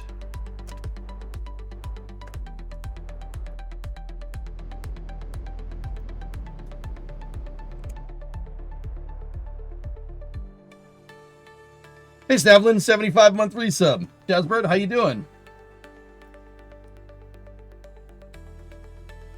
We're in particularly crappy phasing to do that, but that's okay.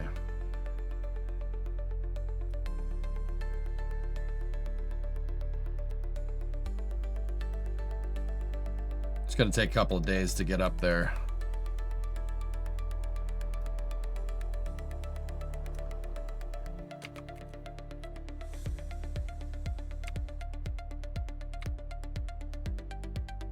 So we're going faster and we're on the exact opposite side. It's going to take probably about a week to catch up to this thing in game. in-game.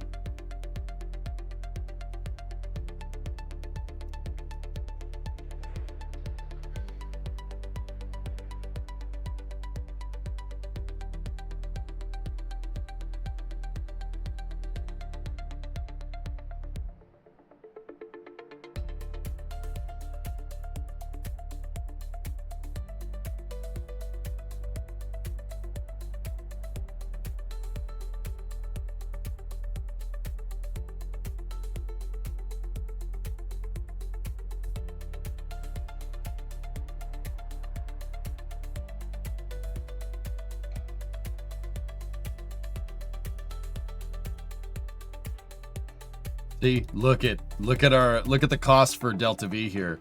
Costs nothing to change this stuff when you're this high up around min-miss.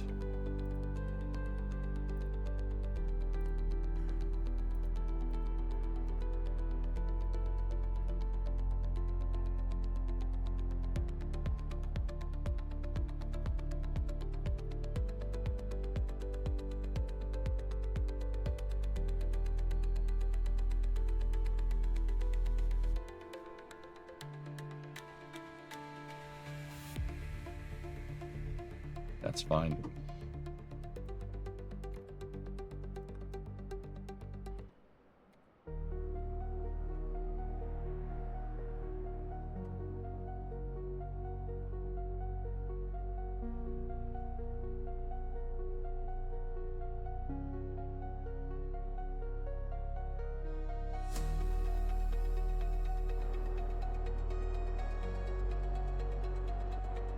Not even gonna need the engines to do this. We could just do it with the RCS. 1.5 meters a second is nothing.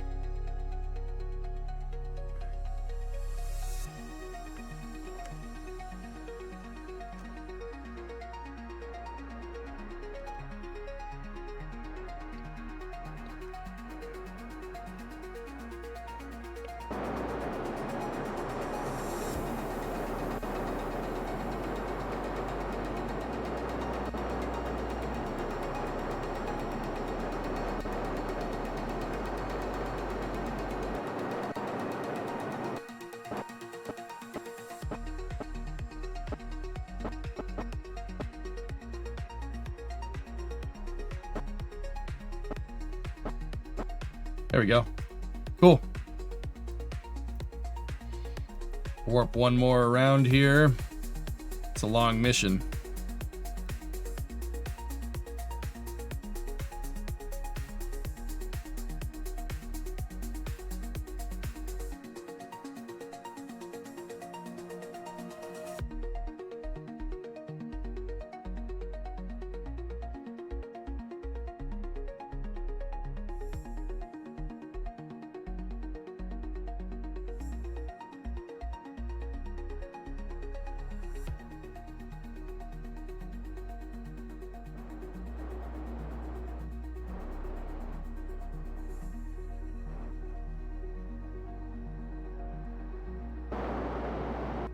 All right, we're going right towards it.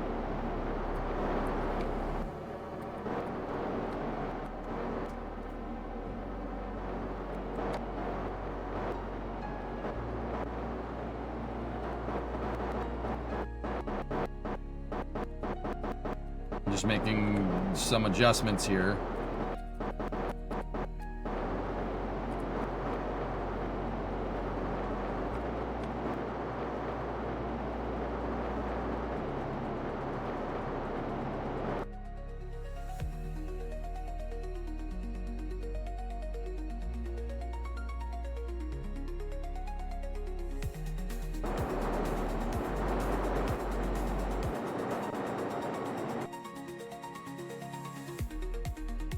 Approaching the target.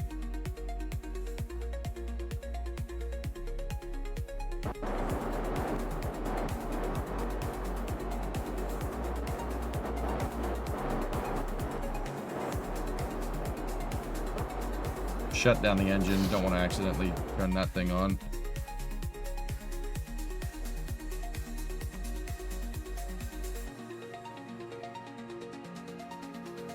Hey, New Glenn, how are you doing? I'm really pissed off at the debate with Charlie Duke. I told you, don't let these people live. Don't let these people occupy your mental capacity. Do not do that. That guy's an idiot, New Glenn. Why are we listening to an idiot? The podcaster too. You don't understand. Giving him attention and giving that podcaster attention is making the podcaster richer and lending credence to that moron's ideas. Do not do that. That's uncool.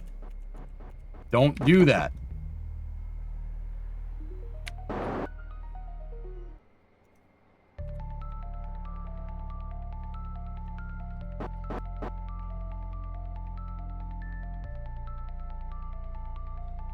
What the heck is this thing?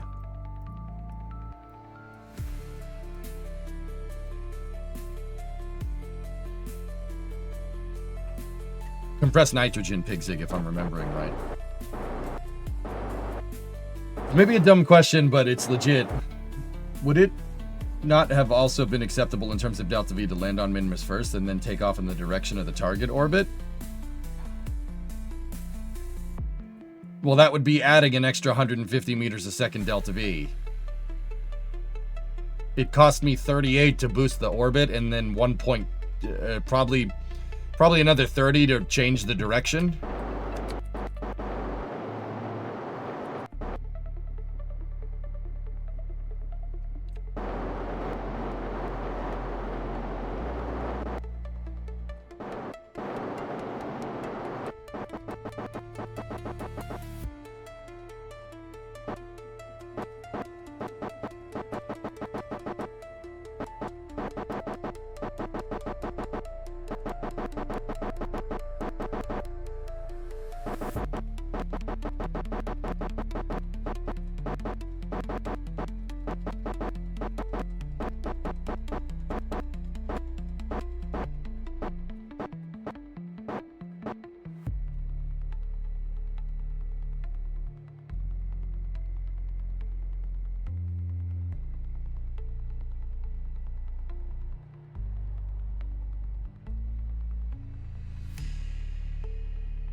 With the SM, to make this work a little bit better, you have to shut off the back set of thrusters here with port and starboard so it doesn't pick up the rates incorrectly. Good.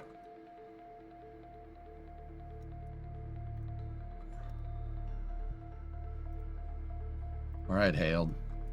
Do your thing.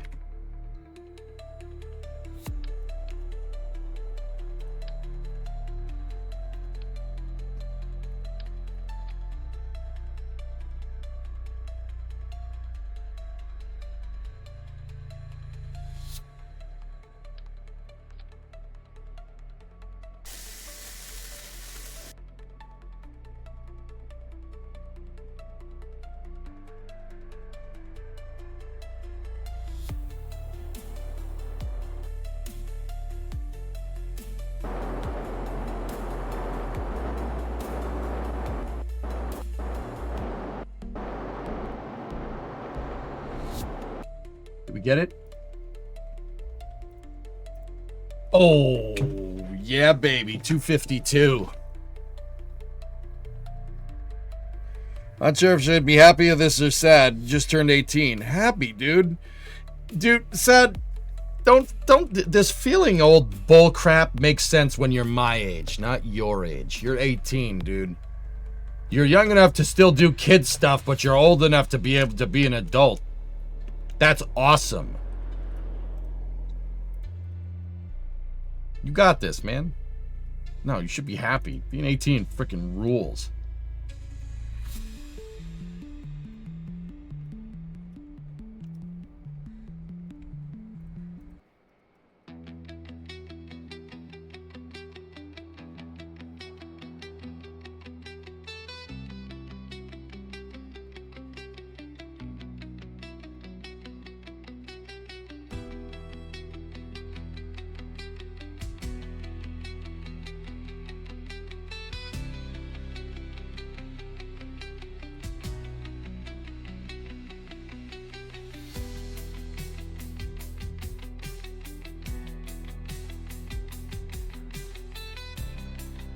Take that scientific experiment. Then science. All right, guys. Next step is to get down to get to the lander.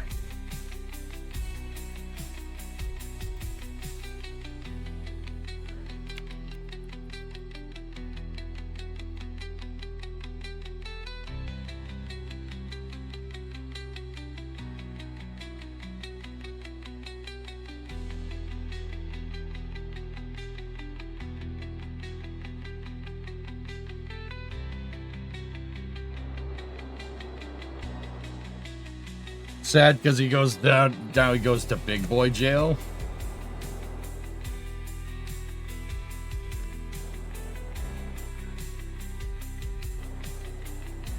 Take your time and figure out what you like and pursue that. Yeah, baby.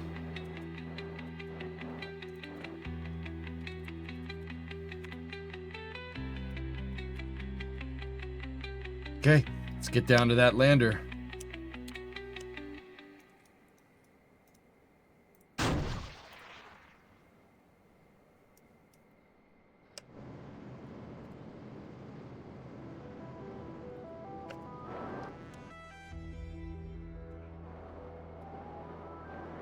Hold on. Honk honk.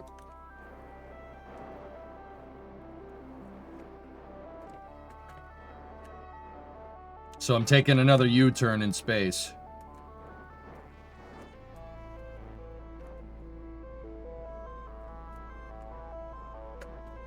Notice how I'm staying on the anti-normal burn.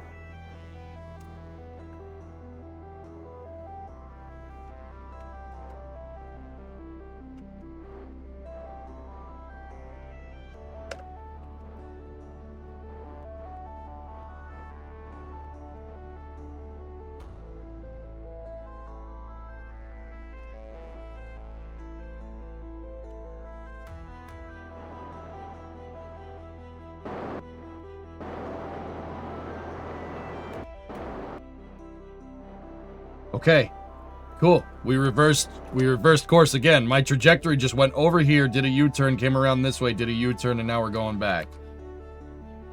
Let's get down to low min-miss orbit. What time is it? Okay, I got 10 minutes. Let's do this.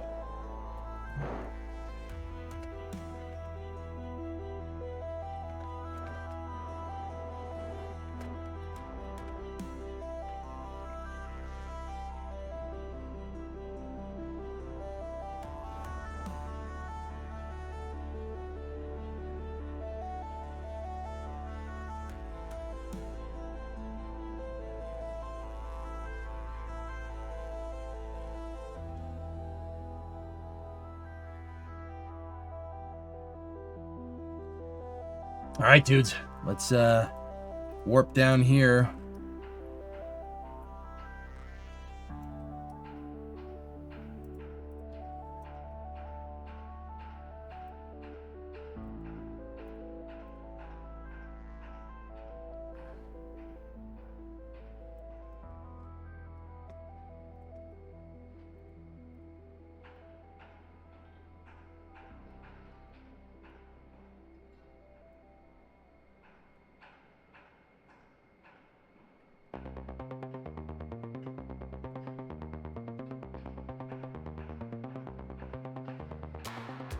All right, cool. That should get me somewhat close.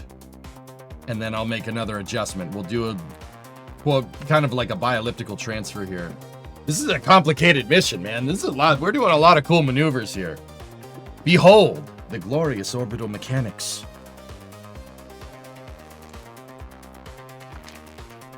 Good stuff, man. I think we'll do the second phase of the mission after Flame Trench, dudes. Yeah, I think we're gonna have to play Kerbal at least initially after Flame Trench. We're gonna have to do some Kerbal. Oh no! Behold! Horn!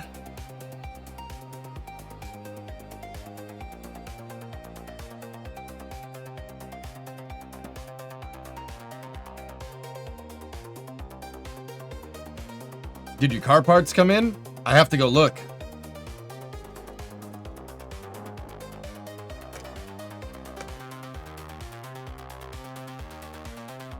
I like you being excited about KSP. We need to return to form, dude. Like, we need to, you know, life got a little bit away from me, and I just want to get back to doing what I like doing, man.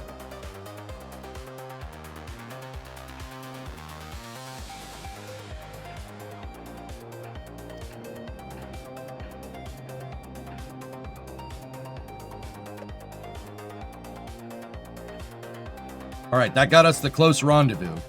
So now, if we go over here and we do a retro burn, and then we add a little bit of a radial out component to that retro burn. Ponzister, look at it! We're gonna get it. Look at it. It's beautiful.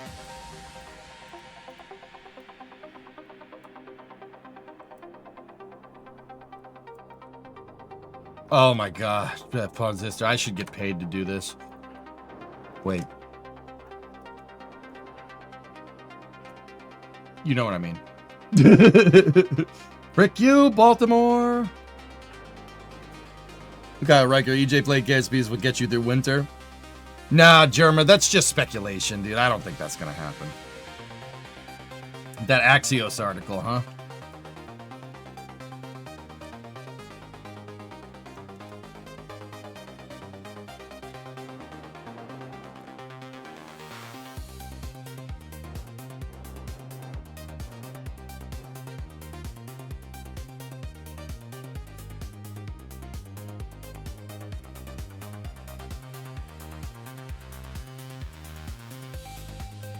Man, is this Taurus capsule good or what?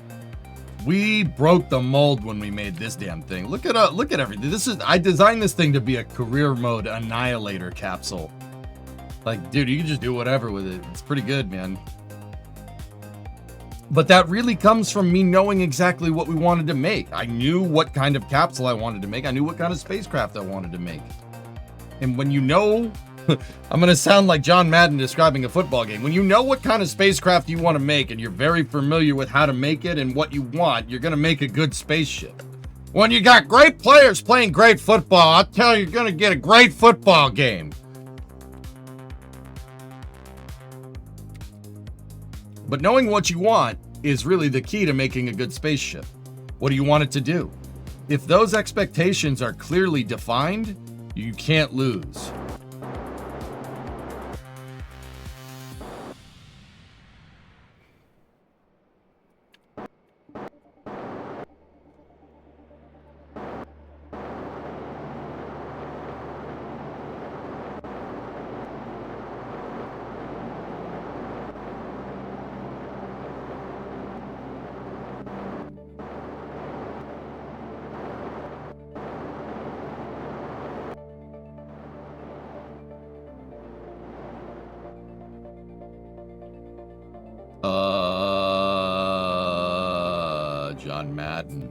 John Matt, football.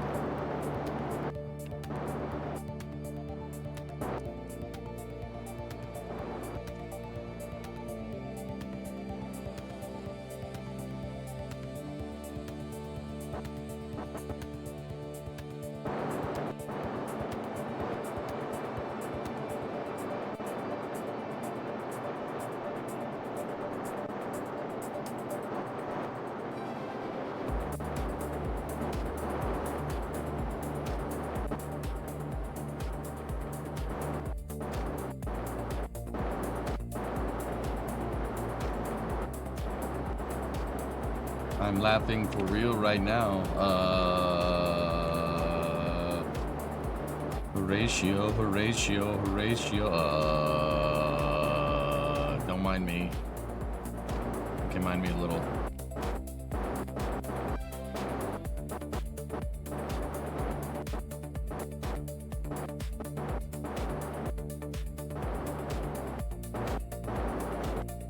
Uterant. And Papal. Now you gotta suck in my head, you dingleberry.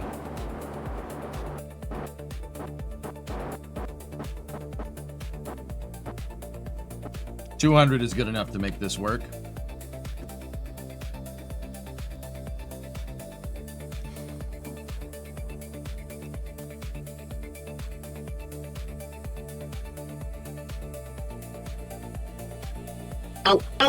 This is space. Hey, I'm in Wayfarer. space. What's up, man?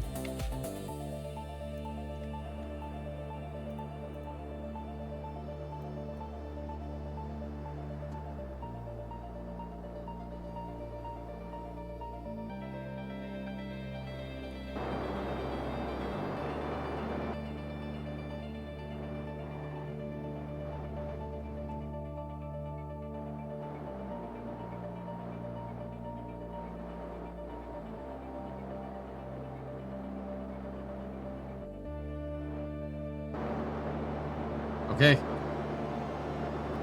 Let's rendezvous these two together, and then we're gonna have to do this. We're gonna have to make this a two-parter here. There's the lander.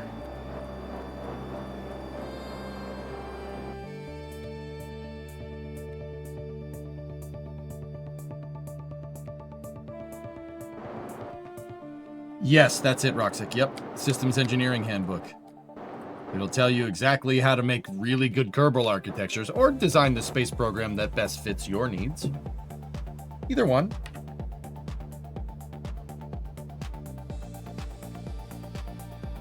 I know you hate it. I don't hate ion propulsion, phone sister. Ion propulsion is super cool. Ion propulsion makes no sense if you don't have a good power source. You know what I mean? Ion propulsion hooked up to a nuclear reactor? Now we have, now, that's not a bad idea.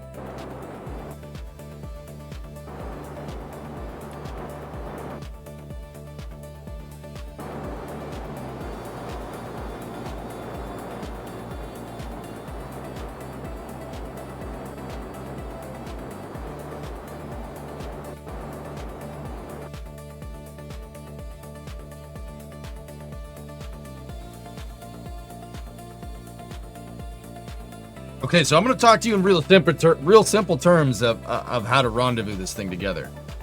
So, I'm sure many of you, if you're newer, you've gotten yourself into a scenario like this, and you're like, okay, how the heck do I rendezvous these two things together?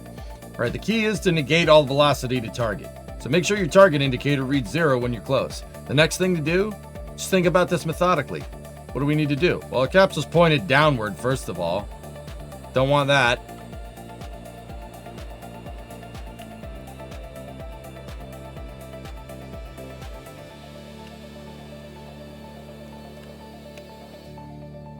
Okay, we're not pointed downward anymore. We got another problem. The docking port's right here. It's pointed away. Fix that.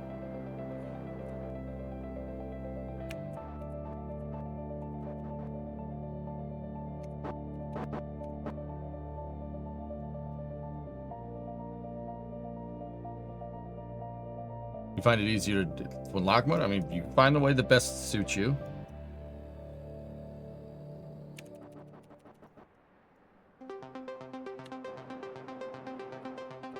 Okay, now that we're pointed towards it, let's, once again, turn on the SAS, negate velocity relative to target. So which way are we moving? We're moving kind of to the left. Okay, target velocity reads 0 again. Now that the capsule is more or less oriented in the direction that we want, I would argue I need to nose down a little bit.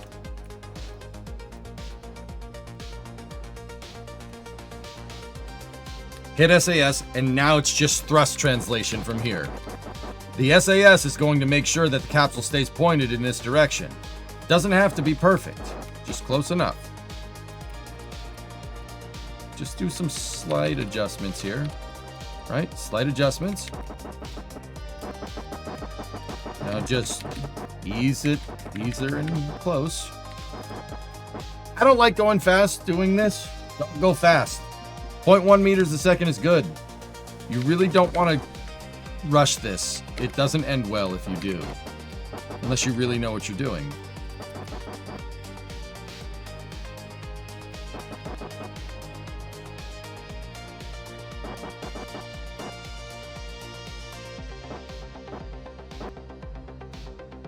So after I initiate this, when we get a soft capture, I'm going to call chop. Crew hands off, which means we shut RCS and SAS off and let the docking port magnetization and then our alignment fins on the docking ports do the work for us. I have some flags that I attach to the docking ports that I'm using as alignment pedals.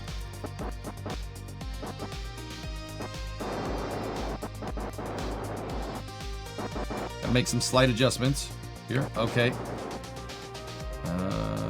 Chop.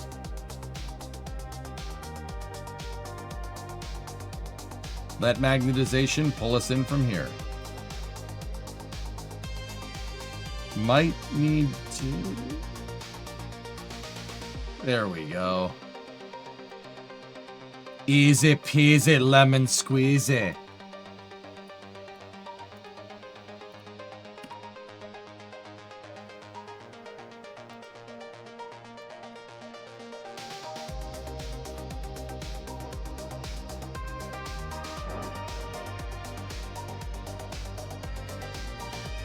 Man, those alignment fins are cool.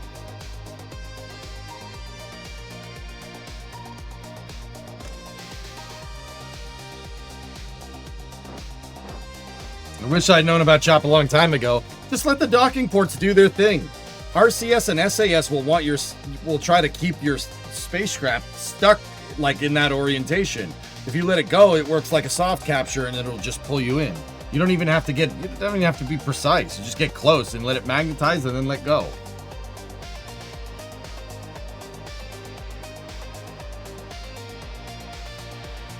All right, one thing that I have to do before we jet for Flame Trench, I got to take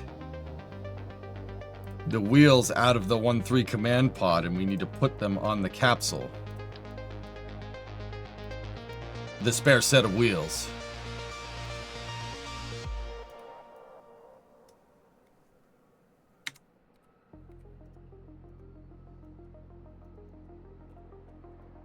We should have the other set of wheels in the storage containers there. Perfect. The other thing we need... No, not Jedwing. We don't need that. I need Hailed. The other thing is we got to take the probe control station and put it in the damn lander can along with the surface experiments package.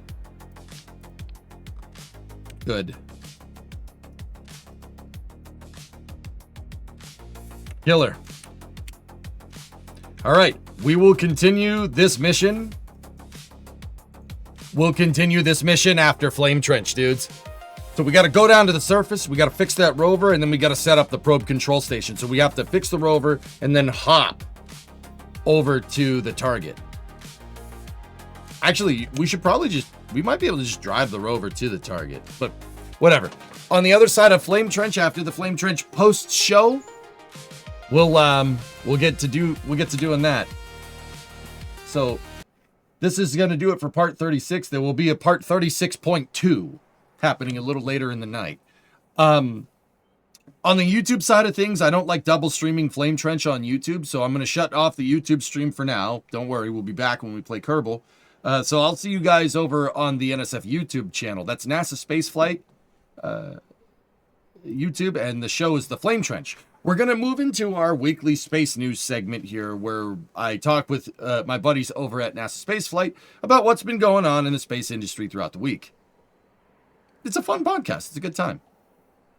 Stay tuned for that, and I will see you guys over there. On YouTube, lost a signal. On Twitch, just chill here for a second until I get the NSF stream piped up in over here. Once again, on Twitch, you don't need to go anywhere. But yeah, that's going to do it for part 36. Part 36.2 will be happening a little bit later in the night. Thank you for watching. Stay tuned. We'll be back very soon.